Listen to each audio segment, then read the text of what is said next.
Well, hello, ladies and gentlemen. Welcome back to Acer India Predator League 2024. We are back with some more Dota action. Well, this is going to be the day of semi-finales. Yes, we are about to witness some upper bracket as well as some lower bracket semi-finales. Once again, joining me on desk is the amazing Necris. And Necris, this is going to be the last day of BO1s. Every game after today is going to be a BO3, and well, the fact that we are about to witness some amazing BO3s from tomorrow as well excites me itself, but we are about to say goodbye to two more teams today. It is absolutely painful to think who it is going to be because all of these teams are so good. And we are Mm-hmm. now at the stage where none of them are, figuring stuff out. They've been in the tournament for Yes. maybe 2 more days than what we earlier saw. And we can expect more from them. So it will be that much more painful when we see them go today. But it is what it is. What's going to happen is what's going to happen. And we are just here on for the ride. So let's move on. Clashing. What's in store for us today? Well, let's directly jump onto our schedule and let's look at our top six teams by far. We're about to witness four total BO1s today, whereas we will witness two upper bracket semi-finals and two lower bracket semi-finals. Game number one of the day is going to be Team Rogue Squad taking on the Whoops. Well, game one is such an amazing game. Then game number two is going to be Edgy Boys taking on the Mob. Then game three is going to be Nox taking on the winners of game number two. For the last game of the day, we'll see Truestrike facing off the winners, sorry, the losers of game number one. And yes, that's how we'll end our day today. And the losers of lower bracket semi-finals have to say goodbye to us, and we have to say goodbye to them. Then, if you talk about the team, we have Team Rogue Squad, Whoops, Edgy Boys, The Mob, Nox, and True Strike, and these are already our top six teams of this Acer India Predator League. What a showing it is going to be. And match one, it is Rogue Squad versus Whoops. We talked about this. Two teams who know what they're doing, who seem to have a hang of what's happening in this game. And suddenly, we see them facing off. Who's going to win? Is it going to be Krish and No Chance and the boys, or is it going to be Pasol and the boys? It's going to be a decision for the ages. And one thing is for sure, it's going to be a game for the ages. Clashing. We're going to see some interesting drafting coming out from here. Well, yes, because the very first game is super exciting. Rogue Squad taking on the Whoops. So let's directly jump onto our draft. Let's directly jump onto our pick when face, and let's see what are we about to witness today. Well, 10 again, the seconds question to arises. We team are ban. on a semi-finale stage. Team ban. Surprisingly, True Master is not the very first ban. I am actually happy that Radiant Vopes team decided to ban. ban the Dark Willow. We see the Hmm, Brewmaster ban coming out from it's Rogue gone. Squad, but Yeah. we have seen that Dark Willow being played so well on Rogue Squad, 10 and it has seconds been remaining. posing problems for everyone who is in front of him. I will not be surprised if they do ban 5 a Tuskar seconds for remaining. Pasol, but that's to be seen, especially when there are so many more meta picks to ban. Will we see a Nature's Prophet? Will we see a Vengeful? Will we see a Dawnbreaker ban? Because a Dawnbreaker also, both these teams have been showing Dawnbreaker so well in the past couple of games, and I'm very excited to see what they come up with. Well, yes, there are a lot of options right now. They might go for a Naga Siren ban. Then again, you were talking about Dawnbreaker. Legion Radiant Commander, we team are ban. again a Dawnbreaker goes down. Again, Legion Commander is prominent in the game. We are seeing some Legion Commander again 10 and again and seconds again, remaining. almost in every passing game. But yeah, let's see what are they 5 going to pick seconds next remaining. for the ban. Here is going to, I Dire feel, team ban. yeah, Nature's Prophet, Dawnbreaker, as we talked about. These heroes just don't, no one is going to let people play it. And we still, by the way, 10 I have to seconds remind you, there remaining. has been no ban on Pangolier. I would love to 5 see a Hmm. Pango seconds in this remaining. game, especially when there is no Earth Spirit, when there is no Earth Shaker. Pangolier is virtually uncontested as of now. I mean, you could ban a Bloodseeker later on, as we saw in that game. Actually, we didn't see in that game because that game didn't turn out to be. But that Bloodseeker versus so many of those runners, it's always a problem. But I would love to see a Bloodseeker ban and a Pango pickup from the side of Rogue Squad. This could be a very, very good, a good start for them. Well, yes, let's see.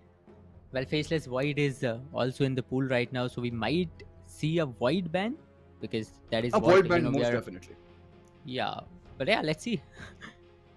Third ban from the side of Rogue Squad. Well, they're taking their sweet little time, but then again, I hope they do not waste a lot of their reserve time. Look at how the time clock is training. And Well, it they're is ticking taking a down. lot They're of very close to time. 1 minute. Yeah, Yes. yeah. Finally.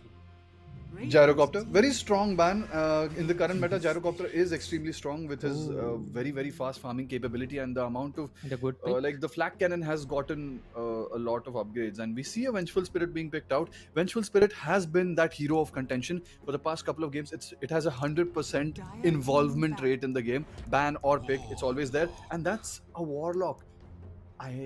This is probably the first time we are seeing Warlock in this tournament till now. I think it is the first time, but this hero is nothing to be scoffed at. It is absolutely amazing in the current meta with the upheaval upgrade and the imps. I would love to see that in action this game. Well, Warlock was getting banned most of the time, so yeah, that is going to be the very first time we are about to witness a Warlock gameplay. Let's see. What does they have PSN. in their minds? Oh yeah.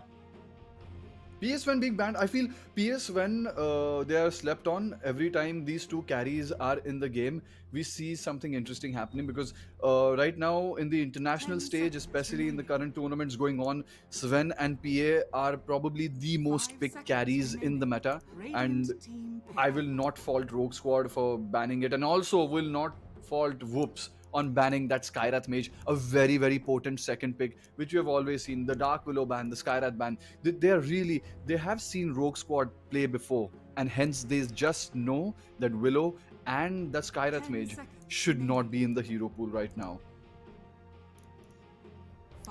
Well, let's see what is going to be their second pick now. Now that Skyrath mage is gone, Dark Below is gone. That too from the side of Whoops only. Instant picks coming in, and it's going to be a Lion pick. Well, Whoops, they do have something in their mind. Warlock for the first time, and Lion. That's going to be the very first Lion gameplay we are about to witness in this tournament too. So Whoops, they do have something reserved. But on the other hand, Rogue Squad, what is going to be their second pick? Apart from that Vengeful, well, we have seen some amazing Vengeful games in the past too. So yeah, Rogue Squad. What do you think they're gonna pair it up with? Yeah. I wouldn't hate an Oracle right now. I feel an Oracle is very good, or even a Bara position 4. I feel the Spirit Breaker position 4 is going to be very strong this game. I'm looking forward to something, but they're going to go with the Invoker. They have tried this so many times, and this Invoker has been that prevalent flex pick. If it does work out, they give it to the mid laner. If it doesn't work out, they give it to the position 4. So right now, as of this particular moment in time, with the 4 heroes revealed, I feel this Invoker is posing to be just a 4 pick, but it could very well be a mid laner. Playstyle, so good at this. And also, I would like to see a Storm Spirit come out from Playstyle. We saw an amazing showing from Playstyle last game on the Storm Spirit, and I'm excited this time too. Primal Beast. Strong draft. I feel Rogue Squad has an idea forming already. They have the Invoker, Primal Beast, Vengeful Spirit. I mean, it's an insane amount of burst damage, a very good amount of control in the fight, and if there is an initiator on the team of Whoops, if they decide to give that Monkey King to Krish yet again, this will be not that easy a game as he had in the last time versus Nox. Well, yes, let's see. Well, this draft is really getting interesting from both the sides. Oops, already they have a Warlock and a Lion in their draft. So what is going to be the third pick? Let's wait and watch. The third pick, most probably always is the offlane pick, but at the same time, I won't put it past them to just throw out a flex pick yet again, because I have not seen the Pangolier. The Pangolier is still in the pool, and it's still a very good pick, and the Pangolier can be ran as a position 3 and a position 2. So I would like to see it from Whoops, and if Krish is indeed willing to play it, we're going to see a Queen of Pain. Okay. Also a very, very solid pick. I feel the lack of control that Whoops have right now. I mean, even with Lion and the Hexes and the slows from Warlock, there is a very, very high chance that it just gets 10 disrupted seconds and people remaining. tend to run away. But Queen of Pain, a very, very efficient chaser, just 5 keeps seconds prolonging the fight remaining. again and again, picking out the supports in the back lines, using the spells in such a way that it's going to be an annoyance, especially with the new Aghanim Scepter upgrade, with that just Dire team constantly pick. refreshing the damage. This is going to be a big, big deal. And a Beastmaster, I absolutely love this pick. I absolutely love this pick. Adds a whole new dimension to the Whoops draft because we are not seeing much of tower pressure coming out from Whoops. But right now, with the Beastmaster edition, they can actually think of a 4-man 10 gank plan with the seconds Beastmaster just being left alone in his lane and pushing it out. This could be a potential 5 game plan for seconds Whoops. remaining. Well, let's see what is in their minds right now. Queen of Pain, again, a very good pick, as you suggested. Let's see how they're going to play it out in the late game, especially. Rogue Squad, well, they are kind of in a dilemma right now, too. Though the draft is going really good, those 3 picks are looking really interesting. But then again, a single pick can change the whole dynamics of the draft. A single pick can destroy the whole draft, too. So, yeah, let's see. Well, they do not have a lot of time. The reserve time is also flowing out like nothing. Man. Dire team banned. Faceless Faceless Void. Finally. We have seen this hero every time it's not banned, it Mhm. has been picked up, and the Naga Siren has Yes. been banned out. A Naga Siren is a very, very potent counter pick for the Faceless Void, and especially with the Naga Siren out of the game, and also the Brewmaster out of the game, and the Vengeful Spirit in your team. This is a very, very good Faceless Void game. This 5 could seconds mean remaining. the difference between life and death for Rogue Squad. They have to have those uh, very, very over encapsulating kind of team fight ultimates like the Chronosphere to catch this Queen of Pain, to Radiant keep the team Warlock back. from the shadows, to keep the Lion in place, and also the Beastmaster from just tanking everything. So if you do catch the Queen of Pain, the side of Whoops, as of now at least with the 4 heroes revealed, if the Queen of Pain dies, the rest of the 3 heroes are not exactly good at running away or standing their 10 ground seconds necessarily in remaining. front of this draft. So maybe the motive is just to burst down the Queen of 5 Pain. seconds remaining. Well, let's see. An Ember Spirit ban coming up from the side of Whoops too, and now they are on to the final ban.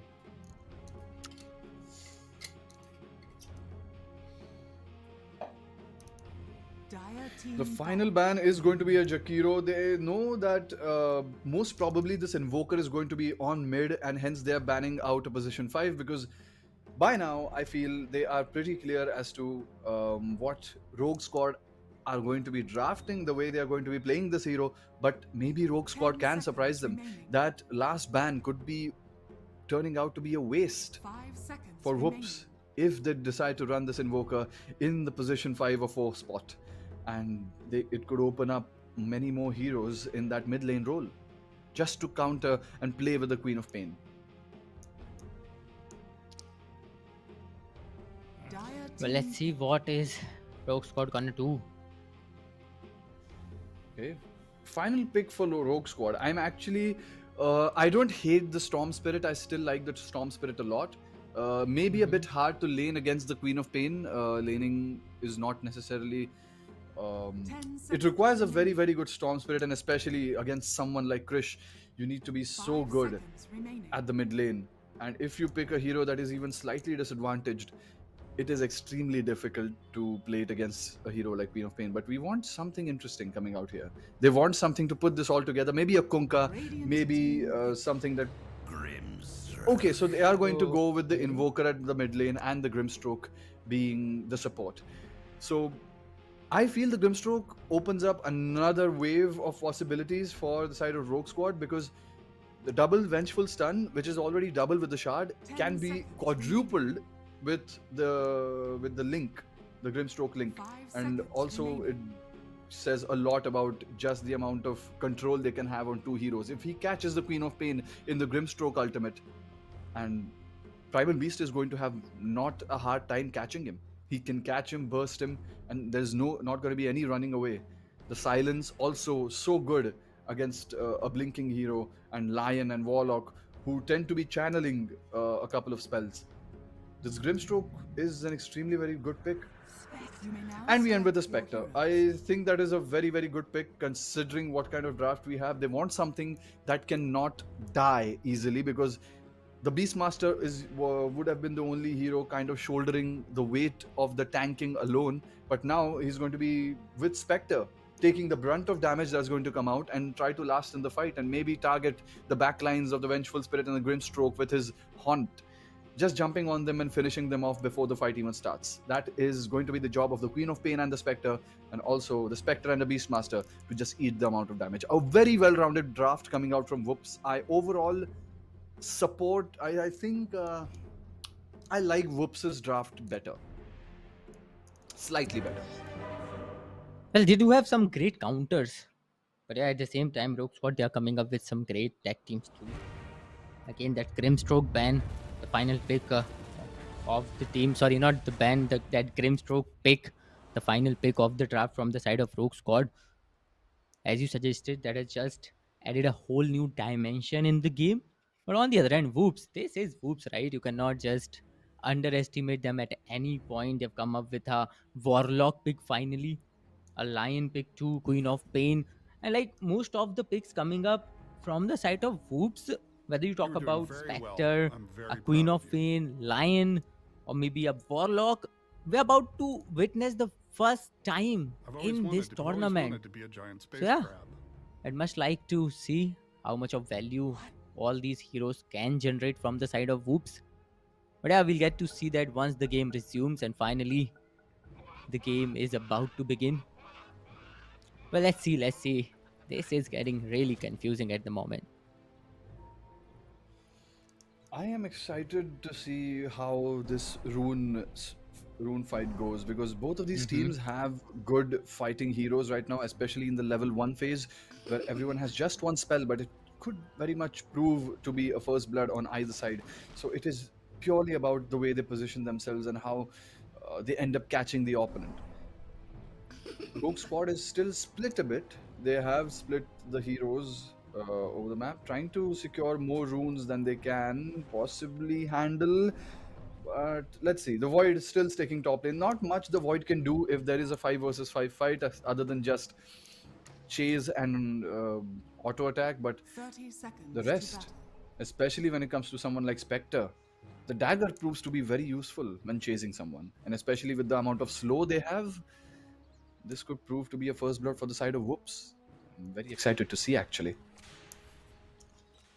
Well, we might have to wait a little longer for that. Right now, Primal Beast is just waiting and waiting. Grimstroke is also there to help him out, but right now, Whoops The battle is slowing a begins. bit down. And finally, the game begins. Well, there goes the Ruins. Again, 2-on-2. Well, this is going to be a heavy game, no doubt. But yeah, let's see who's gonna go get that first blood. Oops. Vengeful Spirit. And that Invoker. Again, trying to dominate that last hit since the beginning of the game.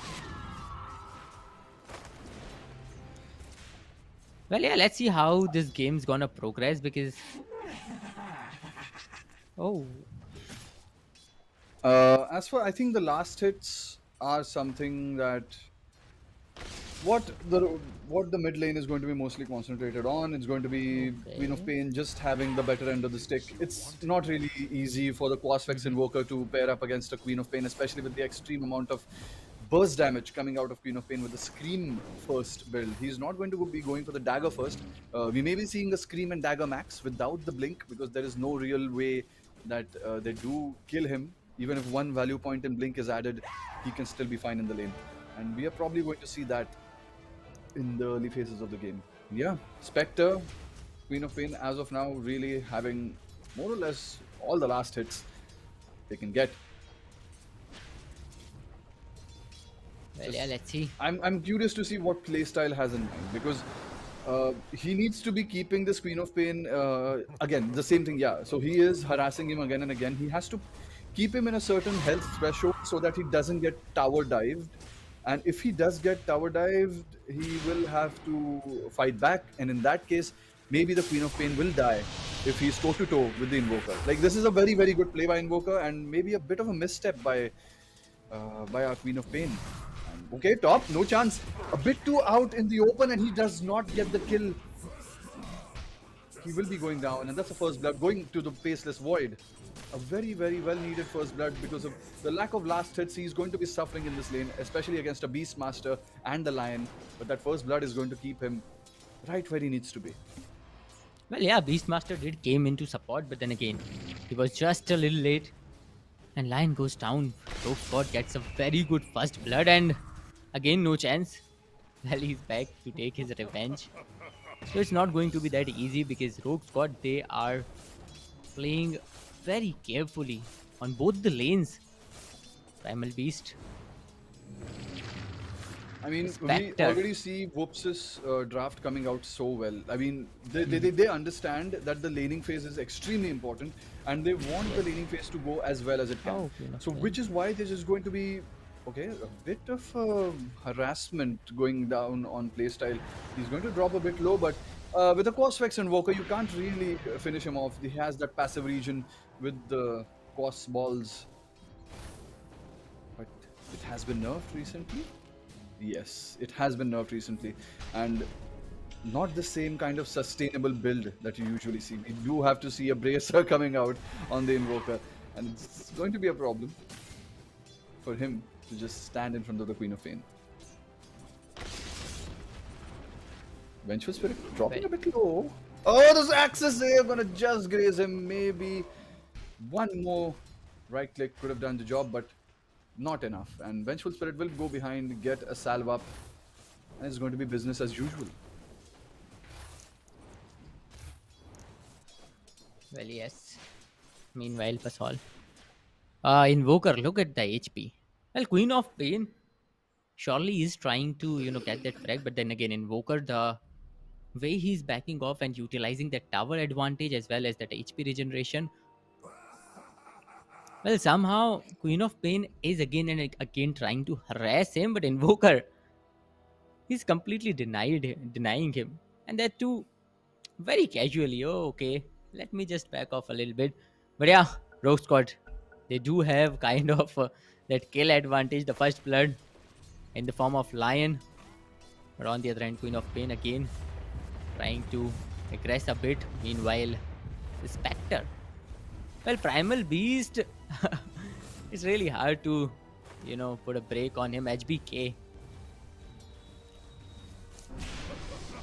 Gathering the intel Oh, once again. nice Queen of dodge Pain. by playstyle with the Ghost Walk. He dodged the dagger with the Ghost Walk.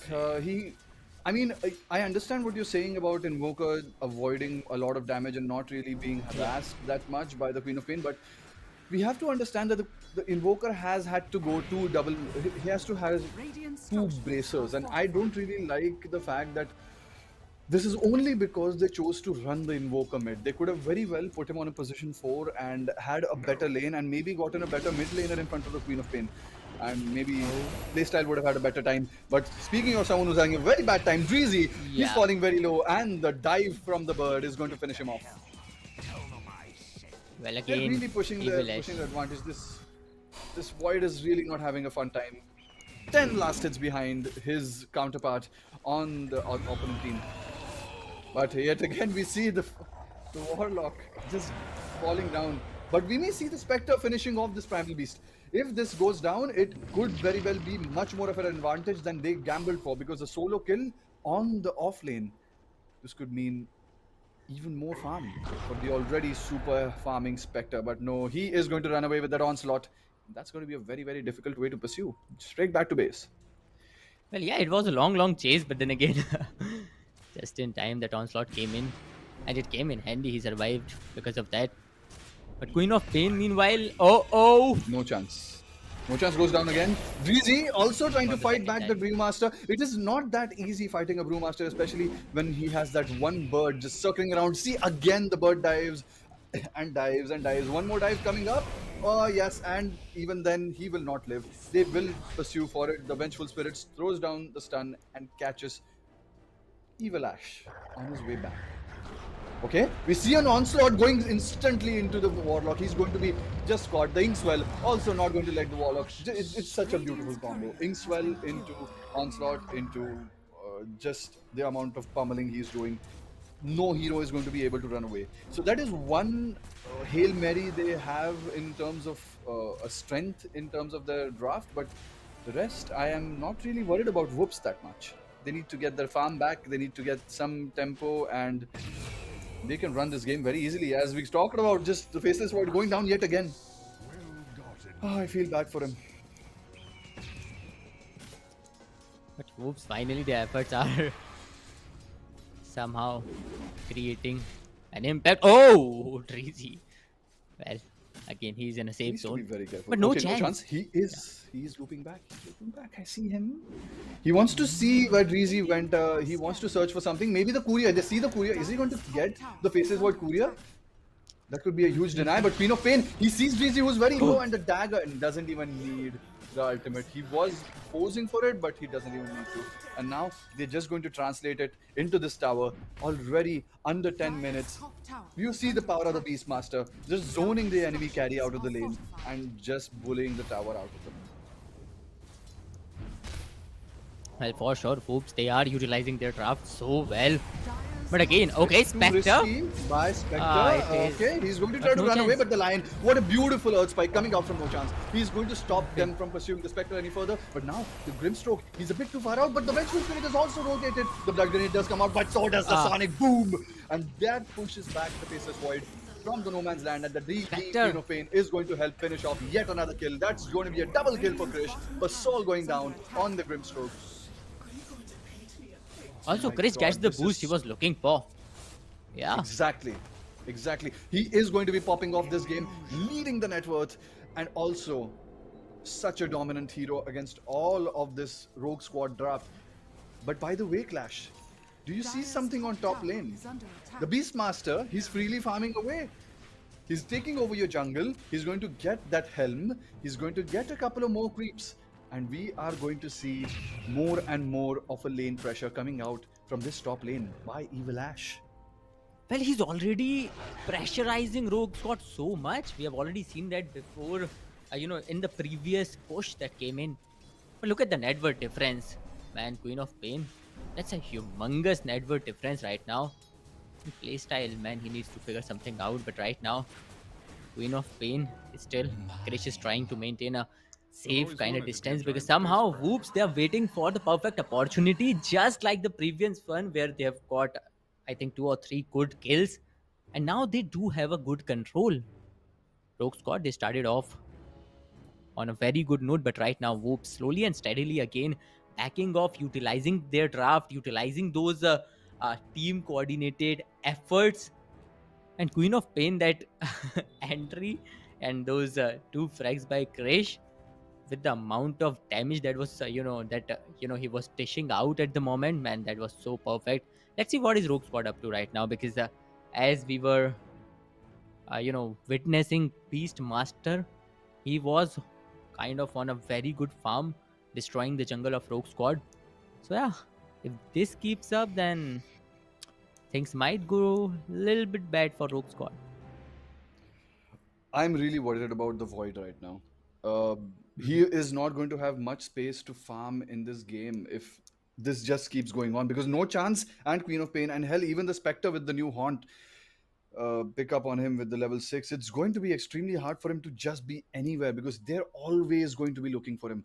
Even in, like, right now, he's trying to farm the upper jungle, but it's not going to be easy, because No Chance and Evil Ash are right there looking for him, just waiting for that Void to be seen, and instantly you will see a Haunt coming out and a stun, and even No Chance very close to that level 6. With that extra amount of burst damage, the Void could yet again die with the amount of stuns they have. Well, yes, but let's see how Rogue Squad gonna figure this out, because Void, he needs that space. Otherwise, things are gonna go a lot more wrong for Rogue Squad. Without that Void, in a good advantageous situation. But yeah, let's see. It's already been And 9 minutes in the game.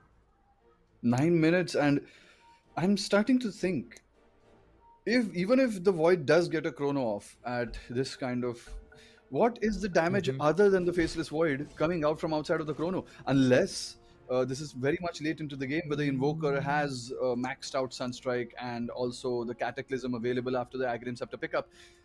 Until then, it's just the Faceless Void doing the amount of damage he's doing inside the Chronosphere. A small bit of damage coming from Vengeful, a small bit of damage coming from Grimstroke. No really hero Okay. killing damage, especially when it comes to tanky heroes like Spectre. But speaking of Void. tanky heroes, no, they stacked the stun. This could be a God. disaster. They do not have the damage. They have accidentally stacked the stun on the Faceless Void. He'll be able to get away. A bit of a miscommunication, and Spectre a bit too far away. Playstyle instantly TPs in. They are going to get this kill on Spectre. Who is going to pick him up? That's going to be the Vengeful Spirit. Picking up the last hit. A bit of miscommunication, bit of misplay on the side of Whoops. And they are going to be paying for it. Well, yeah, they were trying to convert that void kill, but then again, in return, one of their own player goes down, and the Spectre, man, just a little bit slow, and that's why he got punished instantly. Again, Queen of Pain, holding on to the lane pretty well, and Okay, warm up. Invoker. He just poked his head out and he's going to instantly die for that. See, Invoker was having a very, very bad lane, but now with these rotations and the skills he's getting, it's just slowly, he's going to get towards that Midas. He's going to get towards those items he very much requires to keep this fight from going longer and longer. And yet, oh my god, no chance. You're again in no man's land. The Chronosphere just goes out on no chance, and that he's just going to be right-clicked to death by Invoker and the Faceless Void. No chance of running away. I feel they're being a bit hasty, Clash. They're being. I'm not understanding why Whoops feels that they're on a timer. They need to be grouping up, smoking up, targeting one single hero with at least 3 of their own heroes. These solo rotations somewhere outside are not really going to pan out the way they're playing it.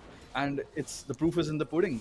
Because right now, what is happening is they are paying for those solo just move outs out in no man's land and just getting caught out of position. Rogue Squad. That is what. Things are looking up. Yeah. Yeah, and that is what's happening with Whoops again and again, right? Rogue Squad, they're catching the heroes out of position in a 1v3 every single time, and again, the same happens yet again. Spectre gets caught off guard, and once again, Rogue Squad with a trio. Invoker, Primal Beast, man. Whoops, what are they up to right now? Oh, finally Queen of Pain. He Krish does gets get the Vengeful a Spirit good kill, but track. your Spectre is dying, Clash. Your Spectre is dying, and you cannot let the Spectre die. Because as hard as it is for Void to get back into the game, it is harder for Spectre to get back into the game, especially when there are only deaths happening in this team. And now he wants in. He maybe wants to get the Grimstroke, but no, he is going to be stunned by the Inkswell and not going to be able to pursue further. The Blade Mail is popped, but not much they can do. They have gotten more and more heroes here, and so have Rogue Squad. Primal Beast, he does have a soul ring, so there's no mana problem. And Spectre does not have a haunt to run away. He's going to be silenced. He's going to be ice walled, but no more pursuit from the rest of the Rogue Squad. The hasted Invoker is going to be just repositioning, maybe resetting, but the Grimstroke on the side, getting caught by no chance and just getting ulted down. I'm pretty sure that right now both the teams had some sort of miscommunication when it came to initiating, and as of now we can see maybe Whoops having an upper hand. But all things said and done, the Faceless Void, who is suffering, is now suddenly toe-to-toe with the Spectre in the net worth. This would not have been possible if there were not so many kills going around. No chance. He's going to be looking for the Void. That's his job, but who is going to follow up? There is no Spectre haunt. You want to zone him a bit out, but if he yet again invests a chrono on you and there is another member of the Rogue Squad next to you, they'll just kill you. With sheer amount of auto attacks, they will just kill you in the Chronosphere. And no chance will be just feeding away those kills if he roams around alone. Let's see what are they gonna do in return right now. Invoker finally Well, Rogue Squad, they are moving together, and that is somehow helping them a lot. Whoops, they did had that upper hand in that previous fight. Finally, Rogue Squad going for a tower. But on the other hand, whoops, they are going for a lane push. Meanwhile, Rogue Squad, all the 4 heroes were present there. No chance. He'll just back off just in time. Evil Yash follows him. I mean, as for Rogue Squad, they are slowly using this small amount of breathing room they have, and also not just breathing room, this tempo they have somehow gotten back into the game. Because now they know that if the Void keeps getting back and back these last hits he's getting and the advantage he's getting, okay, Beastmaster, oh, he roots the Invoker back in his place. Maybe the Ice Wall catches him. No, he's just going to be running out. But the Onslaught and the Inkwell catching the Beastmaster on his way out. He's not going to run away. The Meteor and the rest of the pummel damage going down on the Beastmaster. He went easy. So does Breezy, Ah, but also Basol. huge bit of trouble. He's going to be daggered and he's also going to go down. 2 supports on the side of Rogue Squad going Primal down, Beast. and also the Beast. Primal Beast getting caught in the back line. He's trying to run away with the Onslaught. Has the blade mail off, but he's going to be chased. No chance. Catches him with that Earth Strike. It's gonna get him. And if anything, right now, these are the kills that Whoops needs to take. These are the fights that Whoops needs to take. With these 5-man rotations, these multiple hero rotations, they can dominate the game, especially with the power that they have in their draft. But as I was saying earlier, if the Void keeps getting that amount of advantage, all he needs to do is catch one important person in the chrono, that would be Krish, who's as easily killed as any other support later on with the right amount of farm. You just need to kill Krish in the chrono. The rest of the team can be handled so very well by this Primal Beast stunning swell, and also, let's not forget, the Invoker Grimstroke on their own doing quite a bit of damage. Well, yes, quite a lot of damage to be very precise, because Rogue Squad. Let's see what are they up to right now. But finally, Invoker gets caught off and he goes down. Well, Whoops, these team fights are something, these team fights are something they can take advantage of. On the other hand, Rogue Squad, they are going for those solo kills. Well, let's see Whoops, they need to deny those. He's going to link him, but no chance, just jumps in. He wants to catch this Grimstroke, make him pay for what he has done. You're coming off ahead, you're not. Pasol goes down for his transgression. He will pay for it. And this is exactly what I want to see out of Whoops, and instantly being stunned. The Primal Beast is going to jump in, but the Void using a Chrono to catch 3 people in the Chronosphere. He is going to catch the Primal Beast, instantly going to be picked up by the... Okay, Primal Beast running away, not much happening here. Right now we see the Beastmaster going down, but the Primal Beast does get away. Maybe the Queen of Pain gets one more kill. He does jump into the EMP, but he gets that vengeful fill and just going to get out. That's going to be more or less a win for the side of Rogue Squad, because this Chronosphere is not exactly what Whoops were expecting. Somewhere off of the high ground, just catching them unawares and catching 3 heroes nonetheless. The Beastmaster really paying for it. Rogue Squad. Man, still Faceless Void.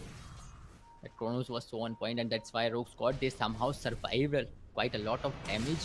Bottom, We got some counter kills too, but right now, no chance. He's on the tornado, but no, he's just going to be swapped back. No chances. There is no way he runs away from this. And especially, he's moving out, trying to find some space for his team to find a kill here and there. But most of the times, it's just him being caught by 4 people and getting finished off really fast.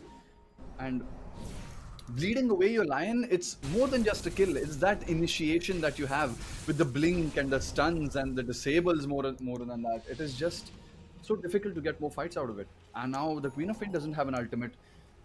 The Warlock, he does have an ultimate, and they haven't dropped it yet. But the Queen of Pain being caught so fast, and the Warlock ultimate goes down instantly. But the Queen of Pain is going to be linked to that big golem, and he's not going to be able to blink away even after killing the silence. There's no blink for him, and there's only death. And he goes down yet again, being caught out of position a bit. But Invoker, he's being slowed down by that upheaval, and he's trying to run away, but the swap may be helping him. The shield not reducing as much damage, but the Golem still looking for the Invoker in the backside. But no, the Primal Beast, meanwhile, also goes down because the Spectre decides to jump in with the Blade Mail. And no, the Imp, the exploding Imps, they're going to get him. Oh no, it's just going to be no chance with the double kill. What a turn by Whoops. Really a beautiful read on the way the fight is going. Well, Whoops, they really do know how to turn the fight around. Rogue squad. One more stun. Oh, I no, mean, no the chance. Golem is doing so much work. I mean, Pasol right now, he's trying to run away from the Golem, but the Golem's going to feed away 100 gold to the Void, and they're also going to get no chance back. Maybe a bit of an overestimation by no chance. The Golem was expiring and also very low, so not really sure how they would have killed the Grimstroke. Dire's structures are fortified. Okay, bottom lane, Roar on the Primal Beast, the Beast versus Beast action. He's not going to be doing anything more from that. Both of them running away. Both Beasts trying to kind of just. And okay, Drizik just going instantly to be popped out. The Invoker, he's trying to run away. Midas is the creep while he's going away. Not much death going out. Maybe one or two supports here and there, but the cores remaining largely unharmed. And we see the Void farming away with his Midas. He's going to be a problem very soon, and if he isn't already.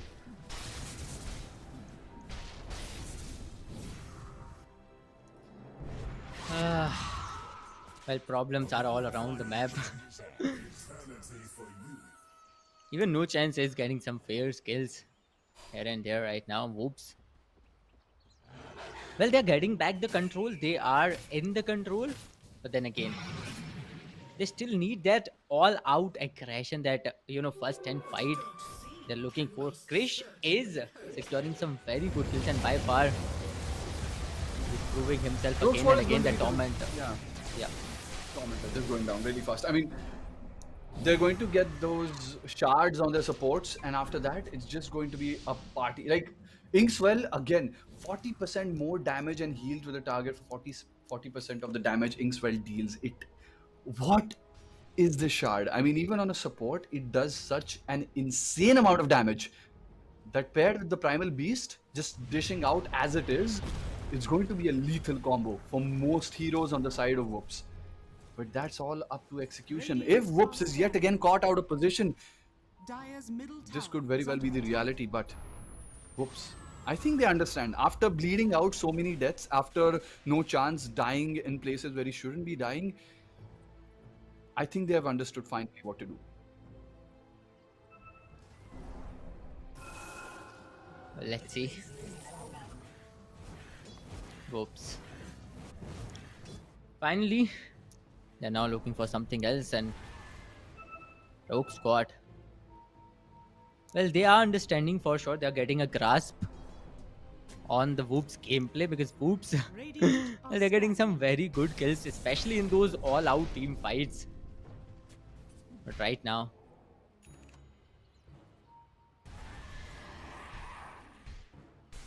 I mean, you see the Beastmaster is still leading the network chat. They're going to go for the Roshan Roshan goes down. and this Roshan goes. This should go to Krish. Middle tower With the aggressive jump ins, he's going to win, and it is going to be going to Krish.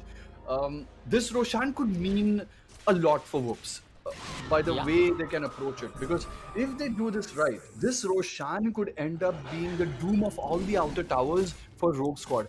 Some good fights here and there, and especially with their Orchid picked up by Queen of Pain. Some supports who were earlier getting to get some amount of spells off will not be able to do that anymore. And that could just be what Whoops needs.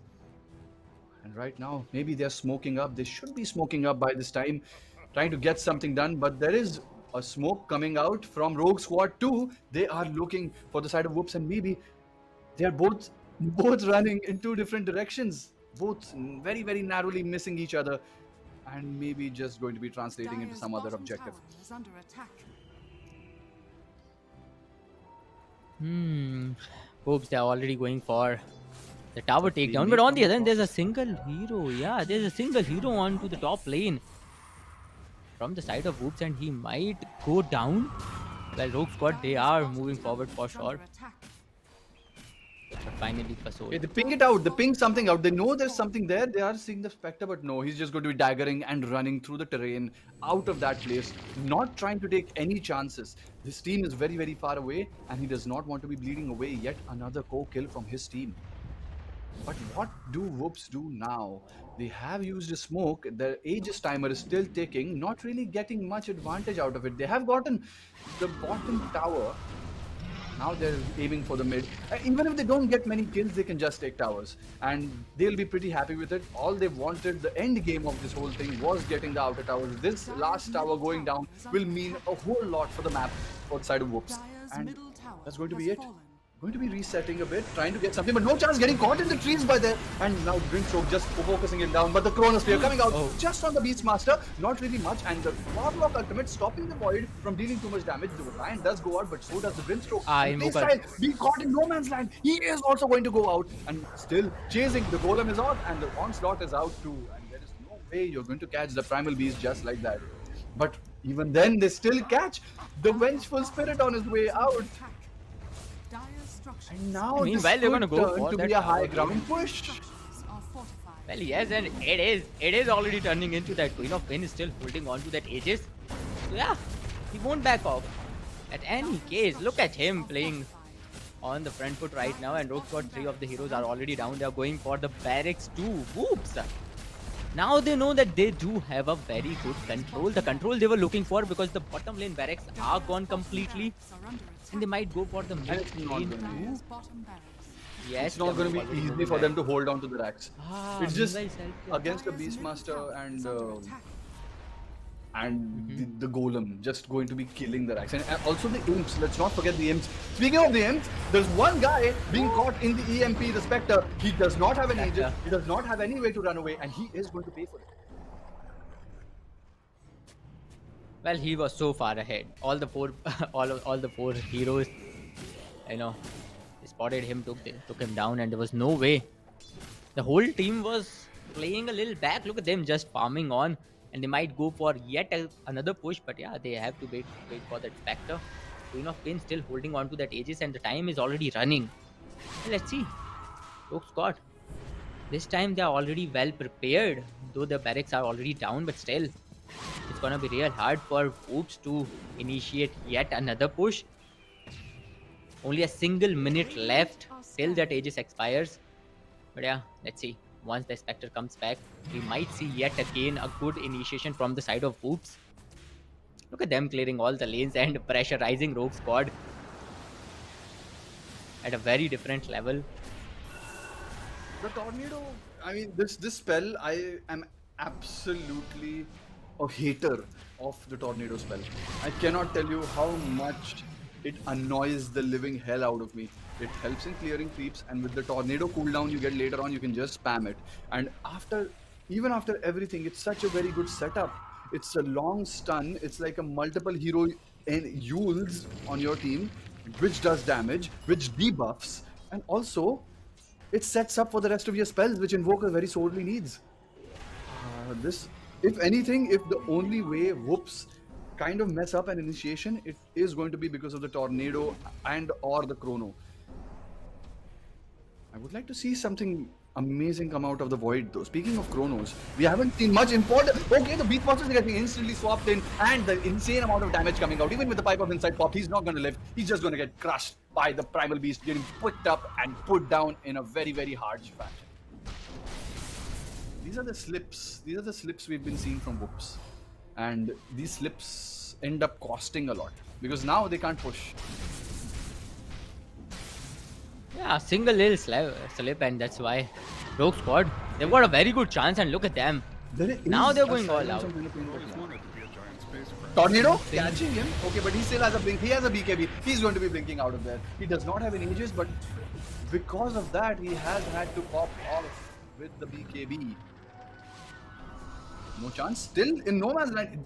I think he saw him. I think Playstyle saw him, but not deciding to pursue. Not just maybe a flicker, and decided not to pursue further.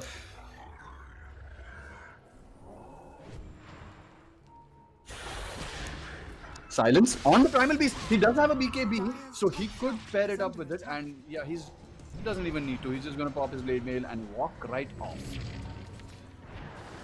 Both teams being a bit more nervous. Positioning also here and there. Yeah, there was no need to utilize that BKB, and he never did. But on the other hand, Hoops, look at them. All the players are scattered throughout the map at the point. Rope squad. Oh my god. The Beastmaster Big Dragon goes down to Faceless Void. That's another 250 gold going to him. It's a free hero kill every time he gets it, and I feel those creeps have been dying every time they've been losing fights, especially in a chrono or post-chrono, where you just tend to be feeding away kills. And now, Void is getting to that point where we can see something happen from him. Maybe a Chronosphere on the Queen of Pain. Okay, what a golem drop from the ward. He is going to instantly catch the Grimstroke. He's going to go down very fast. The Void being swapped inside. Maybe a Chrono that comes out, but no. The BKB Queen of Pain just comes in and bursts down the Void. He's not going to have a chance to do anything in this game. No Chronosphere used. Even the Primal Beast barely making it out alive. But that was extremely close. Okay, BKB TP out from Playstyle. That's not going to be any way to stop that. But they don't need to stop that. All they needed to do was force out a couple of BKBs, and now all they can do is just push this Rax. They will get one more for their trouble, and they're extremely good initiation with that Warlock ulti. What a good heads-up play from their side. I'm just so hyped. This Warlock has been playing out of his mind, and I feel that is why this hero is so rewarding, especially when you play like this, play aggressive. But playing aggressive for no chance, not really a chance for him to live. And now, which is why the Invoker also going to be paying for his aggression onto no chance. He's not going to be living so long also, but the link on the Queen of Pain and the Spectre both getting caught, but he just manages to blink out. It's a very, very chaotic fight, but Invoker going down at the end of it and not really many cores. Also, one more tower going down. Faceless Void investing the Chrono onto the Beastmaster. They really want this kill. He hasn't gotten to use the Chrono in the last fight, but now he will, and he will finish this Beastmaster.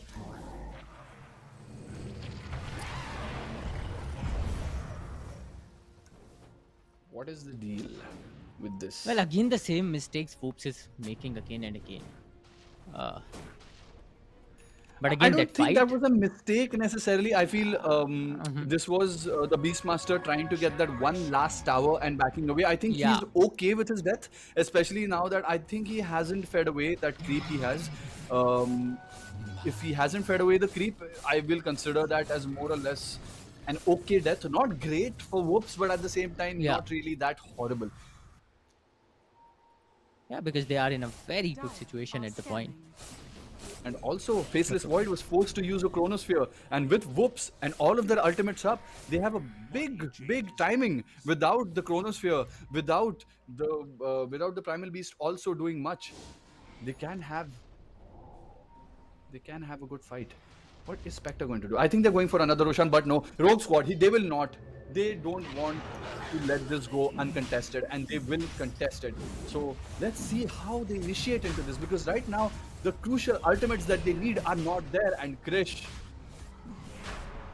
he is waiting for that magical sonic boom. They clear out of the Roshan pit. There's not going to be much, but the link instantly going out on someone else. The Beastmaster and the Spectre being linked together. He's not going to be able to move in the fight. The Queen of Pain just jumping back, and the Beast, okay, the Grimstroke running away in the Glimmer Pit, not being able to finish off by the Queen of Pain, but he is going to finish off the Primal Beast and the Void at the same time with the Sonic Boom, and so does the Vengeful. He also goes down, and that's going to be a Roshan and a team wipe for the side of Whoops. You're a beautiful person with a charming personality. What a way to play this fight. What a beautiful positioning coming out from Whoops, and maybe a bit of mistake coming out from Rogue Squad. Well, an easy Roshan secure, and with this a team wipe too. Well, this game is already almost over. Let's see how Rogue Squad gonna deny it, because all the players are out. Well, the tower game is already favoring Team Whoops, and man, look at those creeps directly heading towards that ancient now. I mean, this is Megas right now. Or no, they're just going to end it. They're just going to go for the end. while the Queen of Pain hits the Megas. In case they do try to come back a bit, they do have a chrono, and it's 10 seconds to the Void coming back into the fight and using that chrono. But we want to see something more. We want to see some shenanigans coming out from Rogue Squad, using the Primal Beast, maybe to jump the backlines, maybe to kill a support here and there, but they are going to be Mega creep very, very closely. And now the Invoker being caught out, he's going to be hexed, and also maybe gone on by the Queen of Pain, but not really much going down. But the Spectre just diving the fountain at this point of time, and the Sonic Boom coming out. The Sonic Boom is going to finish out the Vengeful Spirit. He does go down, but he does have the Aegis, but he has dealt so much damage with the Blade Mail and the Dispersion that all those heroes, even inside the fountain, are not really going to have a good time. Spectre, he's going to be jumping around in the illusions, and he's going to finish off the Void without any buyback, without using Chrono, and that is a triple kill for Krish, who is godlike right now. So does the Primal Beast also go down, and maybe the rest of the team, and this is good game being called by Rogue Squad, and Whoops take this victory in a dominating fashion. And meanwhile, Krish is on an ultra kill. Well, if this game would have gone for another minute, we might would have seen a rampage too. But with this, Whoops gets the victory. A 35-minute long game, and Whoops gets a great victory, a deserving one, with a great draft. Man, what was that? This game really was quite exciting. Hats off to Rogue Squad. They were doing their level best, but then again, Whoops, they were simply better all over the game. So very right about that. I mean, I feel Whoops, with those small mistakes they committed in the early game, just bleeding away kills when they were getting caught out of position, I feel that could have maybe shaved off 5 minutes off of this game. This game would have been a 30-minute game instead of a 35-minute. But I really didn't think with the lineup that Whoops had, there was going to be any problem when it came to finishing this game. Especially, I mean, now in retrospect, with the benefit of hindsight, I feel I can say that the Grimstroke pick, while being a very, very good, maybe, cohesive team pick for the way they were functioning, I don't know if laning the Invoker versus the Queen of Pain was that great an idea. And maybe in a position 4, in a support position, the Invoker could have been a bit more potent. Maybe. But hey, it's all woulda, shoulda, coulda. It is what it is. Well, the game is over. But that was upper bracket semi-final. That means Rogue Squad, they do still have a chance in the lower bracket semi-finals. If they, clears the mistakes out there, if they bounce back from the situation, they can still make a comeback, and they can still survive in this APAC Predator League. But yeah, for that we have to wait and watch the lower bracket semi-finale. But before that, we have upper bracket semi-finale number 2, where the Edgy Bois will face off the Mob. But before that, we will take a short little break, and after that break, we will witness upper bracket semi-finale 2.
like a touchdown. Yo, like I'm touchdown. I can do my dance like a touchdown. Yeah, no, I'm stuck like I'm touchdown. I can do my dance like a touchdown. Yo, like I'm touchdown.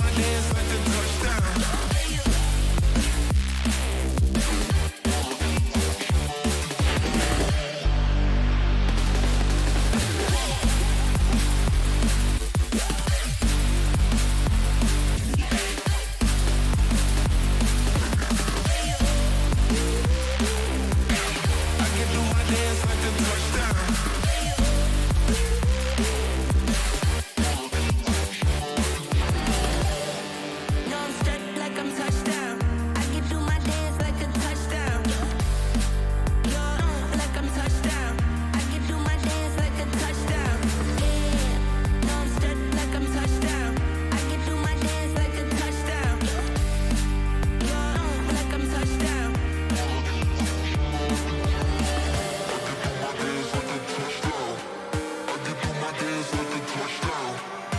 do my dance like a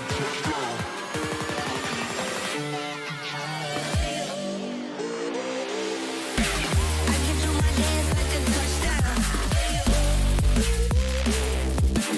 I can do my dance like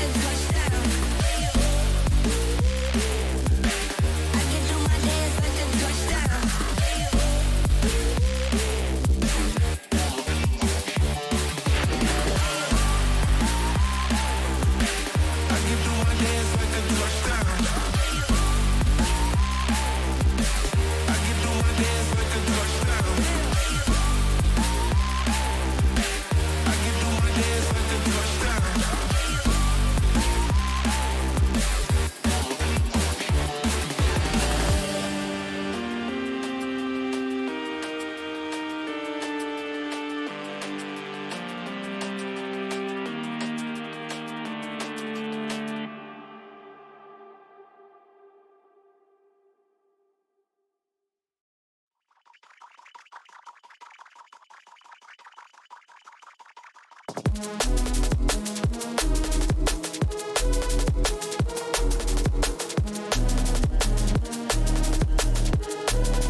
Well, hello, ladies and gentlemen, and once again, welcome back to Acer India Predator League 2024. We are back with some more DotA2 action. We have witnessed a single BO1 by far, but we have a total of 4 different games today. Upper bracket semi-finale number 1 is over. Team Whoops is our very first finalist, but upper bracket game number 2, upper bracket semi-finale number 2 is yet to begin. Let's look at our team. We have team Edgy Bois taking on the Mob. Both of these teams have had a very good run as as far in this tournament. But Nakris, what are your predictions? We have seen both these teams perform very well, especially the way they are going. But I have to say, I'm looking for an evenly matched game. No matter what happens, I want to see good drafts coming out of both teams. And also, just like last game, I want to see some good decisions winning the game instead of a good draft. Well, let's see then who's gonna have the better draft and who's gonna win this semi-finale number 2. And again, Necris, we are at such a state, at at such a stage where predicting something is going to be a little unfair, right? And you've dodged my question very carefully, but yeah, let's see. I mean, I don't want to make predictions, especially when it comes to teams like these. I want to think that Edgy Boys and the Mob are very evenly matched. Whoever the loser of this matchup will be because, as I said, bad decision making and maybe mistakes to be done. But otherwise, it's not going to be a skill issue. That was usually going to be when you ask me a direct opinion, like, okay, who's going to win, and I cannot point out a skill issue here. They're both very, very evenly matched, and I'm very excited to see what they put out. Well, yes, Edgy Boys and the Mob, they have proven themselves again and again and again, especially in this tournament, right?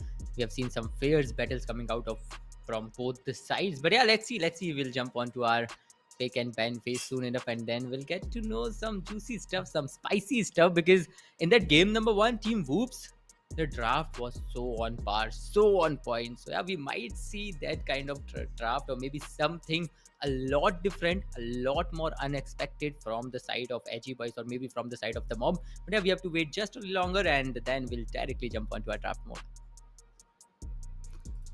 Definitely, but till then, clashing. I want to talk about the heroes we haven't seen yet. The ones we are ardently looking to see and haven't been able to see. And one of those heroes instantly that comes to mind is an HS Prophet. I feel that hero has been just banned, or when it's not banned, it's been ignored for better picks.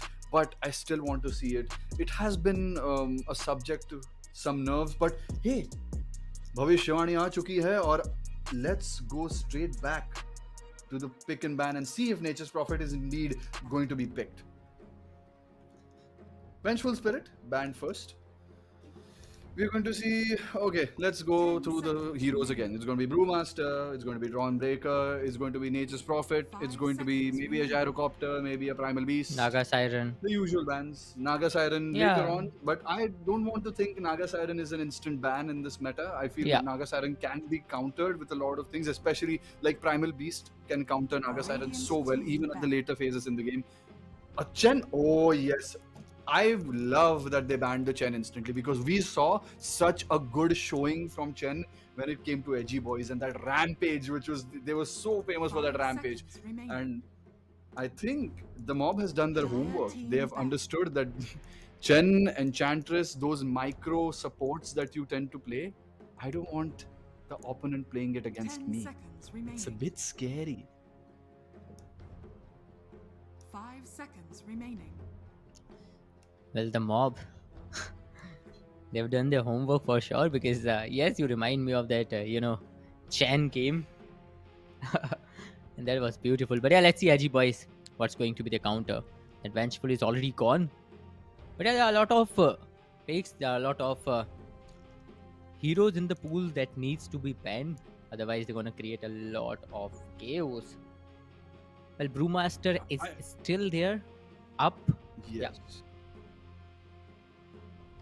Radiant team ban. Night Stalker being banned. I like the bans like these, but it also opens up the game for these meta heroes that we want to see so badly. Maybe we see there's only 3 more bans right now. If they ban Brewmaster, I think ban Brewmaster into Dawnbreaker, 2 bans are for sure. They will not let it go. I don't think both of these teams will have.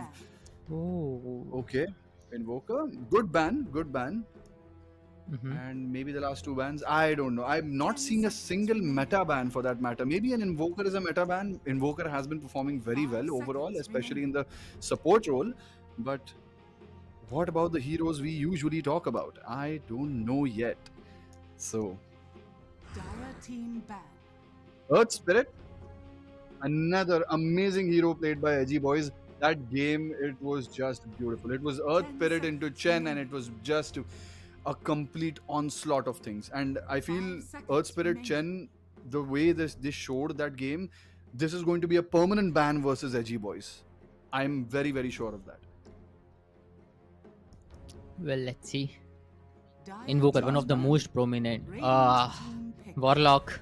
Face the light. Warlock And it's goes an down instant to and Dawnbreaker pick. Dawnbreaker. Yeah, instant Dawnbreaker without wasting even a single second. But let's see what are the mob gonna counter it with.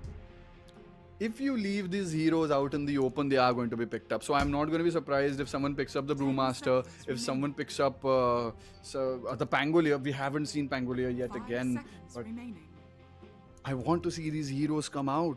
I want an Aegis Prophet. I want a Brewmaster. And maybe we see a first pick Brewmaster from the mob. Against Dawnbreaker, it is especially very, very good. I mean, the amount of crowd control it can prove to have, it's just so good to pass up on. And the mob is thinking. There's not an instant pick from them. They are going to use a couple of reserve time seconds to come to that decision. But let's see. Well, let's see. The mob. Dire team ban. Finally, Has arrived. a Dark, Dark Willow? Willow. Strong pick. Again, the first phase support picks. If we do see Dark Willow, we may also see the Skyrath Mage. That we saw that combo coming 10 out seconds remaining. just yesterday in a couple of games. And let's not forget, 3 more bans and the LC hasn't been banned yet. So the LC Skyrath combo team just ban. being so good, I don't think there's going to be any doubt in picking that up.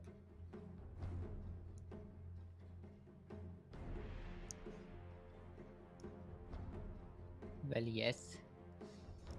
But still, Edgy Boys. They're on to a ban. 10 seconds. They've already banned a Sure, 10 Templar seconds. Assassin. Yeah. Radiant team ban. Banning the OD. Good. I mean, the TA, OD, needed. we have seen the mob play these heroes. We have seen them succeed with these heroes. And especially the OD. That OD was that gotcha pick that they got against. I mean, the team they played against was obviously kind of having an extremely bad day anyway. But with the OD pick, they just sealed their fate. And the OD 5 just seconds remaining. demolished that team completely. And Edgy Boys do not want to be playing against an OD. I mean, that hero just completely ignores every single resistance that you have unless you have pure damage reduction like a Radiant team bristleback. pick. And even then, it's not enough. Okay, the PA banned. Also, one of the meta carries, as we talked about in the last game, PA Sven, being so frequently picked in the international scene that we also see it banned here. Come on. Brewmaster. There's no 10 OD. seconds remaining. Brewmaster is a very, very good pick. Even now. Are you going to 5 let it go? seconds remaining. Next 2 picks going towards Edgy Boys. If they don't pick the hero they want to pick here, it may just go the way of Edgy Boys in the next round.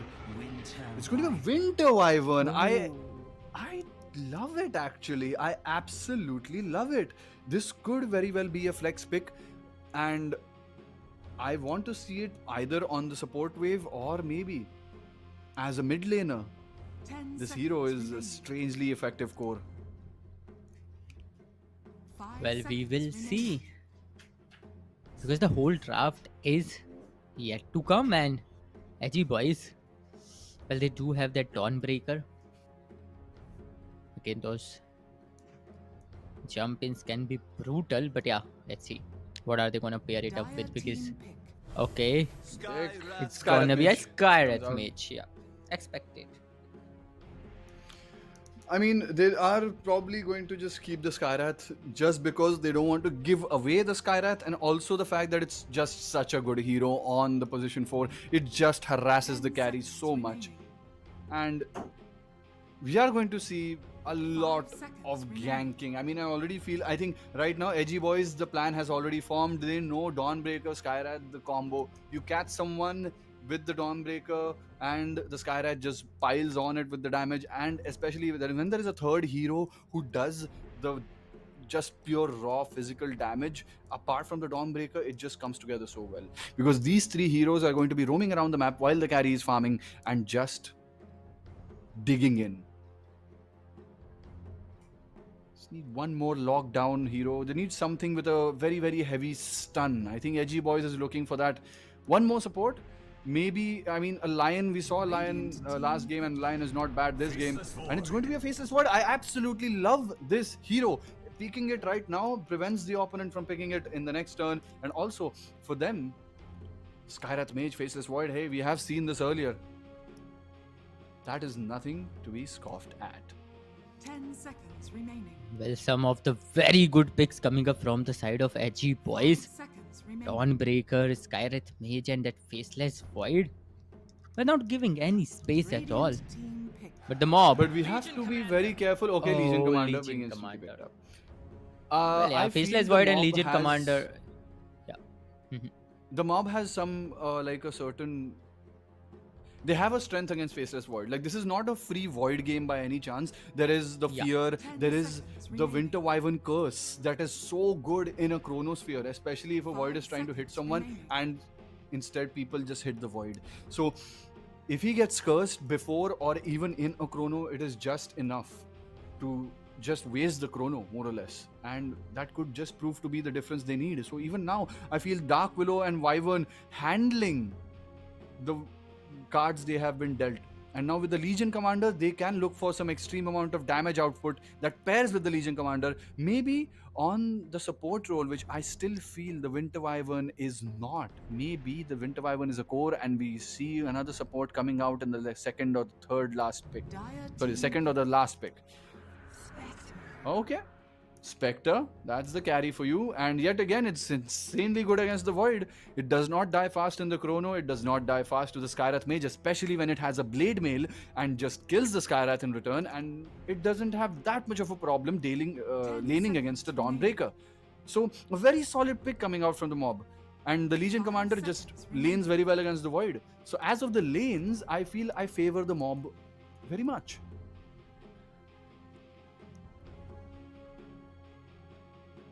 Well, let's see how Edgy Boy is gonna counter the Spectre pick. Well, they're already going on with a very good draft by far, but still these these two final picks can change it Dire team completely. Primal Primal Beast. I'm still a bit worried. I don't know about this pick because especially against a Winter Wyvern, against a Willow, a Primal Beast jumping in could mean the death of the Primal Beast itself. And especially, I mean, you want to jump the backlines, you want to kill the supports, and maybe you want to disable the mid laner or someone. 5 But seconds remaining. will the supports let him do that? I mean, even if the Wyvern is a core hero, it's not going to be easy to just kill the Wyvern. Even if they invest everything on the Wyvern, there are so many, like the debuff from Legion Commander can just save the Wyvern most of the time. And Radiant team the Willow, back. let's not forget the fear coming out from the Willow. I don't know, this Primal Beast is maybe... I expect some good execution and that could be it. But otherwise, I still feel Mob has a very, very solid lineup as of now. And they've just banned a puck. Well, 10 seconds how remaining. reliable is that ban? I think a puck is a good 5 ban. seconds I think the remaining. puck is exactly what the mob needs to round it off. They need heroes which just start a fight and keep the enemy team in the fight. He needs like maybe a Queen of Pain is good here. Maybe yet another. Or the Invoker is banned, but they need initiations when it comes to just starting the team fight and keeping the team fight, because the rest of them are chasers. Legion Commander can lock someone down and deal that single target damage, but you need someone to keep the rest of the team occupied. And Puck was an insanely good pick with that mob in that regard. Well, yes, it was. Let's see. The mob with the final ban. 10 seconds remaining. Well, both the teams are down to the last picks, last bans. 5 And these seconds picks, remaining. these bans can pretty much change the game. Look at the mob. Maybe running all the possibilities out in their minds. Yeah. Dire team back. I think the Oh. mob can consider the Leshrac. I want to see that hero yet again, I mean, this it's just a thought, but the Leshrac just brings together everything. The amount of burst damage they The need to Storm finish Spirit with the ban. Legion Commander. They have banned the Storm Spirit because they don't want people jumping their backlines, because that is exactly what they're worried about. And a Primal Beast is much easier to deal with than the Storm Spirit, and 5 that's a seconds very good remaining. ban, and that could very well mean life and death for the Dark Willow. So, good ban coming out from the side of the mob. Dire team But as for the mid lane, they really need to be racking their brains about what can round it off. And Alina, again, a very, very good ban coming out from Edgy Boys. There's something to just keep heroes in their place and just keep the team fight going on. They don't want to want mob to have that hero. And yet, a Queen of Pain being picked up by the Edgy Boys. They have a good amount of chrono damage at this point of time, and I think the Primal Beast is more so going to be a damage soaker, as I think he is going to be the 10 position seconds remaining. 4 or 5. I don't exactly know. Is it going to be a position 4 Dawnbreaker, or is it going to be a 5 position 4 seconds Primal remaining. Beast? So I don't really know, but either way, it's going to be two tanky heroes who are going to have to take the brunt of the damage, because the rest of them are pretty squishy. The Skyrath Mage, Faceless Void, and the Queen of Pain are not exactly very strong and cannot stand the onslaught. So these two heroes will have to do the heavy lifting of eating the damage being put out by the mob. But the last pick, Leshrac. I wanted this hero, Finally. and they took this hero, and I am in love with the draft of the mob. This, I was thinking, if they just get the Leshrac, this is exactly what they need when it comes to team fight control, when it comes to the nuke damage, and when it comes to most of what they require in executing a team fight. Willow, if he brambles a couple of people, Leshrac can just walk in, deal an insane amount of damage. And plus, do not forget, the Leshrac is a decent laner versus the Queen of Pain. It doesn't necessarily suffer that badly, and also can contest the Queen of Pain aggressively jumping on him. And also, let's not forget the Faceless Void. If he does catch the Leshrac in the chrono, he better kill him, because the Bloodstone Leshrac, especially with his ultimate on, the Pulse Nova, he's not going to be that easy to kill. Just healing every second, he's dealing damage to people around him. And I am in love with the mob draft. I feel they have a very, very significant advantage the way they have drafted it. And even if we see a shift in what is an off lane and what is a safe lane and what is a support in the Edgy Boys lineup, Prepare for battle. And again, I don't know. I'm a yeah, bit all iffy the about it. players, all the 10 players we're about to witness, they're all very skilled, right? So it's not the question of skill at this point. And the mob, well, yeah, with such a versatile draft. Well, there's a lot of confusion, and we are only at the semi-finale stage right now, Necris. Man, let's see how Edgy Boy is gonna play it out.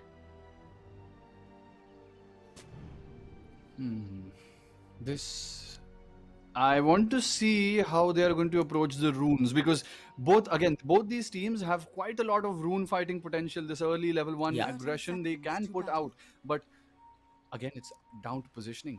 This Dawnbreaker is going to be heading the charge, is going to be moving in. They want the big damage takers to be ahead and the damage dealers to be a bit behind. And Void, he is, even if he shows his face right now, I think the mob has a clue as to who to initiate on, because it's not the Void. The Void can just jump away with the time walk. They want to catch someone like the Skyrath Mage. They want to catch someone like even the Primal Beast. Battle begins. And exactly those two heroes are going to be ahead, and the Winter Wyvern instantly just slowing down the Primal Beast, and the Skyrath Mage getting daggered. Maybe a bit of a left and right miscommunication going down. No more initiation. And also the Primal Beast is not exactly the target, even because he has not revealed what spell he has taken. So he could have the onslaught, he could have run away. So they had to invest on the Skyrath Mage, but just couldn't find him. Well, the Primal Beast was giving him a very good cover, to be very honest, standing between the whole lineup of the mob and this Skyrath Mage.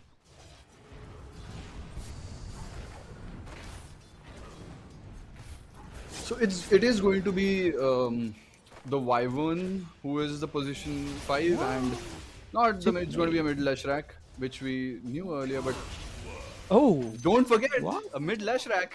It's gonna be a funny thing, especially when you see someone like Someone like Queen of Pain just dying straight up. He does not have a blink. He does not have any sort of burst sustain like the Fairy Fire. He may have also popped it already, and he has paid for it by giving away the first blood to Leshrac. And with look at the difference in the last hits already.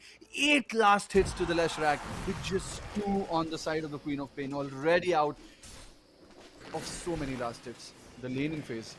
We predicted this. The mob, they had a very, very good laning phase planned out, and they are willing to execute it.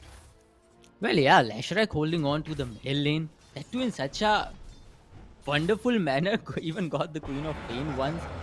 There's a clear last hit difference, and then Legion Commander holding on to the top lane, clearly trying to gain the control in his favor. Meanwhile, Winter Wyvern, okay, Primal Beast, he surely is trying to close in, but then again, closing in doesn't mean you can get some kills. Dawnbreaker. Making mistakes is the path to wisdom. Indeed. Making mistakes is the path to wisdom, and we are going to be seeing what the path to wisdom is by Leshrac. He is going to be moving towards that mana boot so fast with that first blood and the extreme amount of last hits he's having. It's a pleasure to see this hero every single time I see him, because this hero it's not an easy hero to play, and especially when you understand how the hero works. If you play it well, it is extremely rewarding. Swift Blade just being so good at controlling the wave.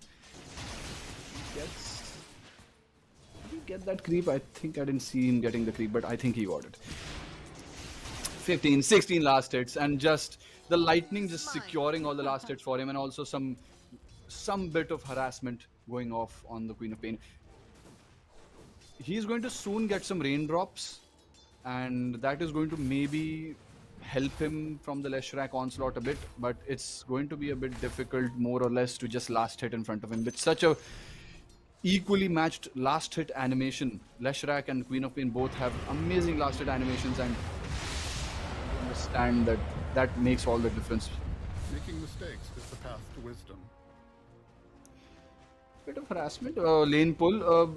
Primal Beast understands that right now, if they just get the lane a bit behind, bits in a safe way, they will not get harassed as much by the Winter Wyvern while getting a couple of last hits.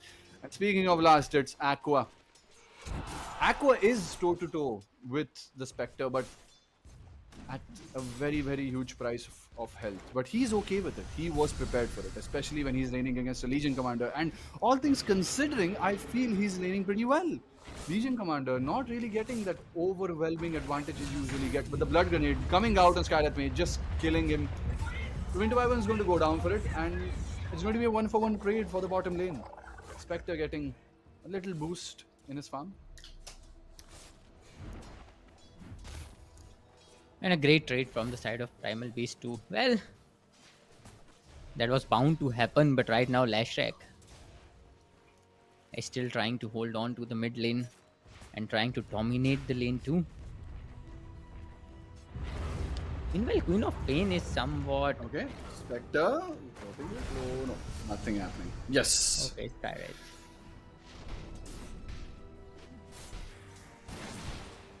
Meanwhile, that Legion Commander...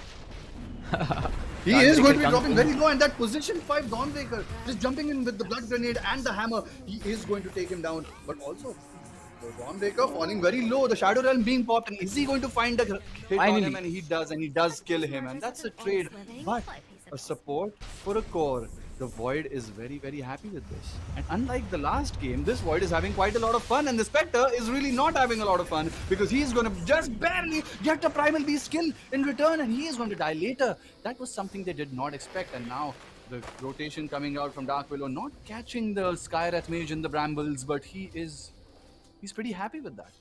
Spectre getting that EXP in the last possible moment where he thought he was going to die. Just what we like to see as a Spectre. This will provide.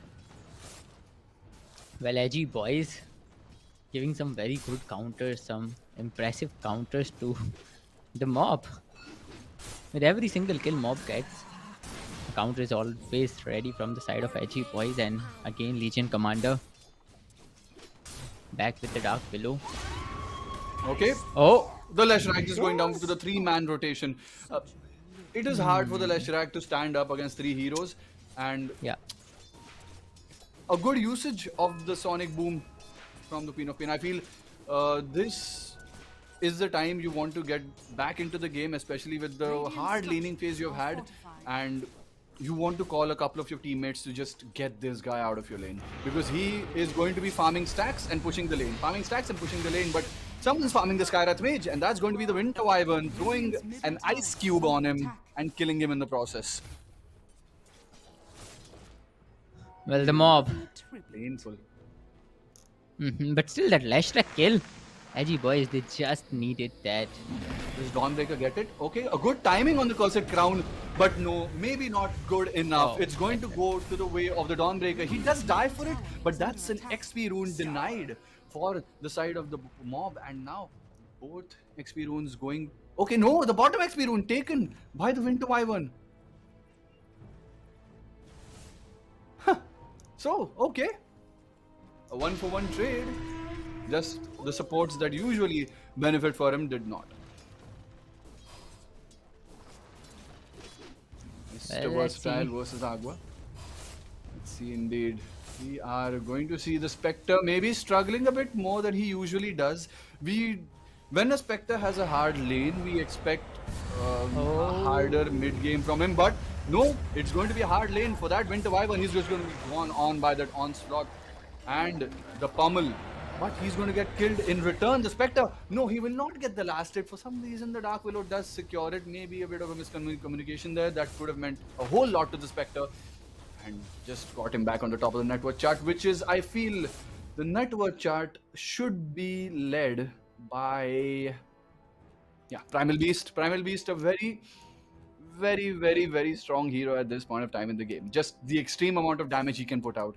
It's just ridiculous how much of an effect he can have in a lane. But the Spectre carrying the baton for his team in the lane, and it's just, I like seeing the Spectre being on the top of the net worth somewhere, because if he's suffering super badly, we don't want to see a Spectre in the mid game who has been suffering in the laning phase, because it's not going to be fun. It's going to be painful to watch, and it's going to be even more painful when the enemy team just keeps on ganking him and killing him. But don't think that will be the case this time, Clash. Well, yeah, because seems like Spectre is on the right path, but then again, Primal Beast, well, he's clearly showcasing Top lane. his Okay, Chrono just value. invested. Oh, They want to kill this Legion Commander, and this Chrono in this early stage of the game is well worth an off-lane kill. And the rotation from the Queen of Pain, just getting the last hit, running back with the haste rune to the mid lane. And right now, we don't see Leshrac really having too much fun. He lost his lead to the Queen of Pain, albeit by 200 net worth, but still, we at this point see the Leshrac going out of control, farming stacks, farming creep waves, and it's just an insane snowball game for him. But Radiant's bottom tower doesn't look is like under it. attack. Maybe they have it in the forts, maybe the stacks are being made. Are there any stacks somewhere? I feel there have to be. You just see creep waves being pulled. Yes, that is one stack here. That's going to be one stack for the Leshrac. He's going to go, and instantly, I think, no, he's going to be trying to get the Primal Beast from taking that stack for him. Stack of creeps and a stack of the wave. Making mistakes is the path to wisdom. The Leshrac, he needs to get back into this game, start getting some tempo for the team. The Mob need Leshrac right now to rotate and do something.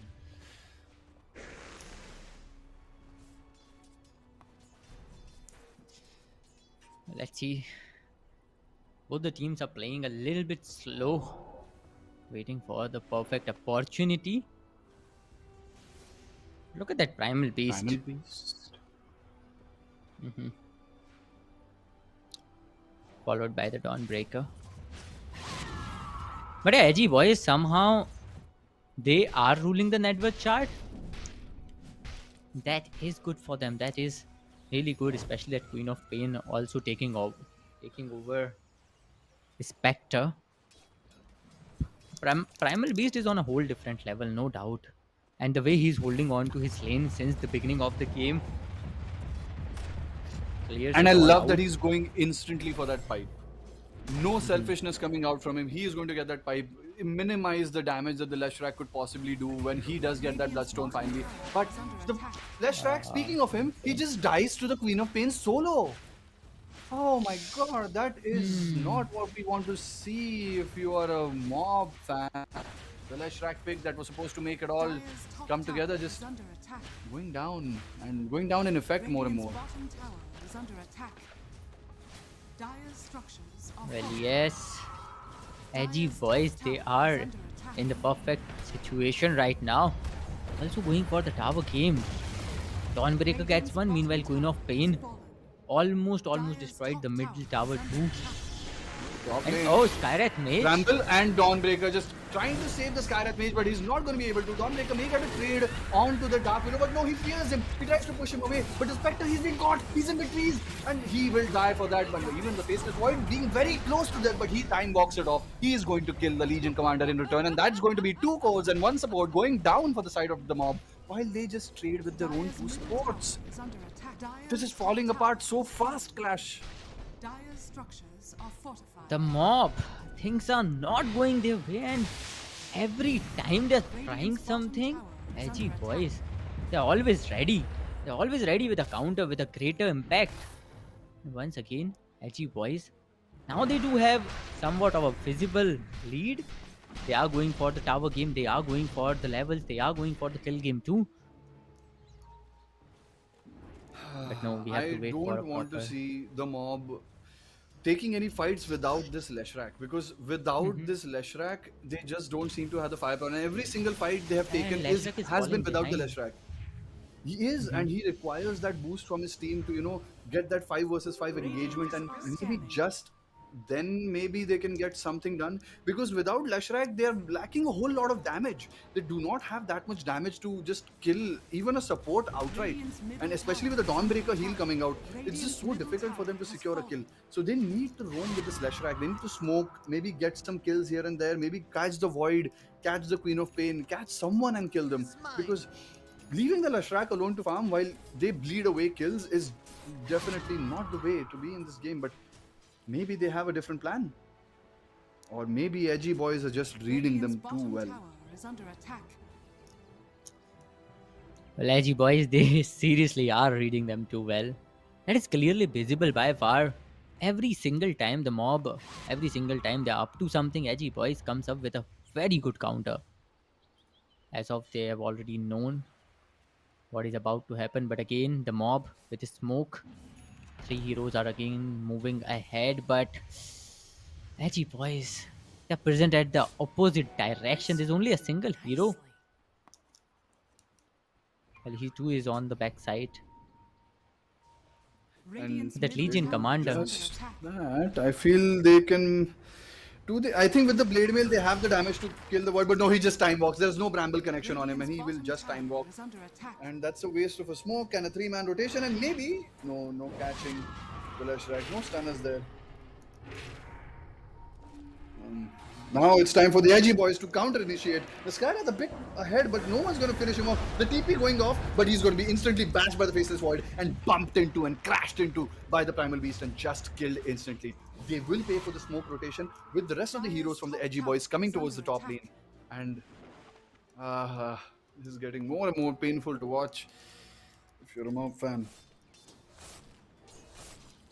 But if you are a Edgy Boys fan, and It's things a are going your brilliant day. way, yeah, it's a very good day for you guys.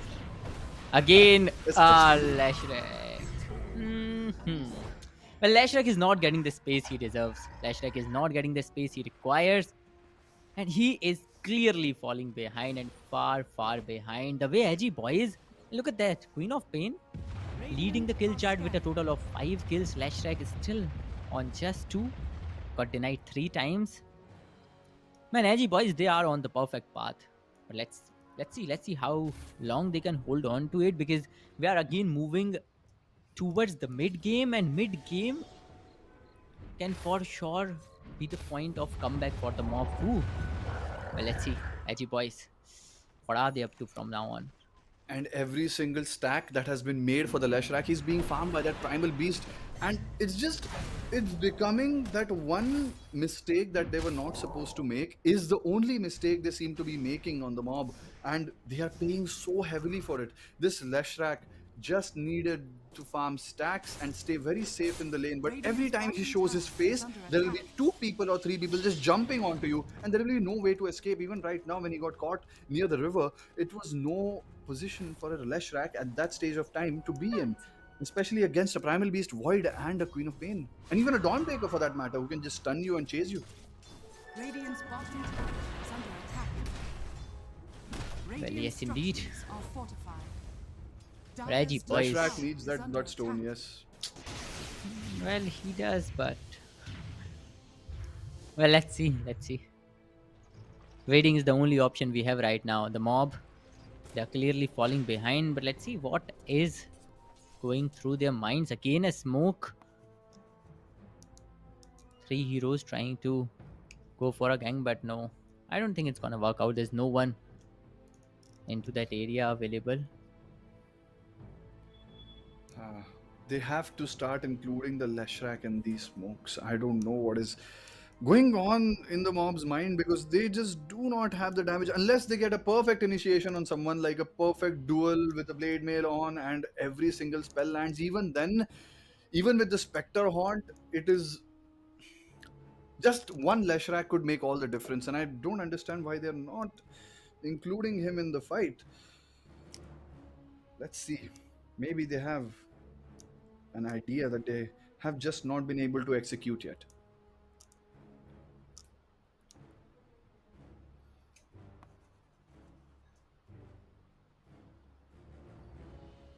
The amount of burst damage they have with Leshrak, without him, it's just going to be the Dawnbreaker using the Solar Guardian and healing the person who's being dueled and being focused on. And it just begs the question, what solution do they have in the long run for this Dawnbreaker? Is anyone making some item that just stops the Dawnbreaker or maybe targets him? Shiva's Guard. Is there a Shiva's Guard carrier? I think there's a Skadi carrier when it comes to Spectre, Radiant's bottom but tower is under attack. you need a lot of de-healing, so to say, when it comes to dealing Dire's with top tower is under Dawnbreaker. attack. And the Dawnbreaker, there's nothing at stake for him. He is just a position 5, and even if he lives or dies, he will heal a lot with that Solar Guardian. And I won't be surprised if he does go for that Aghanim Scepter this game. With the extreme amount of damage that they will be against, that Aghanim Scepter will just make their living so easy. Radiant's middle tower is under Well, yeah, attack. let's see. The mob, they're getting pressurized right now. They're being pressurized, and they need to buckle up. They need to come up with something through sheer coordination, obviously. Otherwise, Edgy Bois. Edgy Bois is just choking the mob right now, just trying to get more and more map control more of the jungle, just stop Leshrak from farming as much as he usually does. And we are seeing how much he's suffering when it comes to net worth. He's still up there, he's not really down in the gutter as of yet, but at this point he should be one of the leaders, and he is not even occupying the top 3. And meanwhile, we see Mr. Versatile on the Legion Commander being chased. The Leshrak does use the electricity, but he just manages to redirect the team going towards him, and he could be in trouble. But no, bottom lane, okay, Spectre being caught out. The Mystic Flare does go out on him, but he pops the Blade Mail, and that's an instant curse on the Queen of Pain. But he's just going to stand there with no one hitting him. The Void very well out of range, and also going to throw out the Sonic Boom, finishing off the 2 supports. And even right now, the Spectre in a whole lot of trouble, getting picked up by the Primal Beast and getting plopped down, and the Void is just going to come in and add a little bit of damage, and that's going to be a dominating Primal Beast. Well, Edgy Bois. Again, a very good impact. Again, a very good fight coming in their favor. Well, now we can clearly say Edgy Bois, they are the ones in a very good control. Look at that Dawnbreaker also clearing the lane right now. And meanwhile, the mob. Well, what is going on their minds right now? Edgy Bois is clearly leading. Somehow. Yeah, but then again, it's not going to be that easy from this point, because Leshrak is far behind already, and coming up from this particular position, the mob needs a perfect game plan and a perfect initiation, not to forget. And Edgy Very Boys, true. they won't allow it, right? And they are not allowing it already. Let's see. Okay.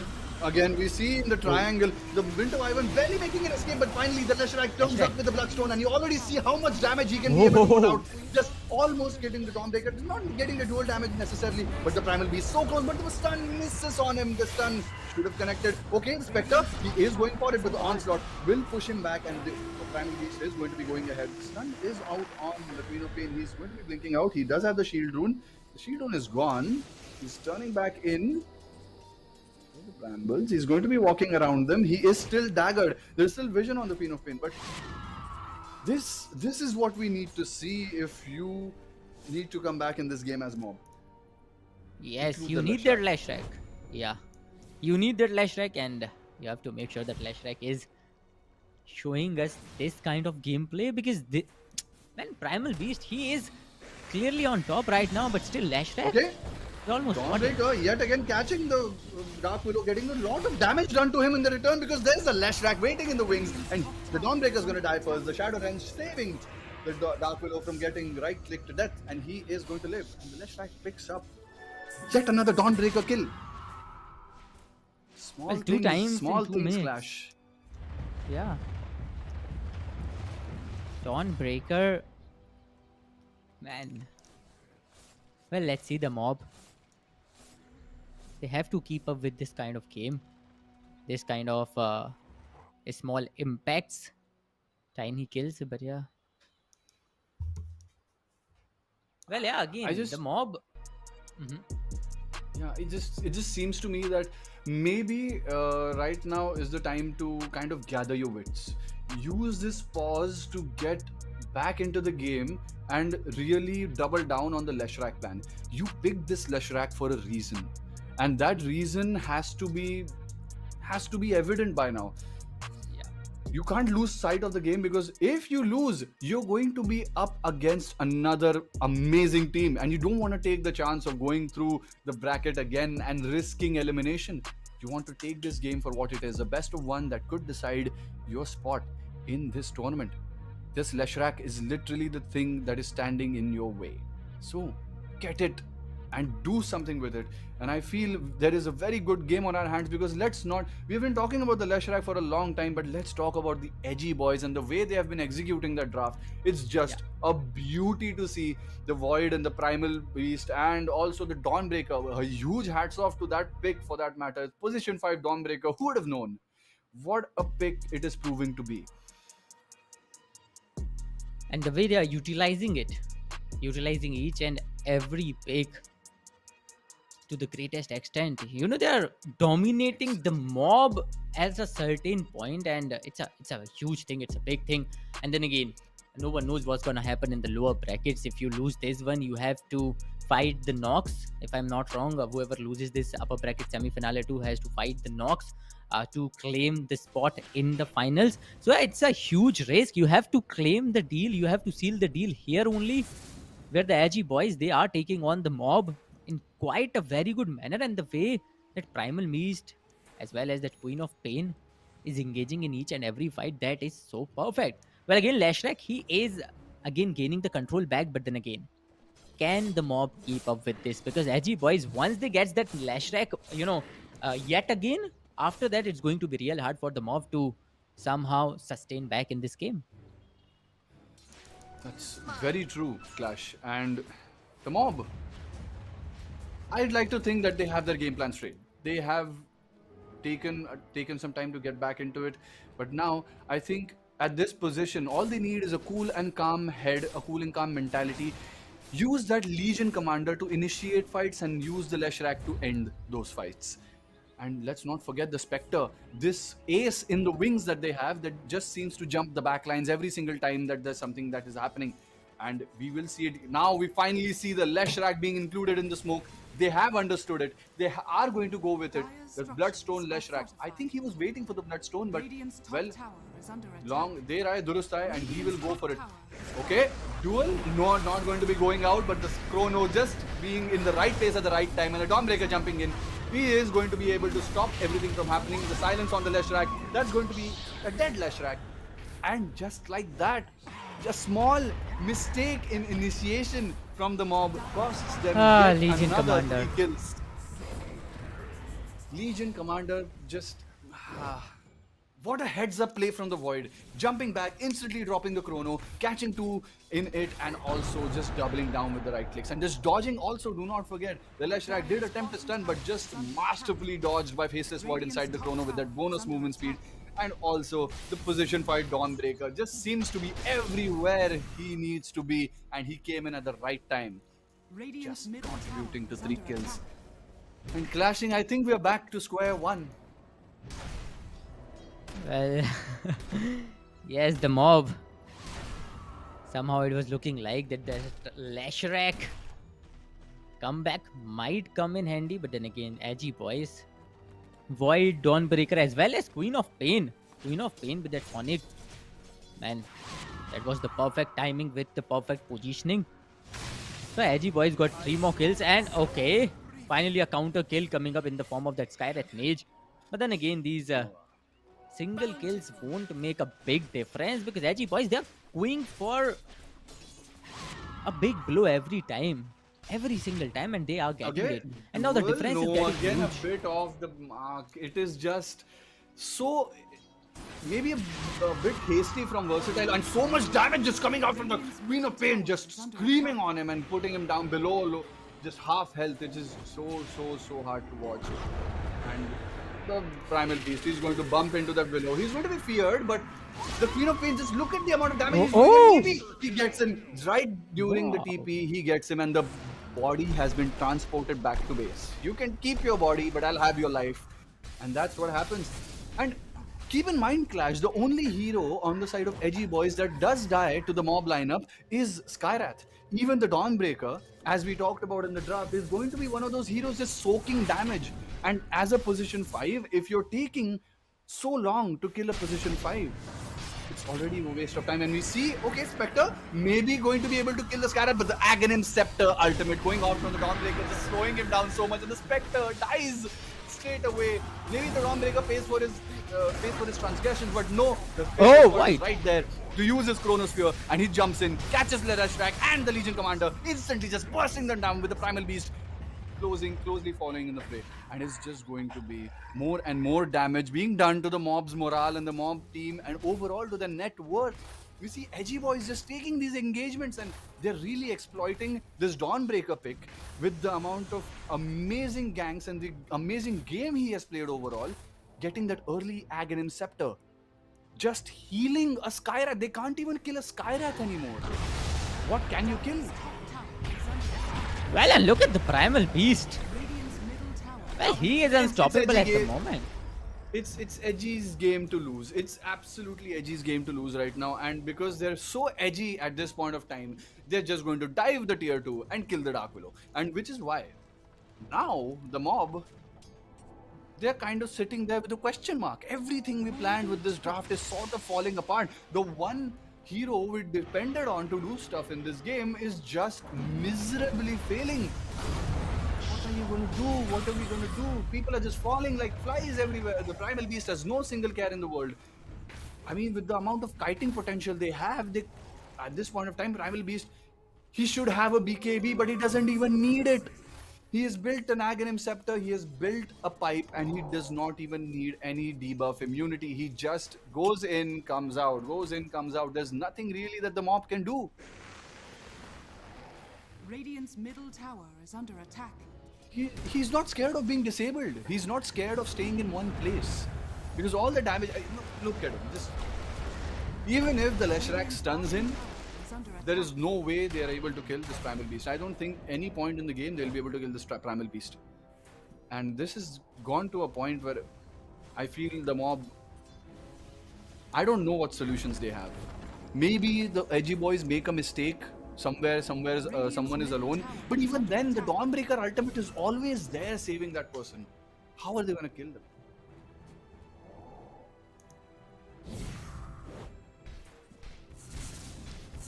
Well, let's see. The mob, they are somewhat in a tight spot, in a very tight spot. Not getting any space at all. Well, Leshrac was trying to create a good comeback with some great kills, but then again, Edgy Boys just in time. annihilated the mob once again. And finally, the Roshan is here and are going to commit. Meanwhile, the mob, they will go for the Tormentor.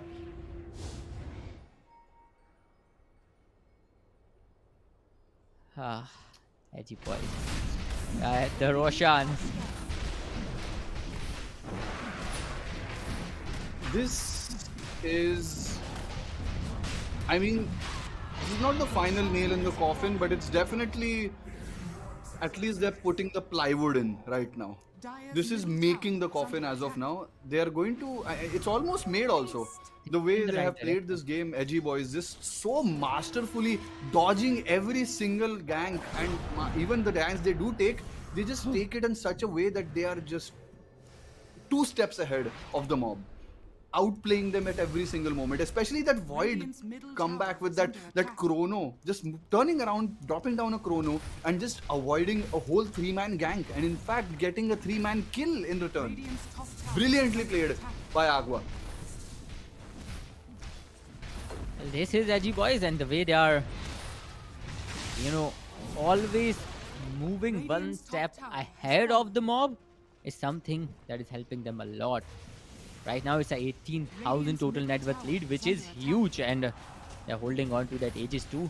Well, that Faceless Void, well, he's gonna create a lot of chaos once the fight begins, and the way they're moving ahead, destroying towers like they're nothing, and the mob, they have no other option but to wait for the right moment to initiate.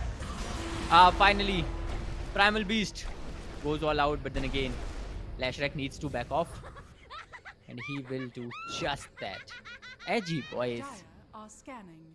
Well, they do know they can go for kind of engagement anytime they want, because they are in that situation at the moment. Queen of Pain, the amount of damage she's dealing at the moment is insane, but finally a gank comes in and Edgy Bois, Dawnbreaker goes down at Faceless Void with that chrono. Faceless Void, he is getting caught a bit, a fear on him, also the Cursed Crown. He is going to lose that Aegis, but the Spectre, he's trying to make his way out of there. He does not want to stay there anymore. He blade mails it and pulls out, and he does not want to come back into the fight with the Leshrac. He's popping the BKB, standing in the fight, but really not much damage coming out with the beautiful Winter Skulls coming out from the Winter Wyvern, stopping everybody in the tracks. They do go down 2 supports on the side of the mob, but they do save the lives of the rest of the cores. But the Primal Beast, he does not agree with that. He wants more. He's going to jump in, potentially to get something more. Is the blade going out? No, but he's just going to debuff it. Wyvern buys back, and they back off for now. Well, a great initiation by the mob. But then again, Edgy Bois once again with a greater impact. Thanks to that Aegis, obviously, because, yeah. The initiation, I mean, while it was great, it is not exactly, again, it was not exactly successful. The Legion Commander, when he caught the Dawnbreaker is not dying really fast. Even right now, even if you catch him at a low health and he's just at the flicker of dying, you let the Void close that distance and come close to your Spectre, and the Spectre almost dies to it. If not for the Willow and the Wyvern just throwing spells out, and also the Leshrac properly at the time coming in and putting the stun down, that would have been a dead Spectre for a dead position 5. And these initiations are getting more and more riskier, and they have no other choice than catching the Dawnbreaker, because anyone else they catch, the Dawnbreaker will ult on them. So if they don't kill the Dawnbreaker, they don't have any single chance, and if they don't kill him and get back faster, they will lose fights. Well, it's like a maze for the mob. It's really hard for them to find a way out. But yeah, the Edgy Bois again moving forward, and this time the mob, they are present on the front foot, but no. Oh, finally. Good. Skyrack Mage goes down.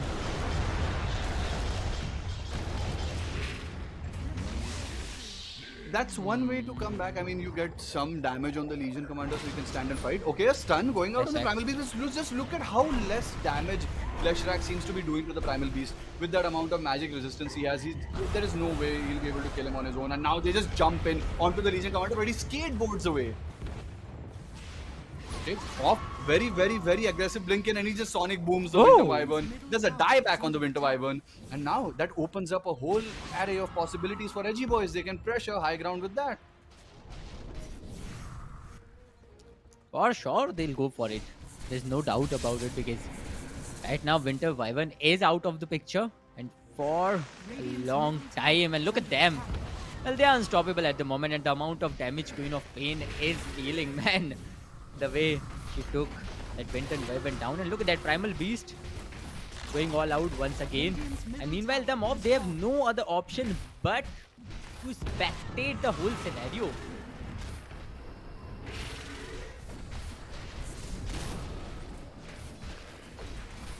Radiant's middle barracks. That's going to be a pair of racks going to the side of Edgy Boys. Okay, a Chronosphere on the Leshrac straight up. He has the Bloodstone on, so it is going to be a bit no. It's not going to help him much because that BKB just comes out and reduces the healing coming out from Leshrac, and he just dies straight up. There is a fear from the Dark Willow, but there is no amount of damage that will help you because the Spectre is going to get caught and they're just going to keep pursuing you. Even if there's a tier 4 tower hitting you, they don't care. There's so much healing. But a duel, even a duel, it is being just... Oh, okay, a good Winter's Curse secures a kill on the Queen of Pain. That's a clutch Winter's Curse at the right time, but is that enough? Maybe they get one more kill. The Void just jumps in very aggressively. He does not have an Aegis, nor does he have a BKB. He could be in trouble if he gets caught, but he still has a time walk. The Spectre goes down in the back lines. They do not find the Void. He just manages to get out.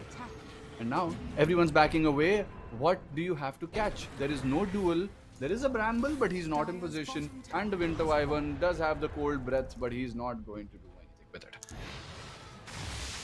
Well, again, a very good Queen of Pain kill, but then again, that single kill cannot create a big impact. There's some buybacks coming in from the side of the mob. But Edgy Boys, man, they're just a single good push away from this victory. It's just a single good fight favoring them and they'll get it done with. Well, yeah. Extremely right. It's just looking worse and worse. At this point of time, the whole coffin has been built and now it's time to start nailing the coffin. There's one or two fights they will get will be the nails on the coffins that they need to really secure the mob's place in the ground. And Leshrac, he has a Brown Boots, Bloodstone and BKB. He does not have much. He is going to maybe hope that the fight goes on long enough that the supports in the back lines do end up dying to him, but it's just the fact that his Spectre and his Legion Commander are always running away instead of running inside, that they don't have a way to keep dealing more and more damage and keep the fight going on. And before you know it, the Leshrac is alone in the fight and getting focused down.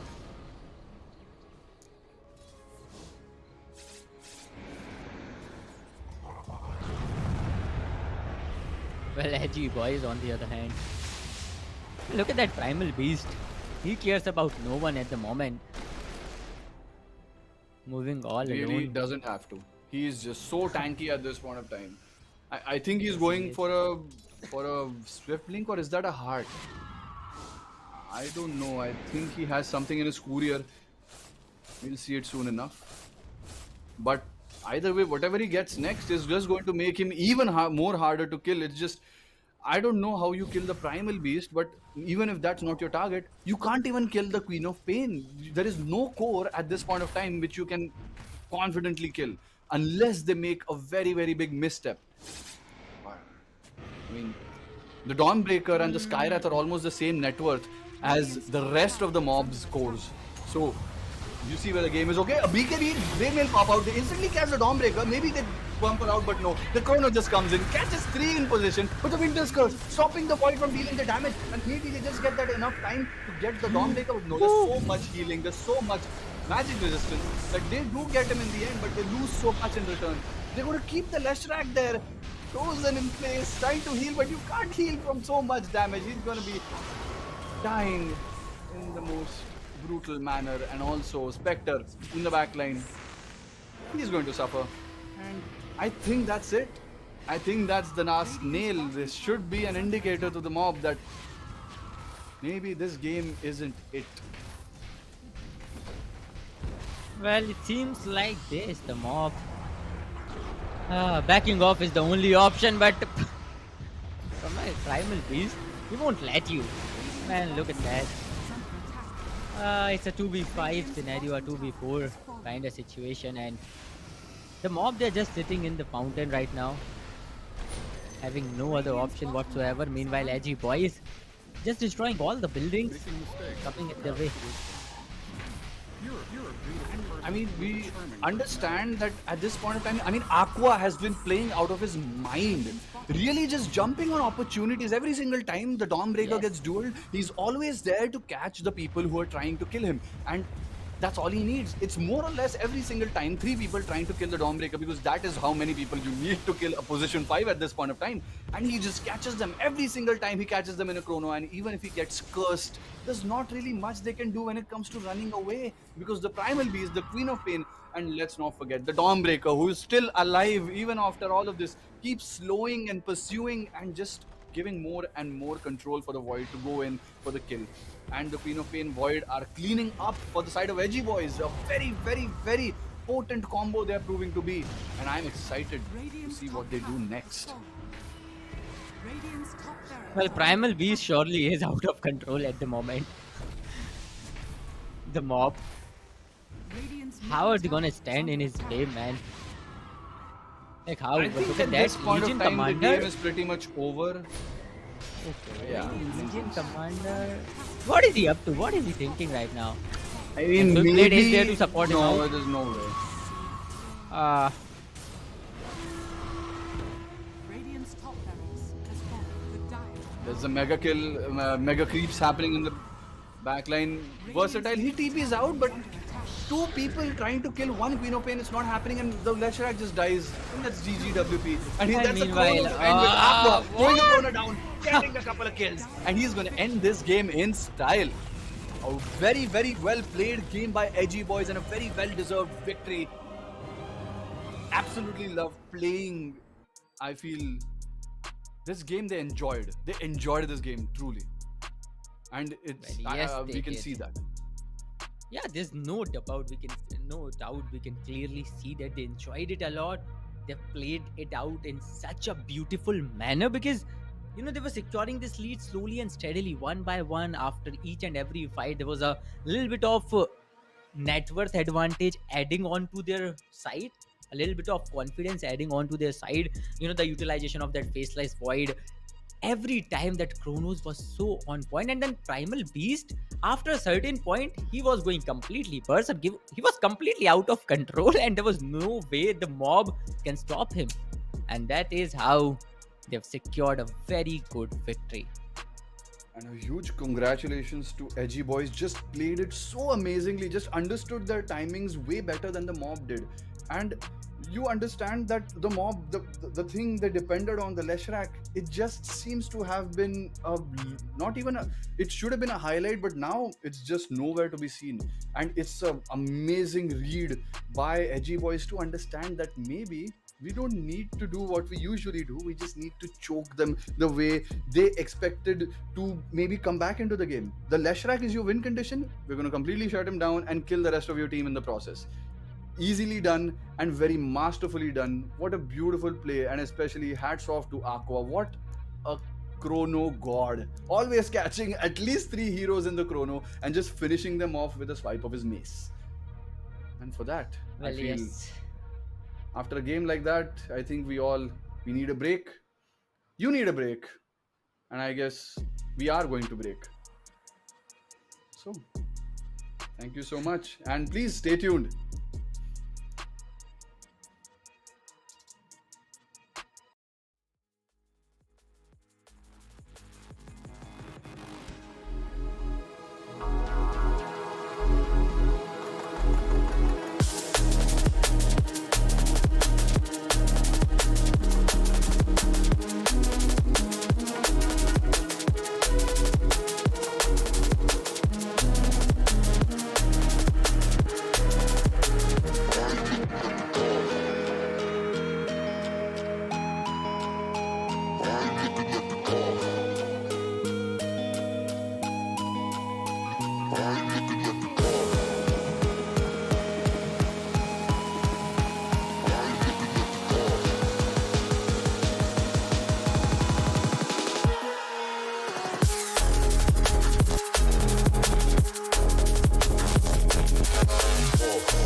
Well, hello and welcome back, ladies and gentlemen, to Acer India Predator League 2024. And we are back after a short little break.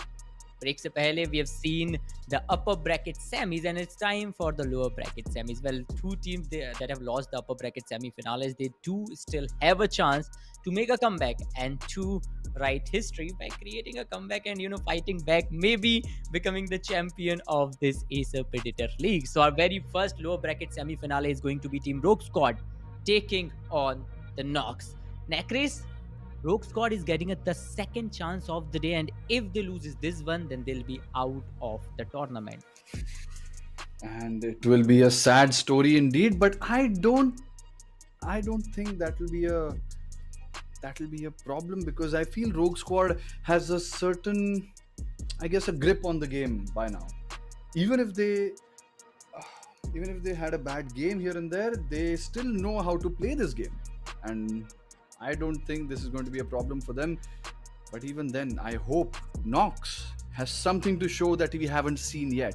We haven't talked about this team much, but it had a very interesting fighting maneuver that they did the last time they lost. Even if they lost, they kind of lost with their punching gloves on. They didn't go down that easy. They didn't get rolled over. They fought back. So maybe we are in for an interesting game. So I'm hoping that clash, we see some heavy clashing that decides this game. Full of action, full of fighting, and obviously full of very, very smart drafting. And I hope we get to see something very interesting. Maybe Well, a sure, pick but- or ban here. An Aegis Prophet, please. Give me an Aegis Prophet. Well, sure, there will be a lot of clashing between both these teams because this is a do or die situation for them, yeah? This is a lower bracket semi. You lose this one, you will be out of this whole tournament. You win this one, you will be qualified. You'll get qualified for the finals, which is a huge deal. And you'll be counted as the top 4 in the top 4 teams of this tournament, because right now we are at the top 6 and we're about to witness 2 more games. 2 more teams gets out of the tournament, 2 goes ahead into the finale. So it's going to be a very amazing journey and interesting one. But again, as you said, the draft is going to be a lot more interesting, and especially the picks. We might see some quirky picks like you're waiting for the Nature's Prophet now. Brewmaster is a far distance dream. Then Clockwork, yeah, I still remember we have seen a great Clockwork game. You wanted a I think 2 Clockwork. days back. I hope we see Yeah. a Clockwork too. I Well, hope we do. Hope is hope is the only thing we can do right now. But yeah, we are hoping for the best. Let's see. The pick and ban phase will begin shortly, and then we'll get to know what's going to be the picks, what's going to be the bans from both the teams. I am actually, now that you mentioned Clockwork, I feel that hero Pasol plays it very well, and maybe this time we may see him pick it up. I mean, we saw the Tusk last time, and it was such a well played Tusk. That game was just Yes. beautiful to watch. The way they executed the fights and the way they executed everything, it was a sight to behold. And we should know that the last time they banned a Skywrath Mage or even a Dark Willow, it was a Pasol ban through and through. So maybe this time a couple of bans coming just for Pasol may include his beloved heroes once more. So we have to wait for the pick ban phase, but I have very high hopes for some unique drafting this time. Well, obviously, we do have some high hopes because we have already seen 2 games and both of them were more than expected, like out of our expectations. But let's directly jump onto a pick and ban phase. Let's see what is going to be the first ban. Team ban. Oh, Dawnbreaker Spirit. Straight off the bat. Dire team One ban. of the most prominent bans comes in. Just ban them. I don't want to see these heroes, guys. Ban them. Ban the Dawnbreaker. Ban the unlimited healing this hero seems to do. And we saw that last game. The position 5 Dawnbreaker with an Aghanim Scepter. 10 seconds remaining. You can't kill anybody in that team. And hell, if you target the Dawnbreaker, 5 seconds he's pretty remaining. tanky. So, whatever position you play it on, this hero is insane. And which is why getting instantly banned. Third ban from Nox. What do you think is going to be, Clash? Radiant Well, team ban. they've already banned a gyrocopter. Gyrocopter. But I Strong ban. believe Strong there ban. are- Strong carry. Yeah, there are a lot of 10 options right seconds now. remaining. A void could be a very good option because we have seen some great 5 void seconds gameplay remaining. over the past Mhm, few games. mhm. Dire team And ban. maybe what do you? Oh, there goes the brewmaster. What do you think There's no about a way. Slark ban? 10 seconds remaining. I wouldn't think they would ban it that early, especially if there is maybe not like specifically if there's a Slark player in the opposite team, maybe they will ban it. Yeah. But it doesn't warrant a meta ban, so to say. It is a very strong hero, but there are so many more heroes like the P. I'm pretty sure the PA will be banned also because the PA currently is kind of a meta carry which is going around quite a lot. And I wouldn't be surprised that Nox bans the Storm Spirit. We have seen playstyle. Like it was banned the last time we saw them, and now it could yet again be banned because he just dominated the game with the Storm Spirit. And it will be an Invoker ban and the Nature's Prophet. We'll see the Nature's Prophet come out. It could very well Finally. be a Pasol Nature's Prophet, which I'm even more excited to see. And this Clash, this is already looking great. This is already looking amazing. 10 seconds remaining. Well, yes, it is, and why not? Because you were waiting this whole day for a Nature's Prophet pick, and finally, the Nature's Prophet comes in. That too from the side of Rogue Squad. But let's see what is Nox Dire gaming up team to. ban. Protector? A Treant Protector. Very, very good pick. I feel instantly a very good pick against Nature's Prophet. The ability to just walk through trees and not requiring a Quelling Blade is just like what you need when it comes to this hero. And as for what 10 seconds Rogue Squad remaining. are thinking, they have the 4th ban on the way. They will 5 probably seconds ban remaining. another meta hero because I think, but even then I feel they have an idea as to what Nox plays, so we may just see a ban which is particularly targeted towards Nox and not necessarily to the meta. But let's wait and see.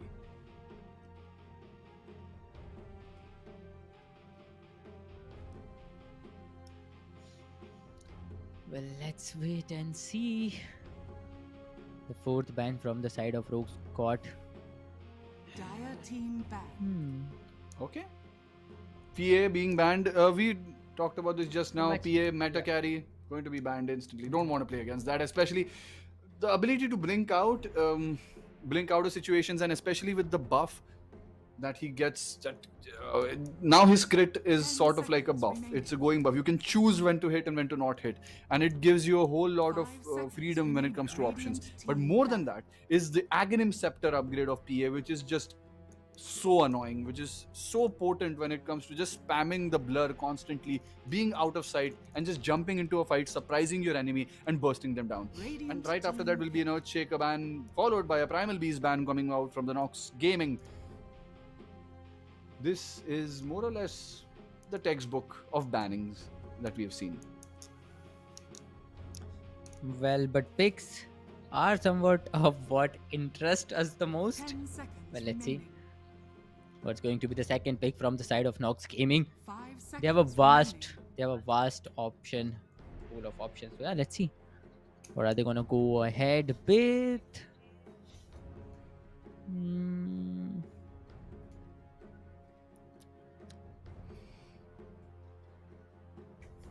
They have, I feel, Rogue Squad.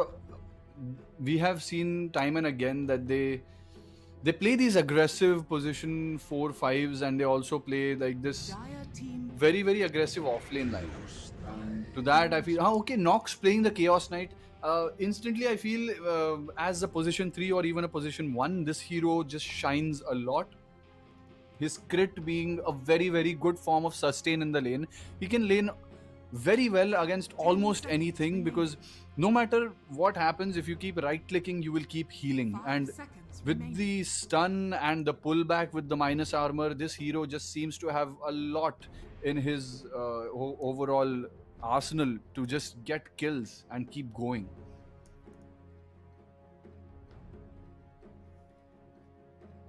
Dire team pick. Well, Rogue Squad's counter. Dark Willow. Well, a very much expected pick. And a good one. Dark Willow. I mean, Obviously. yeah, we can see a position 5 Prophet. We can see position 4 Dark Willow. It's very. I mean, I would like to see Nature's Prophet in anybody's hands, but as a position 5 also, it is so potent. It's just ridiculous to see him in the off lane and just harassing the carry with just an auto attack. And we see a Timbersaw right after. You would love to have a Timbersaw against a Nature's Prophet, but now that you have it on your team, it adds a whole new flavor to this 10 draft. seconds remaining. Especially against a Treant Protector. It's just insane. You will not be able to run away, not be able to hide in the trees, because the trees will be just cut down, and the Timbersaw just will always seem to have your number. And let's see what answer they have to this Timbersaw pick, because it could turn out to be a big problem. Cutting through CK illusions, everything. Well, it could be, but yeah. Nox Gaming, they still do have that chance to somehow deny that pick. 3 picks ahead. What's going to be their number 3? Grims. Well, this is a Grimstroke. And the second Grimstroke game of the day. And I should think that this Grimstroke is going to be successful, because Chaos Knight Grimstroke, a very good pair. seconds You remaining. just don't seem to run from a Chaos Knight Grimstroke. You will never run from him, because 5 there's just so seconds many remaining. stuns and slows and the extreme amount of damage that you're dealt. And let's not forget the Grimstroke link. That seems to just replicate Chaos. It will replicate every single spell. If the Chaos Knight uses Reality Rift on one hero, he can pull 2 heroes to him with the link on them. So that is a great pairing. Already I feel the Chaos Knight has had an advantage over what he would usually have. And now I'm very curious to see what the second pick comes out from Nox Gaming. Dire team pick. Slark. I love that you mentioned Slark clashing. I knew you wanted him banned, but especially now against a Timbersaw, against an Aegis Prophet, the Slark is a very good pick. It lanes well enough against a Timbersaw, 10 because seconds I mean the remaining. Timbersaw has a whole lot of burst damage, and you can't really kill the Timbersaw early 5 on in the seconds lane with the remaining. Slark unless the Timbersaw makes a lot of mistakes. Even then, later on in the game with a Silver Edge, with just raw amount of agility going to him, Slark can do a lot, and assisted with the Treant Protector and the Grimstroke, he can kill a whole lot more than just the Timbersaw. Well, let's see. What is going to be Rogue's reply to that Slark pick? Again, I was I was hoping for a Slark ban, but then again, picking that Slark, I wouldn't mind that. I love Dire Slark team games. back. But yeah, it's going to be a Bloodseeker. Instantly Radiant coming team. out from the side of Rogue Squad. No time It will wasted. No time wasted. Indeed, it will be just okay. Slark. Okay, I'm gonna pick Bloodseeker. That's it. That's the end of the discussion, guys. So that'll be two heroes which are just going to be Radiant paired team one back. after the other. And let's not also forget Bloodseeker. Very Dire very team good back. at disabling supports, stopping them from casting spells, especially with that blood right. Grimstroke, Korean Protector really don't want to be caught just like that, and Bloodseeker will be the one catching them, chasing them. And paired with the Timbersaw, paired with the Willow Disable, and let's not forget the 10 Nature's seconds Prophet remaining. sprouting out in the most unlikely situation. 5 They could seconds just remaining. chase them to death. The amount of burst damage that they put out. The Slark is going to have a game. Weird game. Let's see what he does.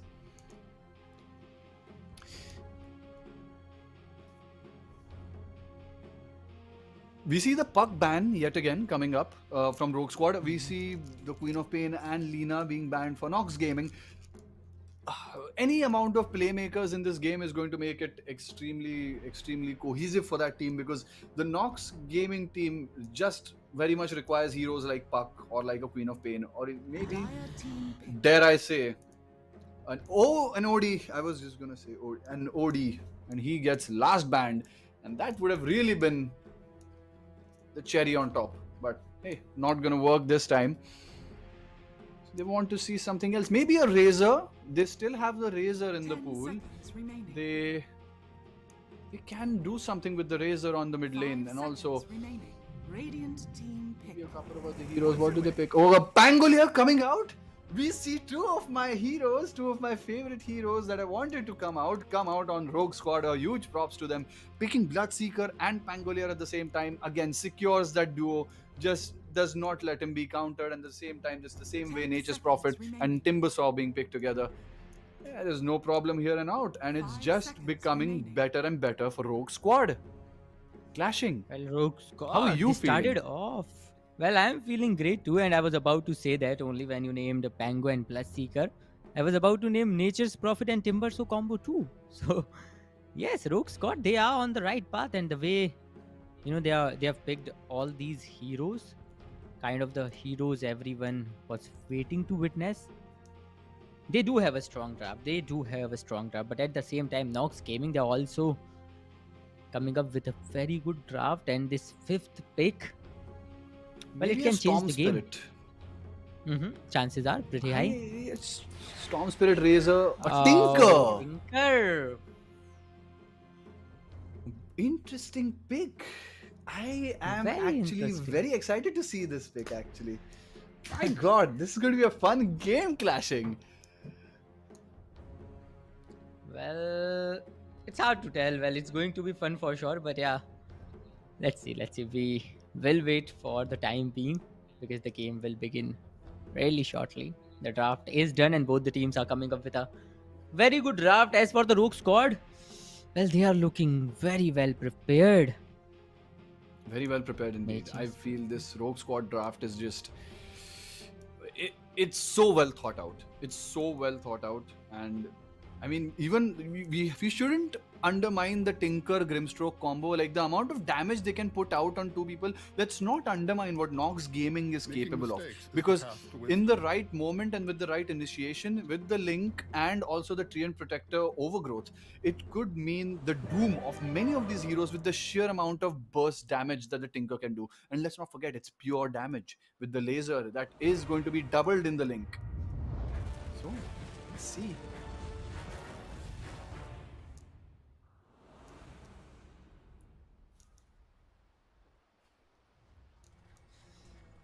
We are in the laning phase. Right now, people are going to move out. I feel. Prepare for Who does the battle. Bloodseeker lane with? I think it's going to be a Nature's Prophet Bloodseeker lane, and it could be a Dark Willow and Timbersaw. Seems very sensible enough. And at the same time, it could be the Slark and the Treant Protector paired with the Grimstroke and the Chaos Knight. Grimstroke, Chaos Knight have to be together just to have that magical combination.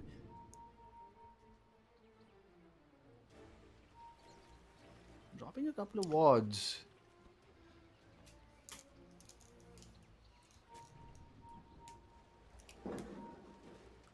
Okay.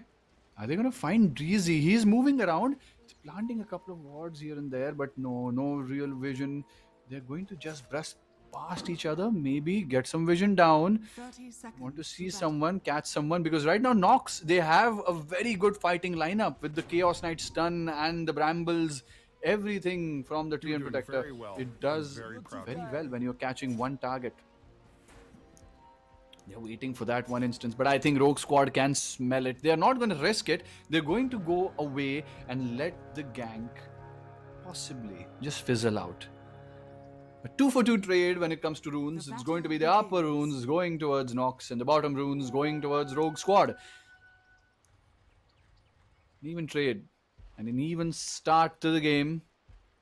Already we see Dreezy just roaming around, and also Verical. He wants to do something. Probably do some shenanigans with the creep wave. Try to block it. Try to do something here, but he's just going to keep an eye on what they are doing. Maybe looking out for the ward that Dreezy will possibly put down, but he doesn't probably know that he has already put down that ward. Rogue Squad. Well, the way they are reading the situation out and the way they're utilizing the experience each and every player holds on to. Well, yeah, Rogue Squad, they do have pretty much high chances of kind of go for this early game advantage, but then again, it's not gonna be that easy because Nox, they do have a very good fighting lineup, as you said, Necraze. And I am so excited. This game, I feel Nox. As I said, Nox has a lot to show, and Nox has a lot to say, Yes. and I'm very excited to see what they're going to show this time, because they have a draft that helps them do explosive plays. They have that CK and CK Tinker just coming out and just pumping out damage. But let's not forget that Pangolier and the Bloodseeker constantly being an annoyance, especially for a hero like Tinker. You don't want to get caught and being gone on in the melee range, so you have to be very careful where you position yourself in this fight. Nature's Prophet can catch you, Timbersaw can chase you, You're doing Pangolier very can well. roll you, Very and proud of you. Bloodseeker can murder you. And that's going to be something he needs to constantly think about. As a last pick, Tinker comes out from Nox. Well, let's see right now that Tinker versus Pango. There's some interesting duels going all around the map on the lanes. What is Dreezy up Already. to? I mean, you see, Dreezy is up to something completely what always every single NP is up to, is putting people in sprouts and right-clicking them to death. As you can already see, it's Yeah. just so painful even to watch. You get trapped in that bush and you just get so much of your health taken away. Summon them from the ether. It's ridiculous how much damage that his hero can do, and especially from such a low capacity, you don't even need many items on him, especially to be very effective in the lane. But speaking of, we see Treant Protector being killed by 69. A Timbersaw on the side of Rogue Squad. Maybe out for a stroll, taking a walk, which turned deadly. But with this first blood, Rogue Squad is all set. Meanwhile, Dreezy, hey, Chaos Knight, being extra careful at the moment. And look at that Bloodseeker. Oh, a long chase. Blood grenade Yes, it's going into to the be sprout. He's going to be finishing him off. And now the CK, he's alone, all alone in this lane, and that's going to be an easy lane for the Bloodseeker. Just look at how much impact a Nature's Prophet has. Why hasn't this hero been picked before? Even when he is not banned, people just refuse to pick him. I don't like that, and I'm glad that Nox is suffering because of it. Rogue Squad. Rogue Squad has finally made Dyer's courier has been that killed. decision to pick the Nature's Prophet. Now someone is going to suffer for it. Yet again, just look, just one sprout does so much damage.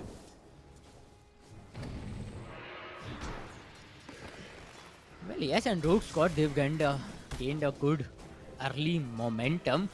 Meanwhile, CK, there's some good support.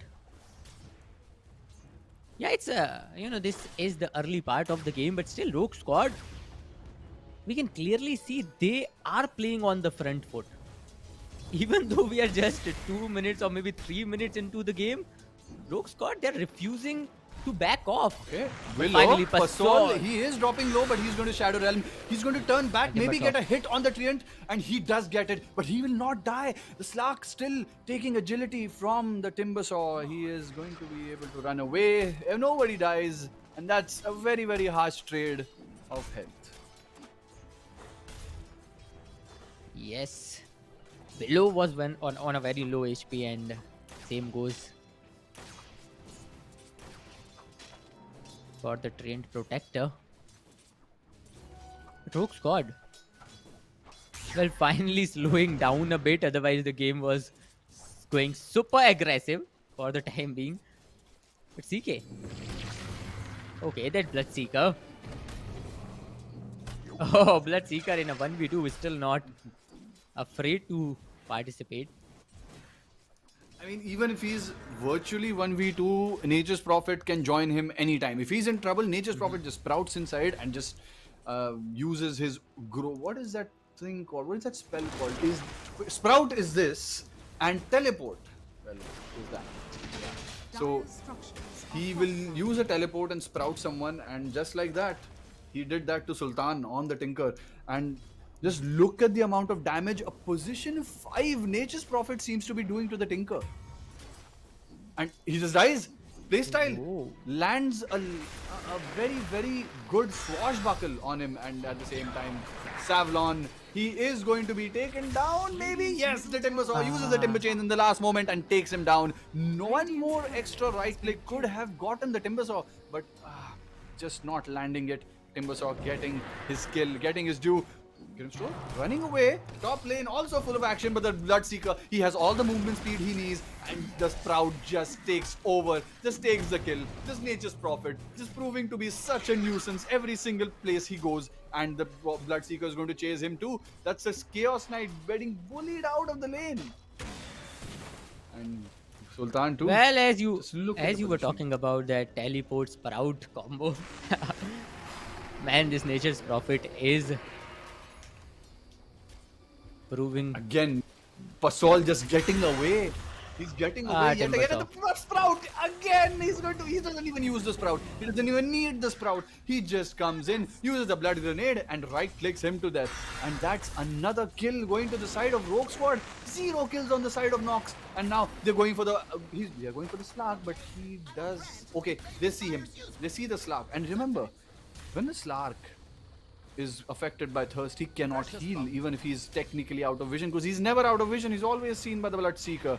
So very, very difficult for him to heal without healing a bit before it with like something like a Tango or just base healing.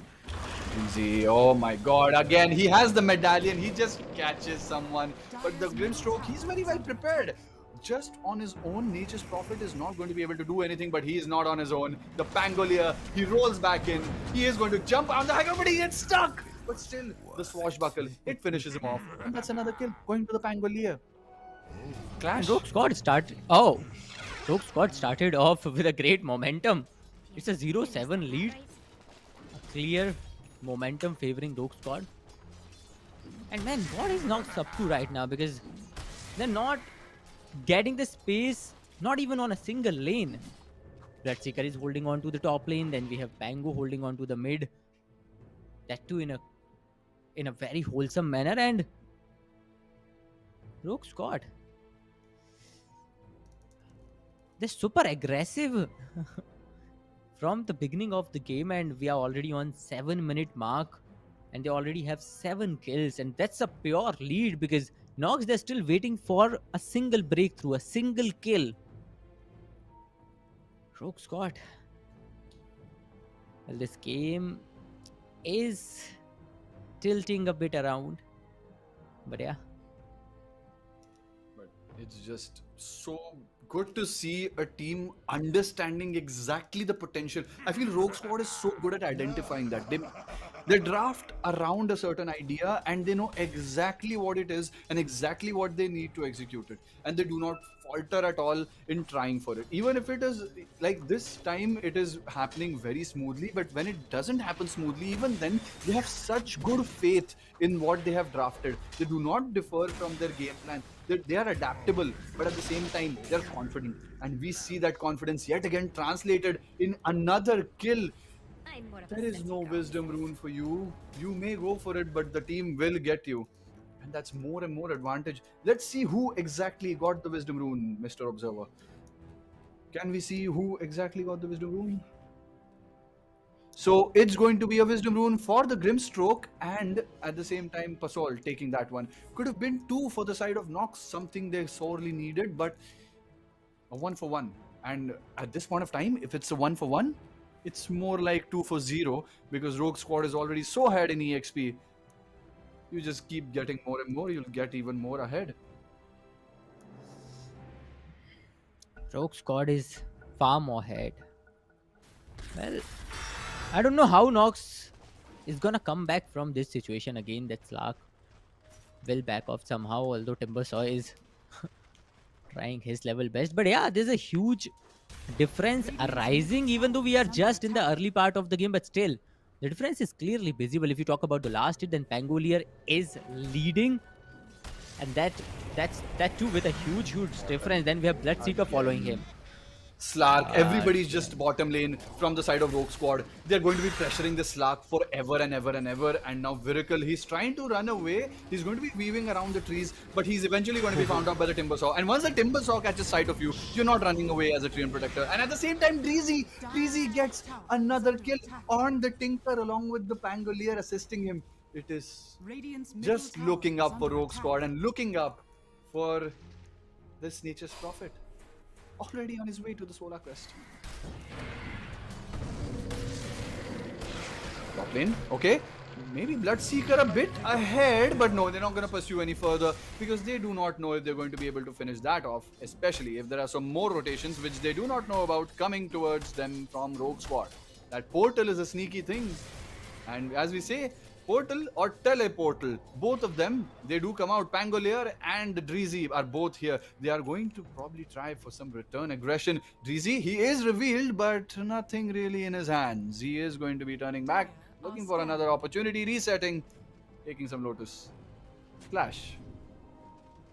This is precarious. Dire's middle tower Rogue is under Squad. attack. Surprisingly, not even a single kill from the side of Nox. Well, this is not what we were expecting from such a good draft from both the sides, obviously. But yeah, Timbersaw in a 1v1. Yet again. Just the rupture coming out on Slark. You cannot move out of this rupture. You're gonna stand there, maybe trade, maybe get 1 or 2 kills, maybe. Okay, Timbersaw getting a bit closer. He does die first, but slowly the Slark also follows him. But that's 1 kill, and that's an unstoppable streak going towards the Slark. Puts him in the game, and also the Bloodseeker extending a bit with the laser to his face and the rockets coming up. The Bloodseeker also dies. You were talking about kills not being on the side of Nox, and they have gotten Finally. just what they needed. Okay, roll Well, up. much He is needed. going to go for the. He's going for the Tinker now. Okay, another good catch from the Nature's Prophet. Remember, even if the Sprout breaks, the damage still happens, and the bounce misses on the Pangolier. He jumps out of it, and that's a kill on the Tinker, who had just gotten such a big bounty. Dies again, yet again, to the Pangolier. Radiant's bottom tower is under attack. Rogue Squad clearly controlling the game right now. Though Nox, the previous fight was just something they needed, and they need to do it again and again and again somehow. Oh, What a Pangolier dive. once again. Play style. Very good.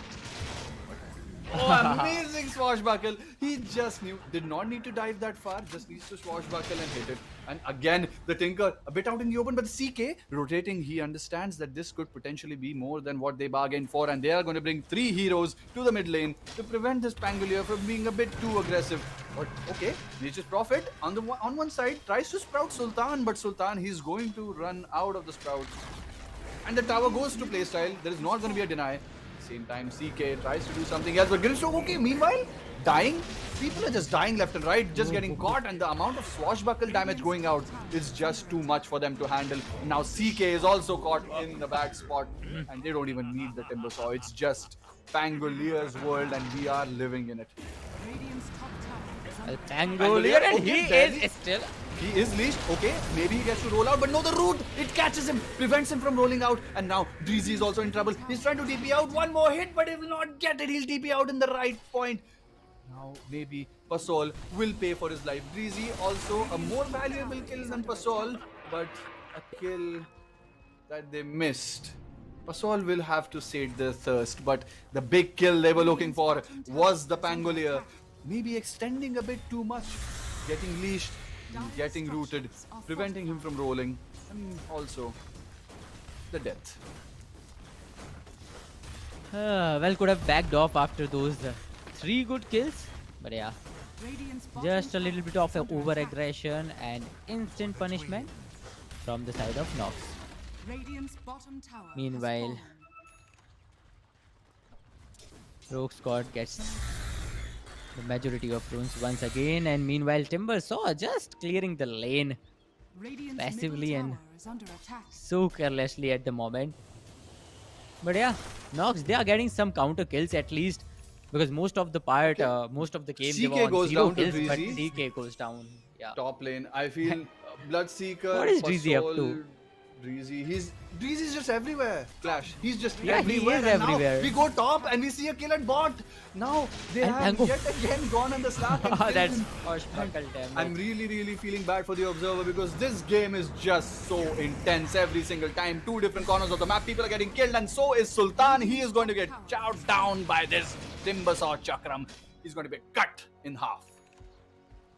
Man, the damage Pangolier is doing right now with that swashbuckles is insane. Just a single move gets almost half the HP of his opponent every single time, and Rogue Squad, they seem unstoppable from this moment. They do have a impressive 11,000 net worth lead. Is under attack. It's a 522 score line at a 14-minute marks. Man, are you kidding me? Well, Slark trying to keep up with the situation, but then again, there's no good kills coming up from his side too. Rogue Squad. Growth coming Pasol. out from Miracle. Dreezy. He is unfortunately stuck on a different side, and Grimstroke just goes down in the back. Treant Protector is also going to go down. Dreezy finishes that kill. Okay, playstyle dropping a bit too low, but the swashbuckle behind. He's going to be caught. The CK catches him. The rockets will finish him, and the CK takes the last hit. That was a TP a bit too exposed. A good return kill for the side of Nox. They did get something from what they paid for. I feel 2 supports for 1 Pangolier at this point of the game, especially going towards your cores. That's a good trade. But again, the Grimstroke. Okay, he misses a Chakram. No connection on the Chakram, but the Bloodseeker, he sees him, he smells the blood, and he goes for him. The NP is just going to TP inside, but the Link onto the NP and Bloodseeker, the NP is going to go down, but the Slark, he's still surviving. He pops the wand. He's running around. Now the Bloodseeker is a bit too low. Now the Tinker TP is in. Everybody is slowly coming to this fight, but the Blood Grenade going out, slowing them a bit, and the Timber Saw Chakram also delaying their pressure. Okay, Bloodseeker maybe coming back, trying to heal up, trying to get something back, but such a back and forth fight going down from both sides. This is what we talked about when it came to Nox having something to say. They're not afraid to fight, Clash. Well, yes, they are not. Nox, because they do not have any other option from this moment. They have to give it back. Rogue Squad, they are kind of on a rampage. They're just moving around on the whole map, getting all the frags they need. And then we have this Nature's Prophet, Dreezy, who seems unstoppable, going all around the map, getting a lot of kills. Pango is unstoppable at the moment, and Nox, they have no other option but to fight back, but to give it back to Rogue Squad. Otherwise, this game is already out of their hands. And Pasol clearing the lanes right now, but yeah, a single good fight from the side of Rogue Squad can create a very big impact, because they do have a very good lead, and same goes for the Nox as well. A good fight, and they might see a ray of hope in this darkness, because it's a huge difference. Considering we are only on 15-minute marks, this difference is humongous, and Nox, they need to cover it up as soon as possible. Radiant's top tower is under I just attack. I'm looking at the Nature's Prophet and he's just getting more and more farmed. He's almost done. I mean, halfway done with that Orchid. Once he gets that, supports are not gonna have an easy time at all dodging the amount of damage they can put out, because they are not going to be able to get any kind of spells out. Even if they don't get caught in the blood right, they're going to be silenced by the Nature's Prophet. This Grimstroke, his life expectancy seems to be very less, and Miracle right now his life expectancy seems to have run out, and he is going to pay for it. Even if he has a DD, okay, delaying a bit, he is going to delay that and force the Rolling Thunder out of the Pangolier, but that should be enough. He's going to go down and start coming in, maybe rooting someone, but he gets so just burst down by that Timbersaw, and just the amount of damage that Rogue Squad seem to put out is not seeming to be handleable by the side of Nox. And Sultan also gets caught somewhere else. Timbersaw just jumps on him, finishes him in a very, very small time. Radiant's top tower is under And the attack. fight Rogue Squad was looking for a long time. A team vibe comes in. And Rogue Squad, well, they were already so confident, and after this, I don't think they have to care about anything else. Look at the difference, bhai. It's a 16,000 plus gold lead difference. Radiant's middle tower is under attack. What?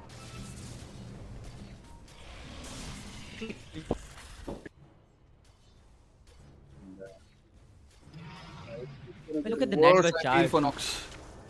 Yeah.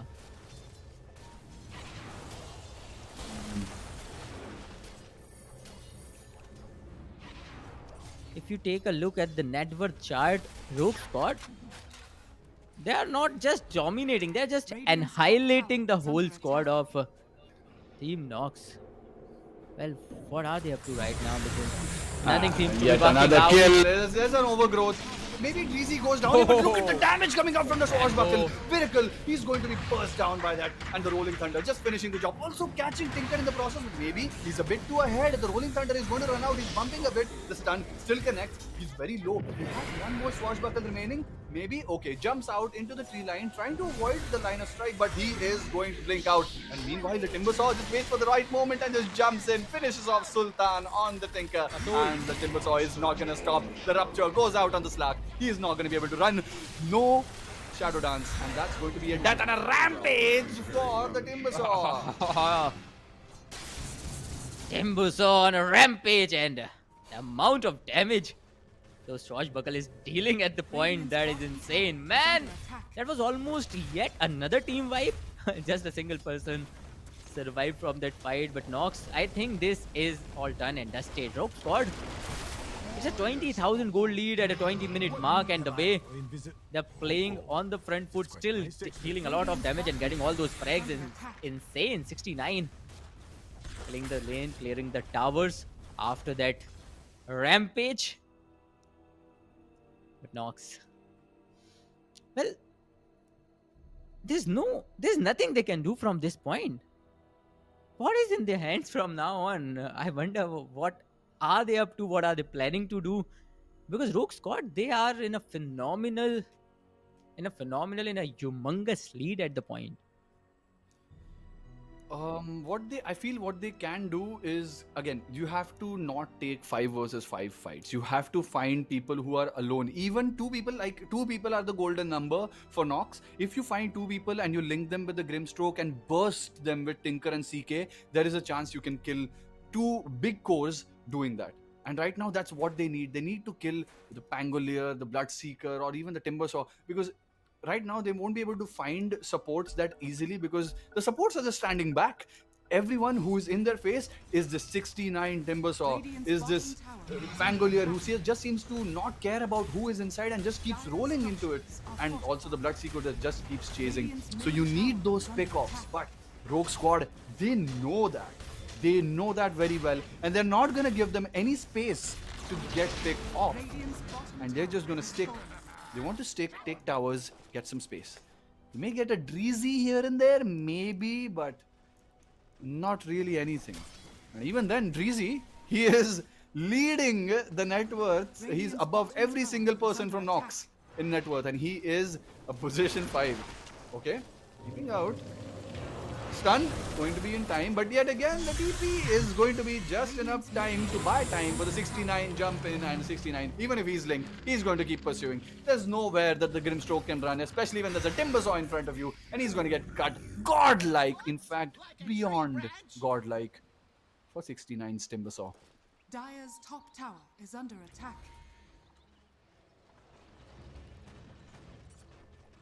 Well, Rogue is super confident at the moment. They're not even thinking twice before engaging in a fight. Even if it is a 1v1, 1v2, whatever it is, they are just blindly pushing in, blindly getting those frags, because every single hero is so powerful at the moment, whether you talk about that Timbersaw or that Pango, that Nature's Prophet. Well, he is holding on to the game in such a precise manner, but yeah, Tinker, the teleport in, and meanwhile the Tormentor. Oh, look at that! I think he did try to... We saw a little bit of a gaffe from Rogue Squad, putting down 2 observer wards. They had to deny it, but yeah, 2 observer wards going down happens, especially when you're playing such a highly charged game. You kind of press the button twice, and now they're going to instantly go bottom to take the Roshan for Bloodseeker. That's going to be yet another buff. Rogue Squad wasting not even a single second. Yeah. And with this, Rogue Squad wasting not even a single second will secure that Roshan as well as that Aegis. And then again, I think they might rush forward for yet another team wipe. I mean, I'd like to say that Nox has a chance in this game, and that is only if Rogue, as I said, gives them that chance.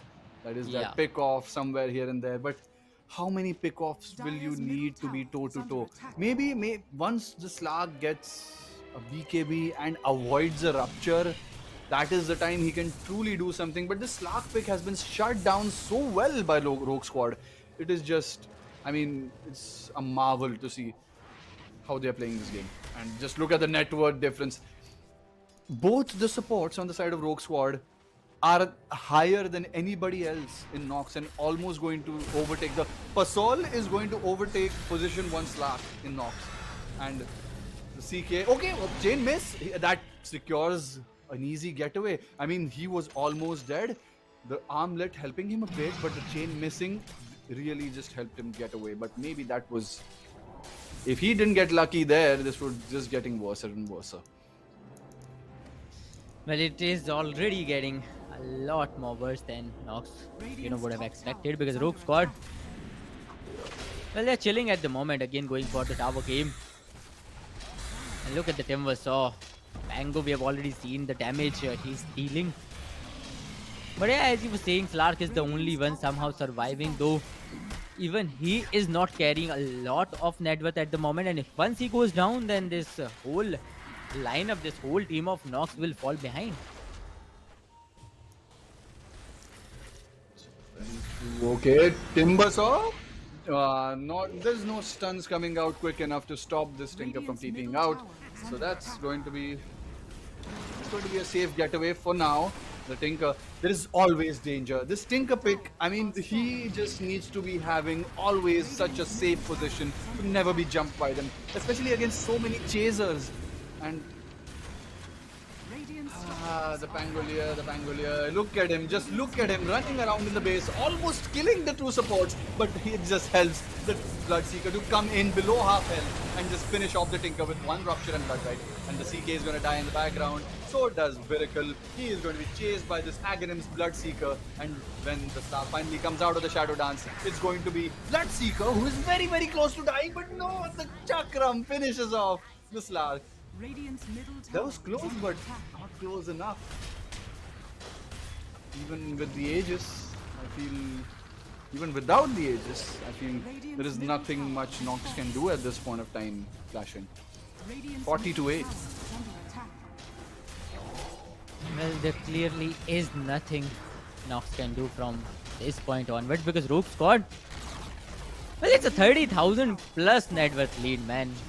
What are we even talking about? Nox, they might go for yet another defensive push, but on the other hand, Rogue Squad, they'll just keep on digging inside, and They get the that Aegis. Aegis. Okay, Sultan. But again, Sultan is going to get caught out every time he exposes, every time he uses a spell. People will be constantly on him. He will always be revealed, and we see that. You see him for 1 second, there'll be 3 heroes jumping on top of you and finishing you off. And now, even with the buybacks, even with anything else, I don't think there's any single way. Now, a rupture again coming out on the Slark. He is going to be disabled, sitting in one place, and he really does not have anywhere else to go. And look at the burst damage coming out from the Rolling Thunder and the Swashbuckle. I think that is the G's going to be dropped. I don't know how long they're going to hold out. Yes, that is the G's. The G's have been dropped. It's a good game, well played. Rogue Squad are your winners. And very, very, very confidently so. What a game by them.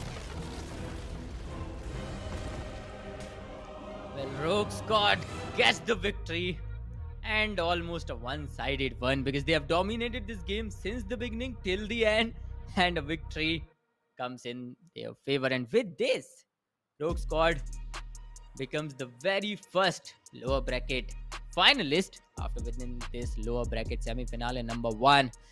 Man, that Pangolier pick, that Bloodseeker, Timbuso, every single pick from their side was so on point, and the way they have utilized them.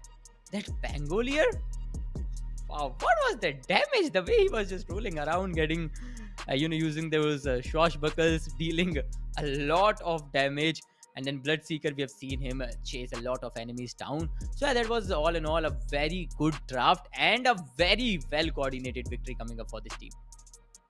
And it's very, very sad to see Nox go, but I hope they take this time to really understand what they did wrong and what they could have done better, and come back stronger the next time they get a chance, because I know they have something in them that can maybe show their potential a bit more. But this tournament is not going to be the place where they get to show it, and we are going to be congratulating and welcoming Rogue Squad into the next round, where they're going to face probably a very, very insanely challenging opponent, or maybe a comeback opponent from today.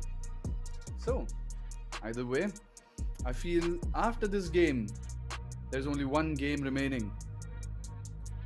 What is that game clashing? I feel we have been waiting for it for so long, and it's finally happening. Yes, the Mob versus the Truestrike. Finally, We have seen Truestrike play, and we have seen the Mob play. Mob. And we know that this is going to be an interesting matchup yet again. So for now, I think we will take a break. Yeah, it's time for a We will- short little break, and we'll be back with game number 4 and the last game of the day after a few minutes.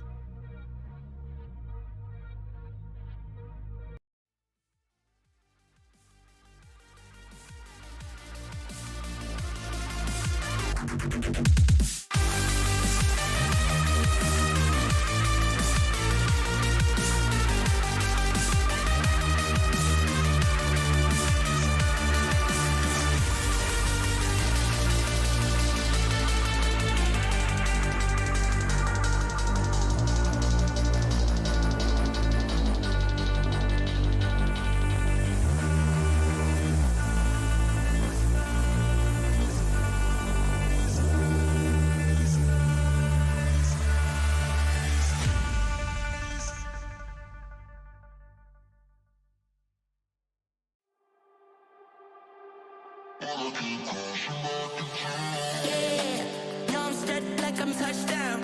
I can do my dance like a touchdown. Yo, like I'm touchdown. I can do my dance like a touchdown. Yeah, no, I'm stepped like I'm touchdown. I can do my dance like a touchdown. Yo, like I'm touchdown.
Well, hello, ladies and gentlemen. Once again, welcome back to Acer India Predator League 2024. Well, after a short break, we are back once again, and Chris, it's time for the final game of the day. We are about to witness Team Mob taking on Team Truestrike, and only one team can go ahead in the tournament. Whoever loses will be out of this tournament, and both the teams, we know both the teams are the deserving ones. The Mob taking on the Truestrike. Truestrike, we all know they have matched up with the Whoops, I believe, in the round of 16 or maybe in upper brackets, and after that they have forfeited this game, and that's why they landed in this lower bracket. And the Mob, they have already lost a single game today, and that's why they are in this lower bracket. Let's see who's gonna win this. I am very excited. I'm actually thinking about something else, but hey, भविष्यवाणी आ चुकी है और इसलिए let's go straight to the pick and ban. Let's see what all surprises are waiting for us. Radiant Rubik team first ban. Bam, man. Oh my god. Okay, just straight up banned Rubik. Dire team And the first ban. ban, okay, Primal Beast Loon Druid. Okay, some unique bans coming out right now. I'm 10 seconds okay. This remaining. is already very exciting. From the first second of this game, we see Radiant something team different. ban. A Night Stalker, okay, clashing. What are you thinking right now? Because I'm thinking 1,000 things. Well, 10 what are seconds these teams remaining. up to? That's the only Radiant question I have in team my ban. my mind right now. Finally, a familiar ban, Dawnbreaker goes down. But yeah, 10 Oh seconds. my what is going God. on in their minds? But you know, this may be a very 5 weird seconds thing, but remaining. I mean, again, the Brewmaster is going to be banned. Brewmaster Dark Willow, then Dawnbreaker has already been banned. Then the Nature's Prophet will be banned. The Primal Beast already been banned. So what are we looking at? What are we really looking for that really needs to come out of either of these teams? I'll tell you what. Now, this is a pick I feel is very, very out of what we are generally seeing in the meta. I would like to see an Dire team anti-mage. ban. I'd like to see an anti-mage. Hmm. 10 seconds remaining. Maybe an interesting matchup here and there. 5 seconds. Let's see the first pick coming out from Truestrike. I won't be surprised if it's something like an Undying or Skyrath Willow. Hell, even a Nature's Prophet. We've seen it once. We've seen it succeed so very well. What could it be? Well, we have even seen a Tusk game too. A successful Tusk game, if you Dire remember. team pick. Very, very successful Tusk game indeed. Team pick. And they are going to go for the OD first pick. I love their bravery. I like the fact that they are willing to show this hero off and they don't care what happens next. They have such confidence in this pick that even if they have to play it as a support, that usually sometimes people play OD as a position 4, make a Meteor Hammer. Back when the Meteor Hammer patch was still in play, 5 seconds but remaining. even without it, I feel a support OD is still pretty good. And they're not scared. Truestrike. They're playing every single move right when it lands in their mind. And I feel because they're so sure of it, Clash, I feel they have a plan already. Well, this is Truestrike for you. So yeah, they always have a plan. But then again, the mob, they won't let it slide like this. Especially in Dire team back. this big band phase. Started off with the Phoenix. Phoenix. All right. Everybody's playing in this game. No obvious first pick heroes coming out from both the teams. They are thinking out of the box here a bit and here and there. And I feel there could be a couple of meta picks coming 10 on the way. seconds But remaining. let's say that this trend goes on, Clash. And I feel 5 we are in seconds for a remaining. very interesting draft, which means that there may be heroes that haven't been picked yet that are probably going to be picked. We could see, I don't know, that DK.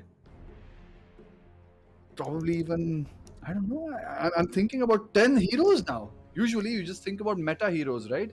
That out of these heroes, nobody picks anything. But now I'm thinking outside of it. So many Well, possibilities. Because these teams are giving us a chance to think outside of this, right?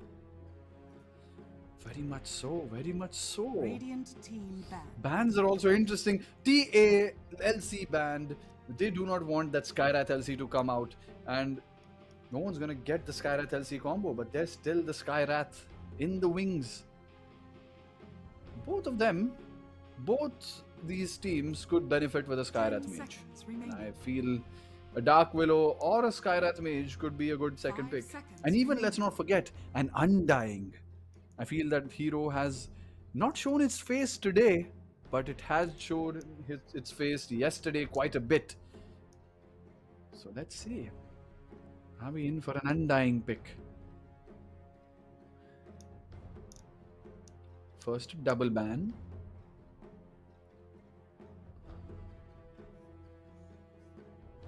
One minute remaining on the reserve time on the side of the mob. They're really thinking this out. They don't want these bans to be for no reason at all, because they have been banning more meta heroes than what Truestrike banned. But Radiant I team feel they're starting to get a bit intimidated by Truestrike's drafting style. They haven't banned the obvious heroes, they're banning something else. And they go for that old trusty Invoker. And let's hope this Invoker gets some better treatment than it did the last time we saw it today. 10 seconds remaining. 5 seconds remaining. Well, we do have to wait and watch. But Truestrike, well, they already do have that Outworld Destroyer on the pool. Let's see what is going to be the second pick. 1 minute on Well, the both reserve these time. both these teams are totally unexpecting. I mean, I have to say, I don't think either of them knows what's going on in the other's head. But I don't know. I don't know, Clash. I feel they're Undying. I expected it, and I knew I felt it inside. I feel an Undying was the right way to go. This hero, just seems right. Now, unless there is some 10 seconds remaining. what is that called?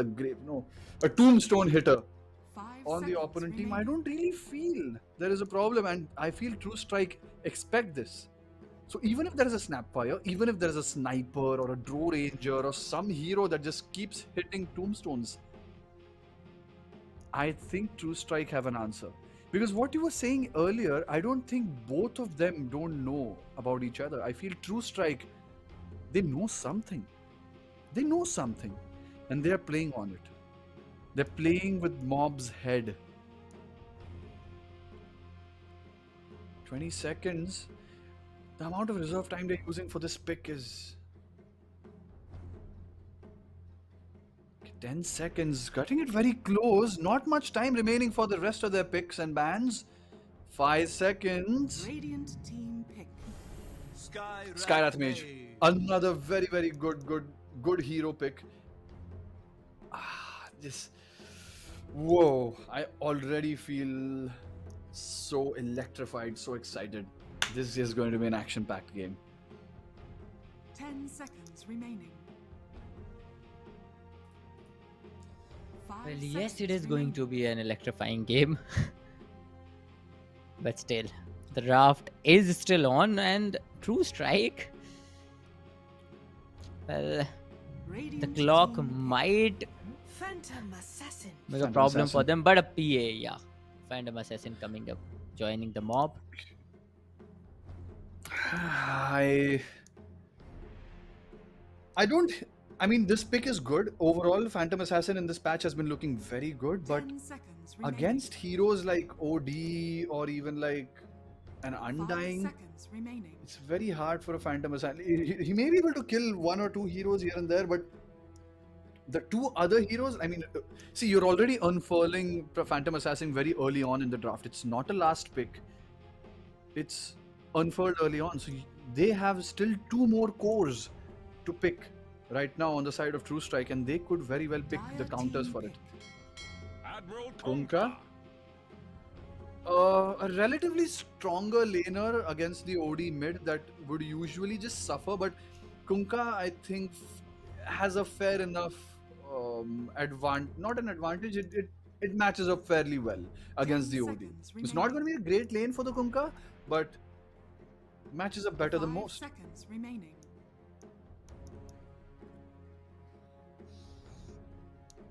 I know, I Well, need let's see. Truestrike to get some stuns. And we get an axe. Axe. That's the pick you want against a PA. You have a PA threat, you get an axe. You get a blade mail, you get a blink, and the PA is never going to be in the game. There's not a single save for mob. I mean, they have the tornado from Invoker to delay the axe a bit, but there are so many disables on the side of Truestrike to disrupt, not disables, but disruptions from the side of Truestrike. You have the silence coming out from Silent Mage. You have Outworld Destroyer just putting people inside that small little box he called the Astral Imprisonment to just stop people from doing stuff. And I feel the Invoker is going to be subjected to this treatment a lot in this game. The Phantom Assassin is going to be the main target of the axe, and the Outworld Destroyer is going to be targeting the Invoker and the Kunkka. And even, let's not forget, the Kunkka has a lot of disruption on his side too. The boat, the X mark, every single thing that could possibly be in their arsenal to keep the PA away from the axe could very well happen. So right now, their job is to stop these players from casting their spells and let the PA just die. And also, OD shouldn't shy away from hitting people. OD hits like a truck. So later on, he's going to be killing people through armor, through magic resistance. Nothing will stop him. That pure damage just keeps going and going. Now for the last pick on the side of Truestrike. What do you think, Clashing? A carry pick in your mind. 10 I have told you seconds mine. remaining. What's yours? What do you want to be picked here?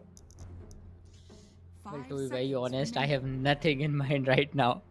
Radiant After team I'm pick. going to be very honest. I feel there's going to be a morph. Okay, morphling! Yes, we get a morphling! We get a morphling. Okay. And Now select your A hero. Zeus? I am excited that there's a morphling in the game. I always love seeing morphling, but the Zeus pick, if I was Truestrike, I would be scared right now. The Zeus is a very, very strong pick against most of these heroes. The Axe may not be able to blink in. The constant harassment from the Zeus, scouting with the Nimbus or even the Thunder God's Wrath, it could stop the blinks from coming in. And also the small squishy supports just dying to the Zeus damage. And let's not forget the Morphling, which we were so excited about. Now it seems like a distant dream. Morphling is going to have a pretty difficult game if the Zeus has a good game.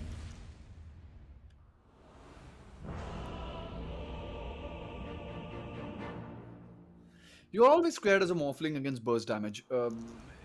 You don't want someone that can burst you down before you shift all the damage off. You shift the health. And Swift Blade going to be playing the mid Zeus. A very heads up pick from the mob. And right now the Kunkka, he's going to be played on the position 4. Is he going to be position 4 or is no. It's going to be a position 3 Kunkka and a position 1 PA. And that's going to be a position 4 position 5 Phoenix and position 4 Invoker. Curious draft coming out from the mob. But hey, let's not count the Morphling out just yet. I feel a good Morphling player, he can foresee a lot of things, and let's see how good he really is. Well, this is going to be one interesting matchup. The mob and the Truestrike. 30 seconds to battle. Well, the draft seems pretty exciting, as we have already talked about. We have Zeus, Morphling, Phoenix. A lot of exciting picks coming up. Then that Kunkka. I think the last time we have seen that Kunkka pick, the Monkey King on the opponents destroyed it completely. Completely. So now, yeah, now I'd like to The witness battle some good begins. Kunkka game too. But yeah, Odie. Okay, is that going to be that's You were doing very Skyrath, well. I'm very proud of you. Odie, and Undying? Okay, that's going to be 3 runes on the side of Truestrike. Can't improve until Bit of you an make advantage mistakes. here. Good secure. Will make Odie's first item a bit faster. Not that much, but a bit. All these small things may end up counting a lot later. Let's see. It's going to be a Phoenix against Phoenix and the Kunkka. Against the Morphling. A very, I don't like this lane much for Morphling. It's going to be a tough lane, especially with the spirits coming out. But I think they have a game plan in their head. I feel they are confident enough on the Morphling for it to suffer, but at the same time, not completely get out of the game. As for the last hits, right now, we see PA 24-0. And slowly we will see the advantage on the mid lane being very evident. This matchup can go both ways compared to who outplays the other, and especially I feel it's a bit more tilted in the favor of the OD, because even if Zeus has the chain lightning to secure last hits, just putting him inside the astral at the right time can help denying creeps. And just look at the Morphling just copying so much damage. He's trying to pull the wave behind, and I feel Undying is just the right support to help the Morphling survive, because he needs to divert the amount of damage that is going to come towards the Morphling. He needs to divert all that, divert the spirits from the Phoenix. Give him some breathing room.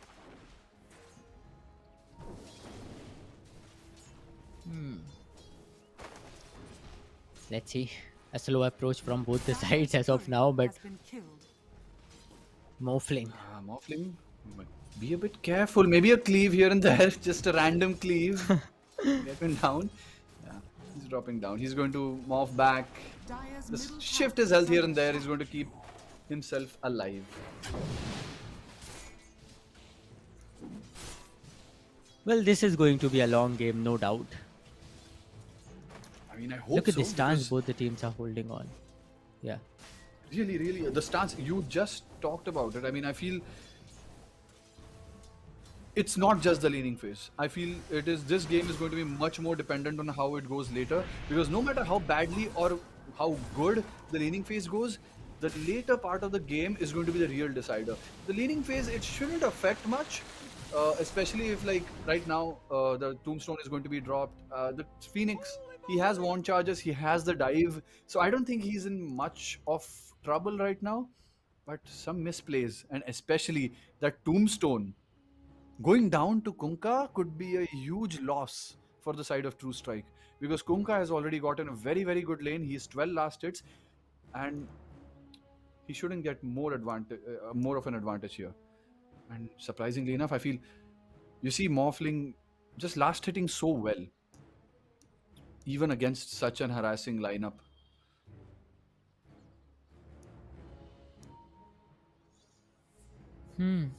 Let's see. Phoenix needs to be targeting the Morphling more. I feel the Undying is doing a great job in doing his job. He is diverting all the damage. He is diverting all the harassment coming out. And Phoenix needs to divert that back to the Morphling. Maybe stop him from getting that kind of advantage, because right now everything is dead even. The laning phase, 13-12, 11-11-10, 9. And that is the last hit ratio. No one is 2 ahead, no one is 2 behind. And this is the kind of game that makes for something interesting.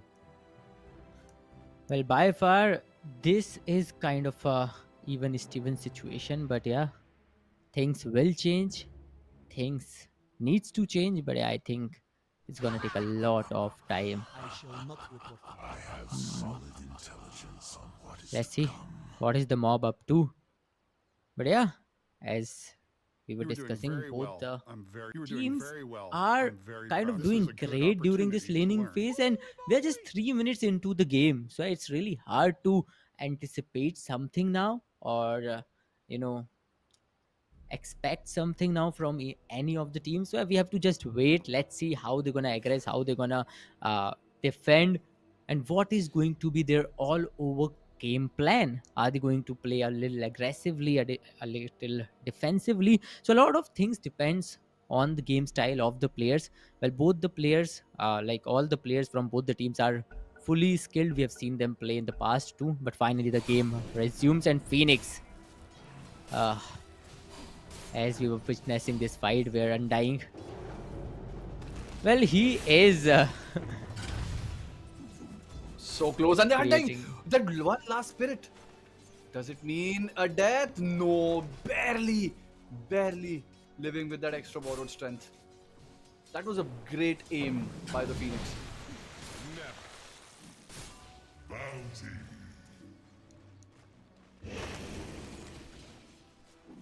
Suddenly enough, I feel right now, if the Phoenix and the Kunkka, this lane could go either way. The way it is being played is so interesting, the way Truestrike is playing it. The Undying perfectly just, it's such a good pick. I cannot say how good that pick is. It's just, I don't know how the Morphling is completely zoned out. Even if you try, the Undying is always there.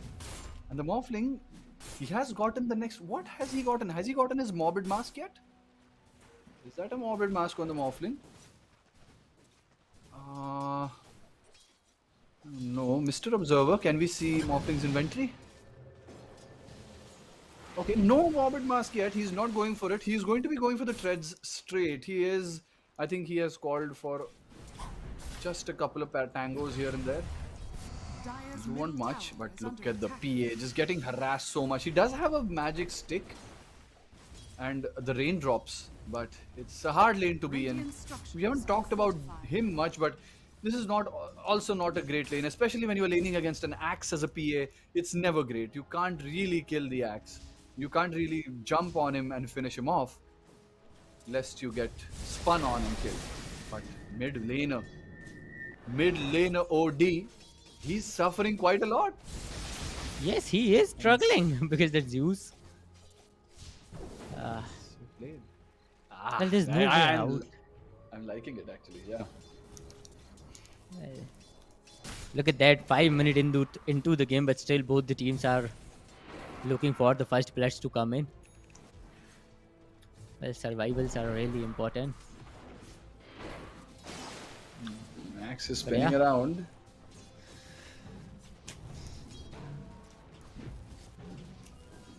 A nice and slow game by all measures. I feel this is the kind of game we have been missing for a long time. We haven't had a game that has been this slow yet. There's always been some action happening. But speaking of action, Axe just goes in, calls the PA, and are there enough spins? The helixes, will they count? No, the PA just runs into the trees on a sliver of health, and he will go meanwhile on top. The Kunkka, he does kill the Undying while we are in this action, and the Thunder God's Wrath, he finishes off the Axe. Right when we said clashing that this is a quiet game, the game started making quite a lot of noise, and it's gonna make a bit more noise with the Skyrat going down. Or is it the PA? PA barely missing it. He popped that last bit of wands, maybe one charge, and saves him Dire's just middle tower in the is nick of under it. attack. Oh my And- god. And finally, the mob gaining a bit of control, gaining a bit of confidence. Well, we were talking about the first blood. The mob gets 3 in a row. Let's see if they can keep up with this pace, because Truestrike, they won't allow them to main. Meanwhile, Invoker? Invoker. Okay, he's caught out. Axe calls him. The EMP goes out, but the Invoker is so low, and the Battle Hunger and the final last hit from the Skyrath Mage is going to finish him off. A bit more damage going out to the PA, but the OD, he has also rotated. He wants something out of it, but he has put himself into the Astral Imprisonment. A misclick from him, and now he does not have any other escape. If they choose to go on him, are there any more heroes steeping down? No, it's just going to be Swift Blade and the PA here. A bit of a whiff coming out of the OD. Invoker is still there. EMP landing on the Axe. He is going to be put inside the Astral at the right proper time. Does not burn any mana, but he is pretty low. And now the Zeus, he is going to get caught in the call. Maybe he dies first. So much damage coming out, and the hammer dropped by the OD. There are 2 people going down, 2 cores, the Zeus and the PA. The Invoker barely makes it, but he's trying to get one more right click on the Axe. Is that going to be enough? No, he puts a wand in, and that's not going to work. The Invoker, he throws out a tornado, doesn't catch anybody important. Now he's just going to try to run around in the trees, avoid a couple of hits from the OD, but he's eventually going to run into him, and that's an Astral Imprisonment. Gonna waste some time, maybe more time than what they bargained for. And now Master Instinct on the OD, he's going to take a lot of damage and go down. That's a lot of damage coming out from the spirits, and now the Skyrath is in trouble. Now the rest of the team has turned up. The Undying has come out from the portal. The PA finishes off the Skyrath, but the Undying finishes off the Invoker. My god, I have to catch my breath a bit. What is going on in this game? Yes, it is chaotic fight, and it seems unstoppable. It is taking eternity to Dire's put an middle end to this tower fight. is under attack. Both the teams coming up with instant trades, great kills. The mob, they still do have a little bit of kill advantage, but yes, Truestrike, that initiation came up from their side after, a 3-0 situation. They came up with 4 hasty kills. But Kunkka, well, Morphling, he is waiting in the tower advantage, in the tower range. Phoenix is there to support Kunkka. But once again, a defensive stance coming up from both the teams after a long aggression. But okay, Invoker. He is looking at him. Well, Not gonna attempt it. Not yet. I feel he needed the X mark to be in range. He does not want to engage the Morphling just by himself. And now the OD, he has been rotating here. See, the Morphling is very poor. He needs a couple of comeback kills here and there. Unless, he could just divert into a Midas. I feel he should be diverting into a Midas, but let's see what he does. Okay, the rune's just stolen right under the nose of the OD, and he's just gonna laugh in his face, and that's gonna be 3 runes going to the side of the mob, giving them for the first time in this game a slight bit of advantage. The mob finally getting that slight bit of advantage, but then again, this is Truestrike, and they won't allow you You can't to improve take until you make anything from mistakes. them. But the mob, smoke's coming in. What are they up to? Truestrike. OD OD gets caught off. Invoker He is with the going to tornado be and in so quite a lot Slade of trouble. comes He does in. get the shield rune. Maybe he does get something else off. Astral imprisonment on the Zeus stops him from doing more damage. But the axe, he TPs in. There's going to be a battle hunger and an EMP coming out. But yeah, that's going to be the end of the fight, more or less. There's not going to be any pursuit. Nothing less, nothing more rather to do here. No, not much initiation. I mean, right now we need what the one item we are looking for is the blink on the axe. It is going to be that one crucial item that gets Truestrike back into the driver's seat of this game, and we need that OD to be just very, very safe, just to just veil in the damage, because we saw what happened when the OD got to do his damage. And for that, axe, he opted to go for the blade mail first, but now let's see if they catch someone unawares. Smoke. Okay, silence with the PA. Some extra damage. Mr. Flare hitting for quite a big chunk. And the Morphling, he TPs from the portal. And he's going to try to kill the PA. And there's one more new going out from the Skylight that's going to finish him off. Yes, that's going to finish him off. The Invoker, he's trying to run away. There is the dust going out. The Battle Hunger. And one more slow coming out from the Skylight and the silence. It's not going to help. It's just going to secure his death to the axe. Culling Blade. And Truestrike finally strikes back. A 6-6 scoreline now. Invoker goes down. OD will back off. Phoenix creating chaos here and there, and Xander comes in.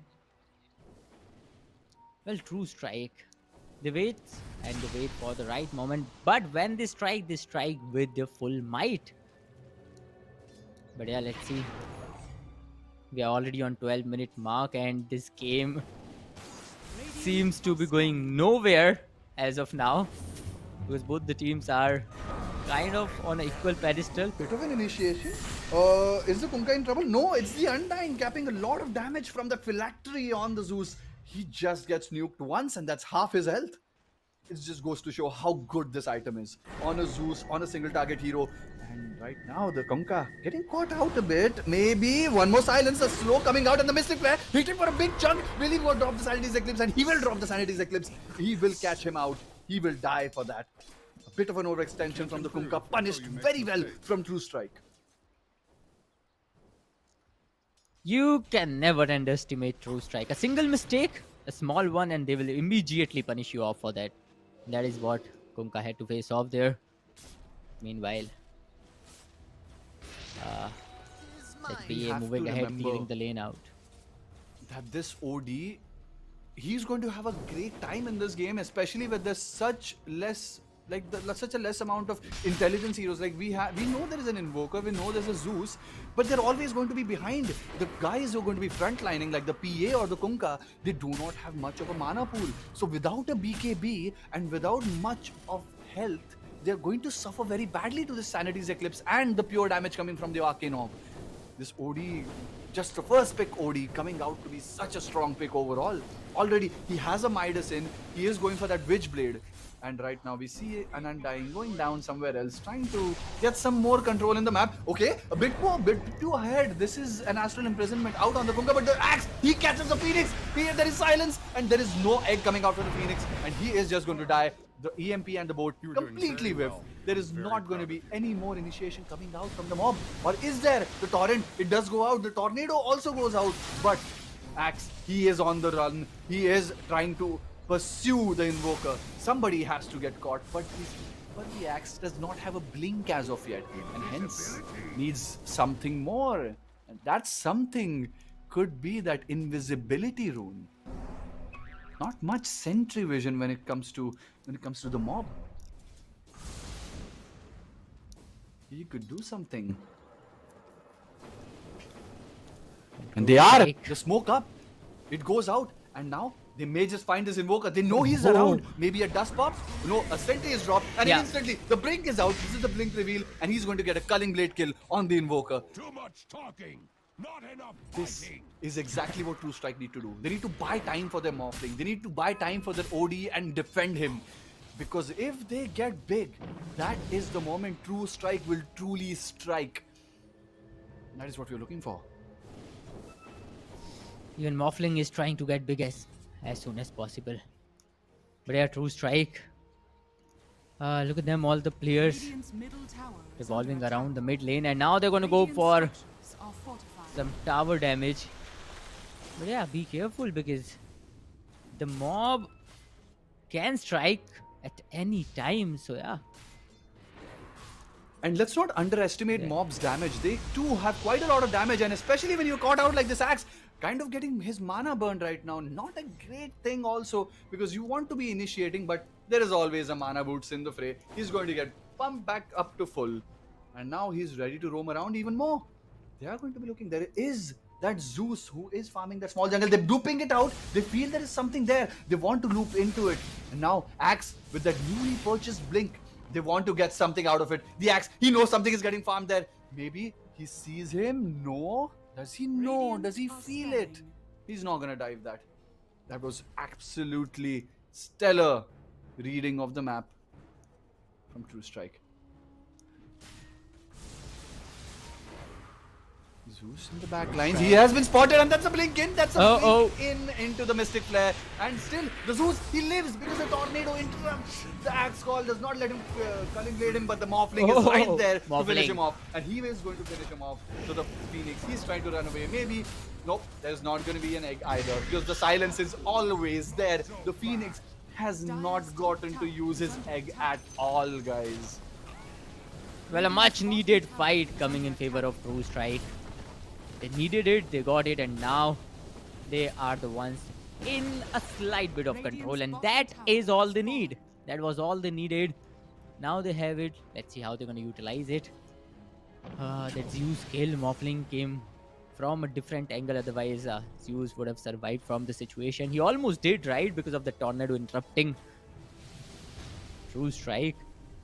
Let's see what are they up to. It's a 7-11 scoreline now, and for the first time, Truestrike, they're looking in a slight advantage. Meanwhile, the mob, they're afraid right now. They are studying the situation, kind of trying to get a read, but finally, Kunkka comes in. Esports X, but no. Will back off immediately.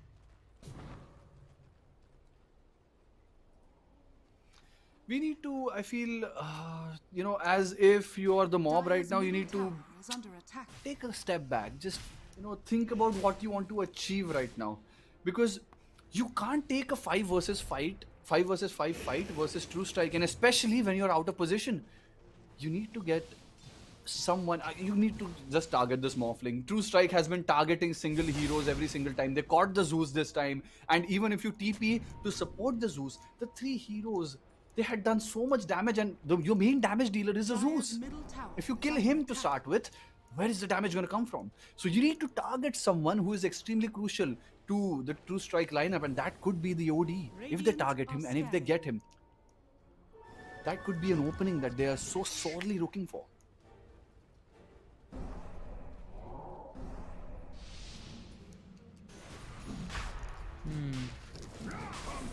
Truestrike, they will go for the Roshan.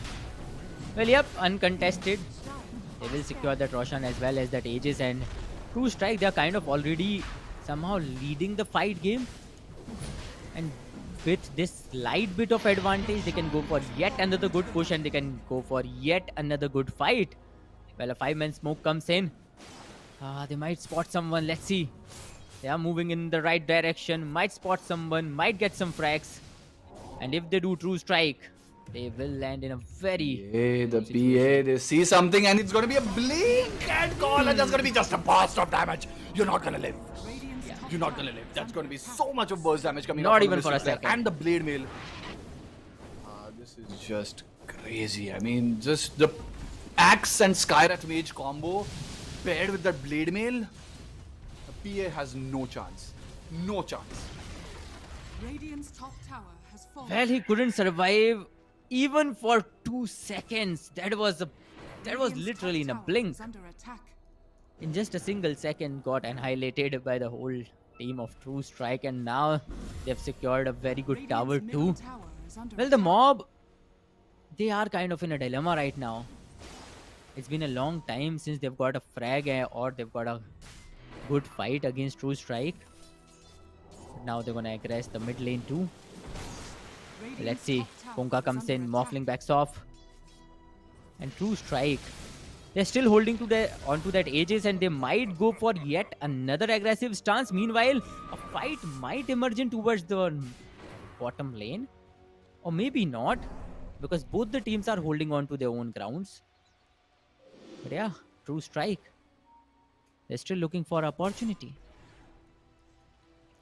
An opportunity they will get. By the way, they're the way they're positioning themselves. It's always in such a good position. The team is always together. The people who need to be initiating are initiating the team. The people who need to be doing damage are doing damage. That's Skyrath. He has never once been out of position. Such amazing positioning by the Skyrath mage, and it's just a pleasure to see him just get all his spells off, get those crucial silences off on heroes like Invoker and Zeus and Phoenix to stop them from using spells. Phoenix has not been able to even get one single egg in this whole game. Phoenix. My Well, God. the mob. What is Truestrike doing? They have the complete control of the map at this moment, Necris. And the mob? They're just gonna take towers. They're just gonna take towers. That's all they need to do. Just take towers, buy more time. This Aegis is to do whatever the hell you want. You're just going to go around, take towers, and take any kill that you get, and get more and more map control. Just war the whole jungle. Just see where this PA is farming, see where this Zeus is farming, and constantly keep ganking them. Because they, the same choking maneuver that I feel that some teams just understand, like Rogue Squad, they understand. Whoops, they understand. I feel Truestrike in their core, they understand that play style to really stop the opponent team from getting any space, and they execute it so well. Now, right now, we see the mob. They're smoking up Clash. They're looking for some revenge of their own. Will they find it? They do see an axe. Okay, he has been revealed. Kanka, he throws out. Oh, but the blink out, the miss on the X torrent. That's not gonna help. The Undying, although, he just gets jumped by the PA and gets burst in. Skyrath also for the first time being caught, but the astral imprisonment, it's gonna be on time. But the axe is going to be caught. He's going to be killed. So does the Skyrath. We finally see the egg go down, and we see what happens when the mob gets an initiation and when Truestrike is not paying attention. And while you were saying they know how to choke the other team, they themselves choked a bit. Structures are fortified. Well, just a little mistake, and the mob. They won't allow you such kind of mistakes. Morphling comes in. Bit of a risky maneuver right now. I mean, if the Zeus was there, he would have done much more damage, and that could have been very, very threatening to the Morphling. But they're gonna keep going. They're looking for something, but there's a TP out from the Invoker. There's no one who's going to stay back, and they're just going to back out. Everyone who does not have a TP or does not want to use a TP are just going to slowly just walk away. And this Aegis, it has finally run out. There's 20 seconds on it. They're going to get a couple of waves out of it, maybe a full heal on the Morphling, but he doesn't really need it. With the Undying and the mechanism coming out, it's just a bonus. Skadi coming out. He wants to be that tanky boy who stands right next to this axe and helps the OD dish out the damage he needs to without getting hit. Well, yes, finally that Aegis expires on the Morphling. But still, the mob, that initiation they've got on the bottom lane, got 3 kills.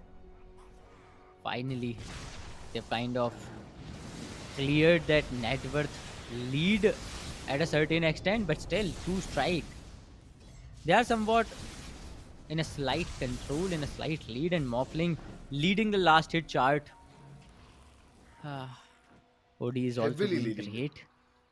Yeah, he is heavily leading it. But I then again, feel Truestrike. like yeah, Truestrike Truestrike. has killed Invoker. They need. Oh! Until you make mistakes. Has killed Invoker. They have killed Invoker, Surprise. and I feel like, as you were saying, even if there's a It came last off as a hit surprise. lead, Yeah. the last hit lead, it doesn't account for much, especially actually no, it accounts for much more because the PA has a Battle Fury. If a Battle Fury PA is toe to toe with your Morphling who does not have a Midas, you're in a good spot.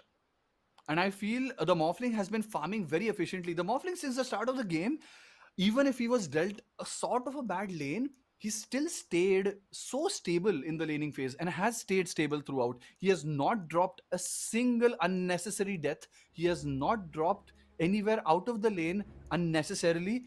And every time he has gone out of the lane, he has gotten a kill and on some important core. So he has been playing his cards right. And we talked about this in the start of the game, Clash. If it is a good Morphling player, he can sniff out the right situations, the right places to play, and at the same time just win this game even if he is somewhat quote unquote countered. Dire's top tower is under attack. Well, yes, but yeah, let's see if he can keep up with that or not. Because the mob, they are kind of getting their grasp on the game. And it is clearly visible. Though Truestrike, they do have a greater advantage. They do have that tower advantage that they've got in the early part of the game, in the mid game. And now it's going to be smoke gank coming up from the side of the mob. Who are they gonna find first? Truestrike, Morphling. He sees them and he instantly waveforms out. There's not going to be an X mark coming out, but hey, Truestrike, they're all regrouped here. There's going to be a torrent storm from the Kunkka. He's going to be doing a Water Kingdom stunt here. But yeah, the Water Kingdom rides, they get over pretty fast. And no amount of Water Kingdoms can stop your Morphling from going ahead and maybe one more hit, and it would have been enough.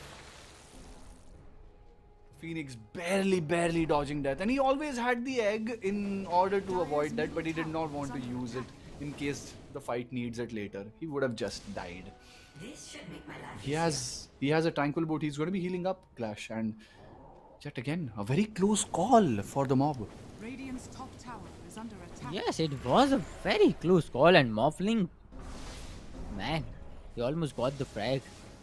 But yeah, Truestrike, now that they've lost the kill, again goes for a tower, gets yet another tower, Dire's bottom tower and is under Truestrike, well, the map is still under their control. They're playing on the majority part, getting the majority farm, and somehow the mob, they are afraid of moving ahead. Well, let's see.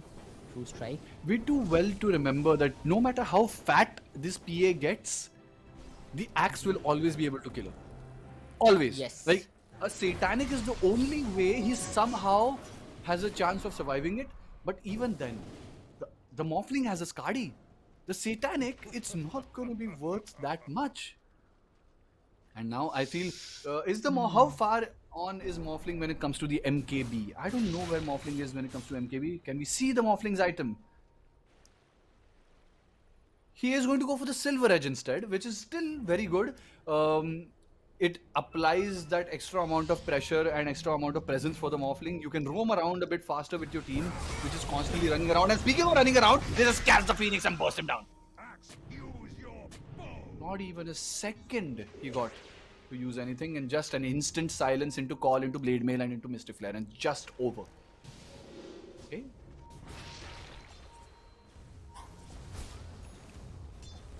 Well, what kind of strike that was? OD. Some very good game coming up from his side, and the follow-up support from the team too. But yeah, the mob, a single hero is clearing the top lane out. But on the other hand, Truestrike, the whole team is present at the mob's jungle. And they might go for a bit of aggression at any moment. They're waiting for the opportunity to seize it. But no, not getting any right now. But what is Invoke up to? I feel so bad for the Invoker because he's going for the Solar Crest. He hasn't finished that Spirit Vessel. I feel a Spirit Vessel finishing it so late is useless anyway because the Morphling has a Manta. There are so many more defensive spells. So it's good he's going a Solar Crest. It will help his carries to be a bit more durable in the fight, help them survive a bit more. But there is nothing really what an Invoker can do except a Tornado EMP. And let's not forget an Alacrity. Maybe an Alacrity, but what really can the mob do to just fight back just conclusively? Because now even with the Torrent Storm, even with the Water Kingdom, the Kunkka is not going to be that much of a threat because the OD is now very, very strong. He can just walk in, kill people, and you have that Morphling and that Axe just frontlining for their team, just taking all the damage in. They don't care. The OD is making his way to the Hex. Oh, Truestrike. Well, they are covering up the area. Okay, they know this PA is somewhere here. Do they see? Okay, the courier, he gets killed. Now they know something's over there. One more courier, it will die. Okay, 2 couriers going down. A good pickup by the PA. But they're just gonna straight go to the Roshan. They're not gonna try wasting time looking for the PA in the shadows. The blur is just so annoying to do with. Roshan just melts to the UD. Okay. Last hit still going to the Dire. Aegis going to the Morphling. And I think that's a complete yet another silver Aegis edge if you favoring wish to buy it. Has fallen. Well, yes, the last time that Aegis just got wasted. Let's see if he's going to utilize it this time or not. Well, I think it's about time. Truestrike, they need to kind of build up a game plan and they need to go for a crucial strike. Meanwhile, PA, okay, he might find Undying, but no.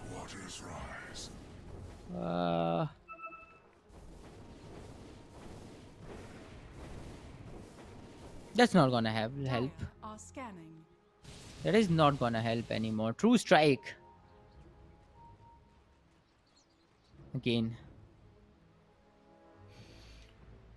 You know, Clash, Radiant are Wait, scanning. I feel there is something more that the mob can still do. There is that opening. There is I believe there is still an opening for them.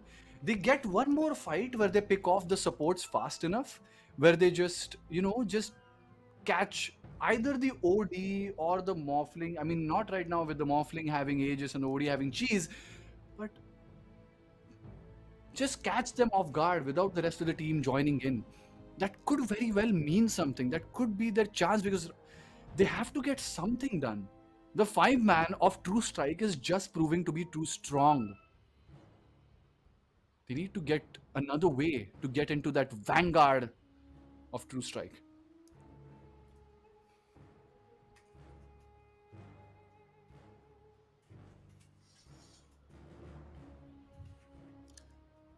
Well, let's see. Well, yes, the mob, they do have the opportunity, they do have the chance, but then again, seizing that opportunity is gonna be real hard because Truestrike, especially right now when they're holding on to the cheese as well as that Aegis, and even though if they're not holding on to those, it's going to be real hard to take on Truestrike, all out frontal fight because Truestrike, they are in a very controlled position right now. And the way they are moving around with a lot of coordination, the synergy is clearly visible. There's only a single person from the side of Truestrike who's moving a little bit far ahead onto the bottom lane. And that is Morphling himself. And there's He no has way the you can catch Aegis. him just like that. Yeah, he does have that Aegis.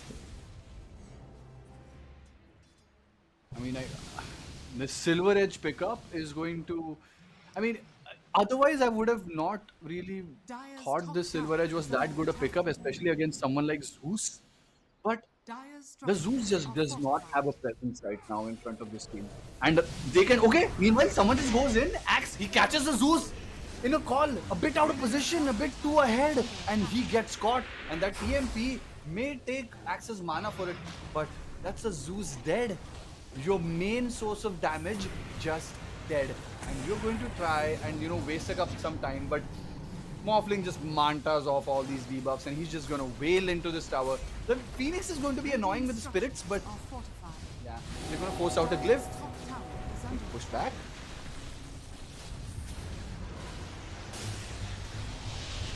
Wasting quite a bit of time, but good Astral from the OD, preventing that EMP from burning the mana.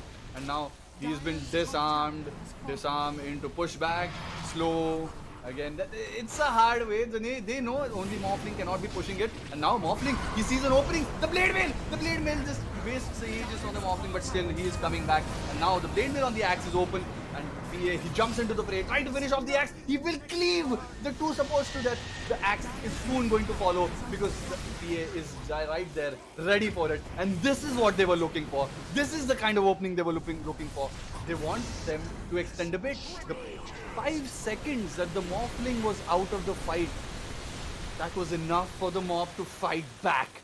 And the great catch on the egg and the Kunkka just working together, it just proved to be too much for Truestrike, whose failed high ground attempt is going to be weighing a lot more into them.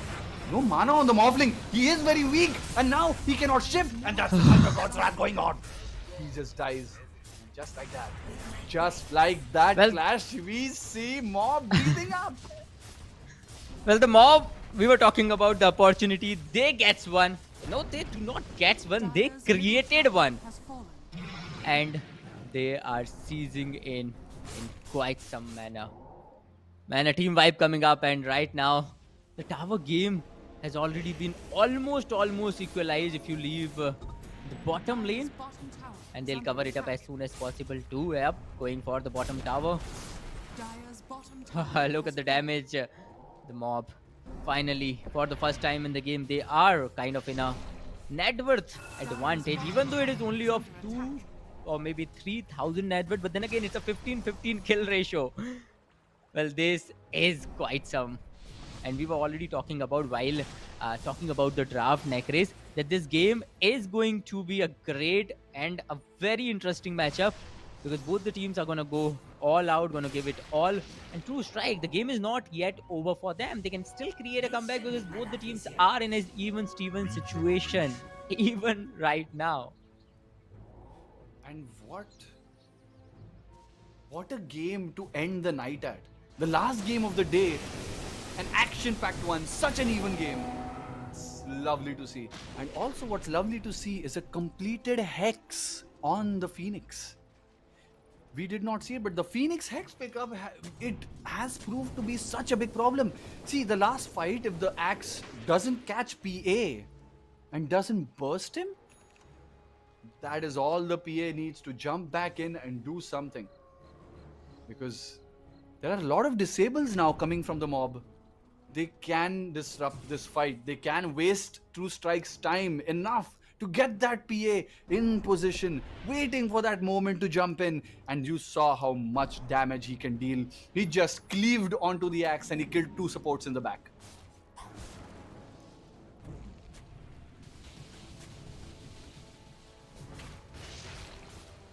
We're going to look at PA just farming up a bit more. He's going to get that Abyssal Blade, that extra bit of item, always helping. And let's not forget that Fan of Knives proving to be such a big problem. Just drains so much health. It's a percentage-based health, percentage-based damage to health. And it's just so good against strength heroes who have an insanely big strength pool, health pool. I'm sorry.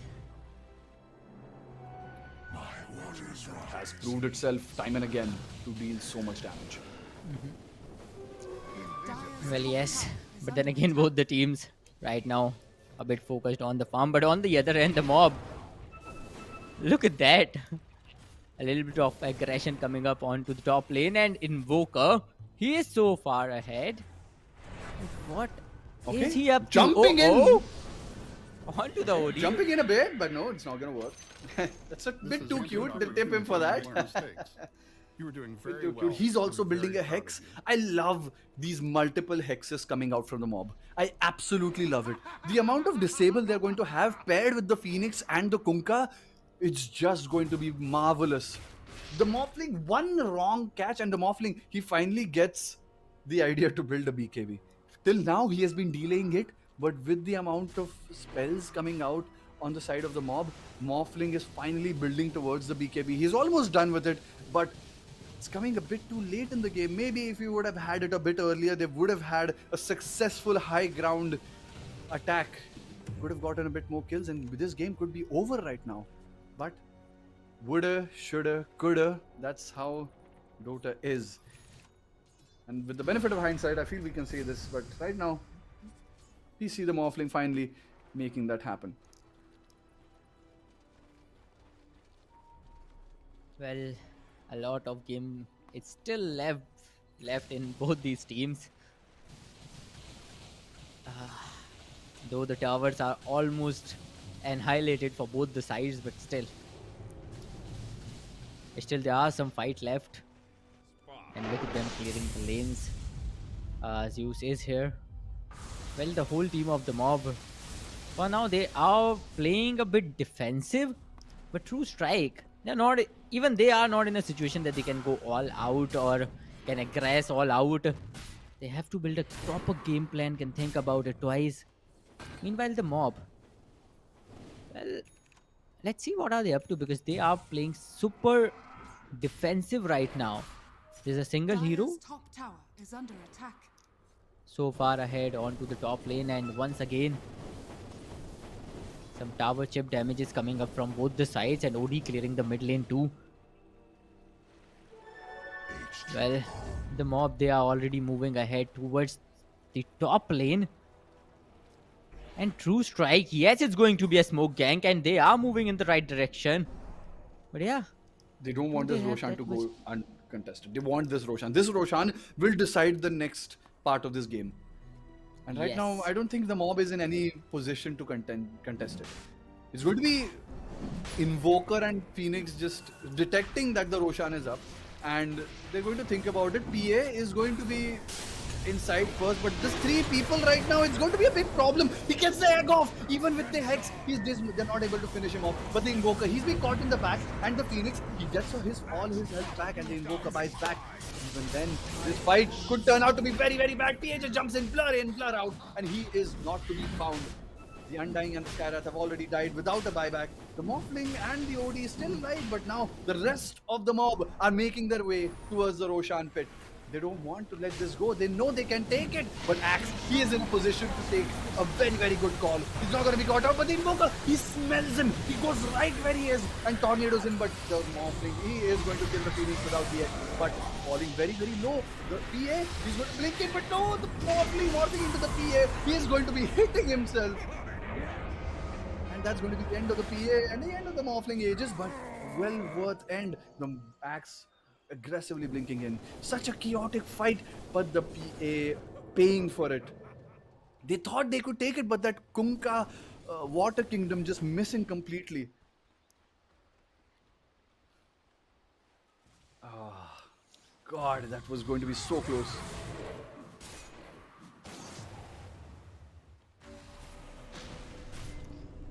well, yes, it was. And the mob, that's off the fight they've put forward, and then again the Aegis has already been utilized from the side of Muffling. Though Truestrike, thanks to that Roshan, finally they do have a little bit of net worth increment.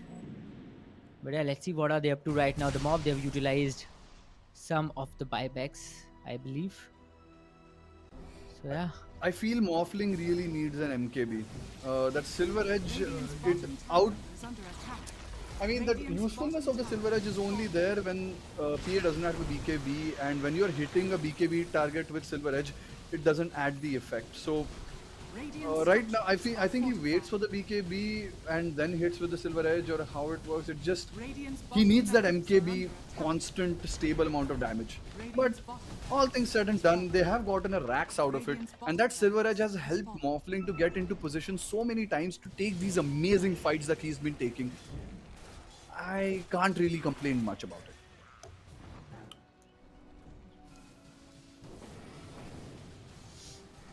well, yes, complaining is not an option right now, but yeah, Truestrike. Well, we are already 42 minutes into the game, and Necrace, this game doesn't seems to be going anywhere, because the mob is looking super powerful, and so is Truestrike. And every time a fight arises, both these teams go all out, somehow gets traded off, and somehow we ended up in an even Steven situation every single time till now. So yes, is still True so Strike as well even. as the mob. Yes, it is. So close. Okay, Axe.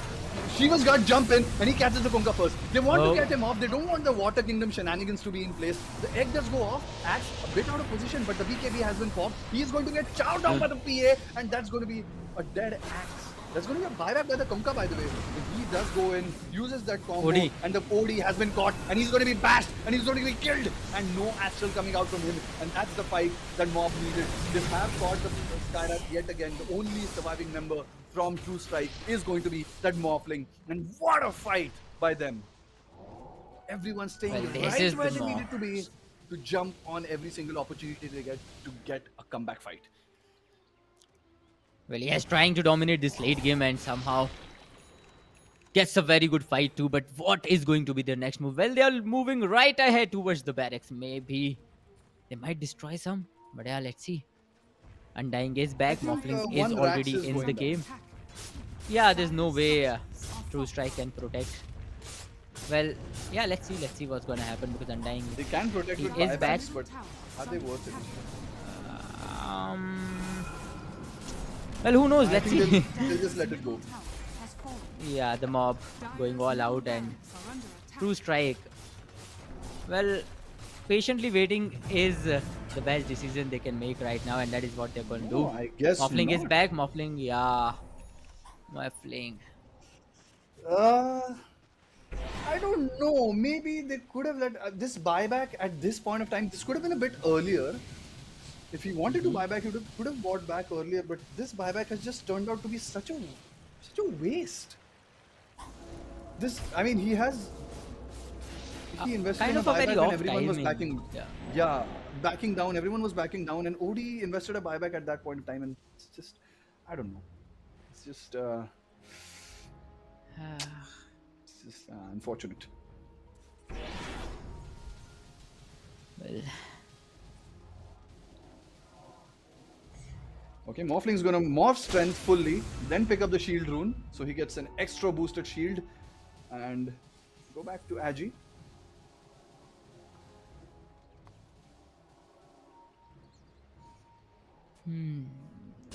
True strike. True They want to Strike, use this is their buyback. chance. Yes. And This is their let's not forget, opportunity. Invoker and Kunkka both. Can we have the buyback status, please, Mr. Observer? Okay? Axe just jumps in, multiple missing flares, instantly, that's a Kunkka dieback. The Kunkka has no way of getting back into the game, and now the mob, they do not have the initiation they usually had. And how will they come back into this?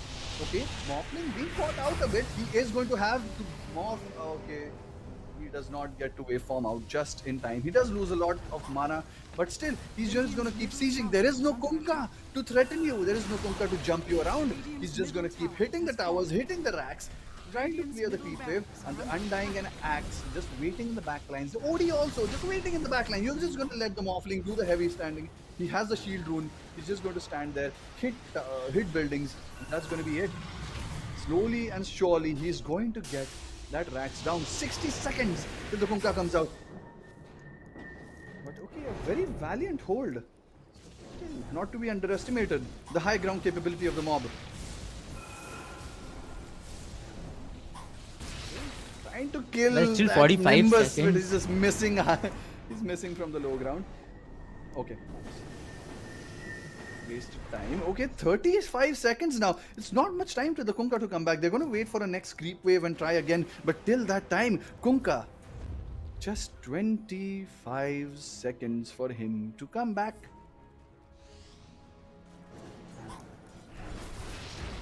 X. Axe looking for the blink in. Is he going to catch the Oh, Phoenix? he No, gets- but he just catches the Phoenix. That's not going to be an egg. And the Invoker, A buyback. he does go down. The Phoenix does have a buyback, but he will be going in instantly. The Axe. PA, he finishes off the Axe. He's going to finish off even more. The OD just gets split down by the Oh. PA. He shows the A team instant. wipe. And he's going to be bashing. One more bash coming out for the Morphling. He's going to mount out. Okay, is he going to be able to run away? No, there's going to be one more bash, and that's an ultra kill going for the PA. The mob gets the team wipe. Destroys What? the True Strike once again. What? From such a situation? we have to talk about this Axe. The Axe needs to catch the PA. If he does not catch the PA, this is going to be the same exact result. The first time they did this and the second time they did this, that's going to be exactly what happens the next time. He needs to catch the PA. If they do not get a disable, okay, I see a call. She was got call on the creeps. He wants to kill them fast enough. But this Rax, there is no way. I don't think you have any way of saving these Rax. Even with a Morphling buyback, these Rax are definitely going down. But you can look towards something more. You have to wait these 60 seconds out. The OD is still coming back. Dire's middle barracks has fallen.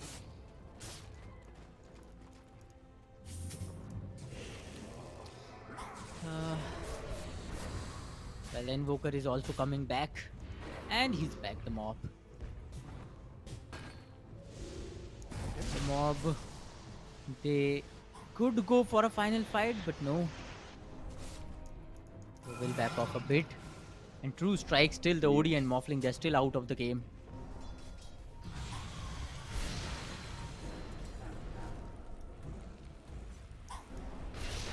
And finally, Morphling makes a comeback. The mob. And now it's just 10 seconds for the They're OD. already backing off. Yeah, they're gonna back off. Yeah. Well, the mob is already backing off just in time.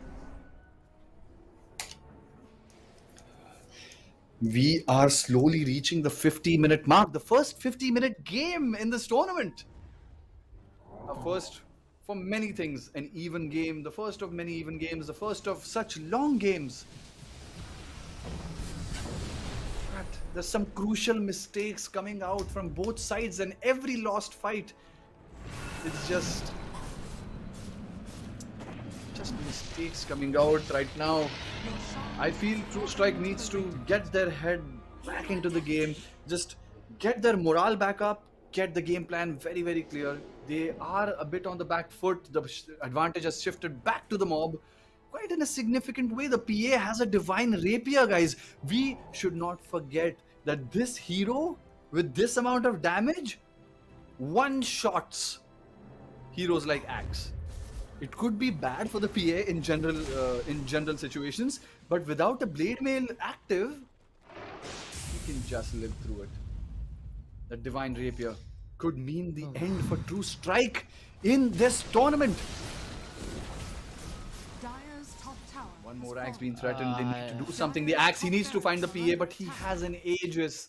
Even if he dies once, there's going to be the second time, and by the second time, all the spells from the side of Truestrike will be used. And maybe, just maybe, the mob. It is going to show us one of the best comebacks we have seen in this tournament till now. They are all set to do that. And anything can happen from this position because they are all set to go for an all-out push this time. Whereas PA is already holding on to that divine rapier. He's having that Aegis, that PKB. So yeah, he is full of utilities, and now he's gonna go all out. Look at the amount of damage he's dealing to those barracks. Okay, OD, he's hexed. He's going to be popping his BKB but putting himself in the arsenal. But no, the axe just jumps in again and does not get the PA. He will be finished off, and there's no buyback on axe, no buyback on Skyrat, and the OD is also going to go down, and there's going to be no buyback on OD, and that's a GG. Being called by Truestrike. What a game by the mob. Dire's A divine rapier comeback. This draft. Wow. This draft proving to be too much for them. The PA just shining like a star. What an amazing play by the mob. A big congratulations for them getting out from the clutches of Oblivion. They are not going to be out of this tournament. It is going to be Truestrike that are going to be going home. But couple of mistakes. The axe not catching the PA. The rest of the team following suit. The OD getting hexed without a BKB on. That's what makes you lose games like these, Clash.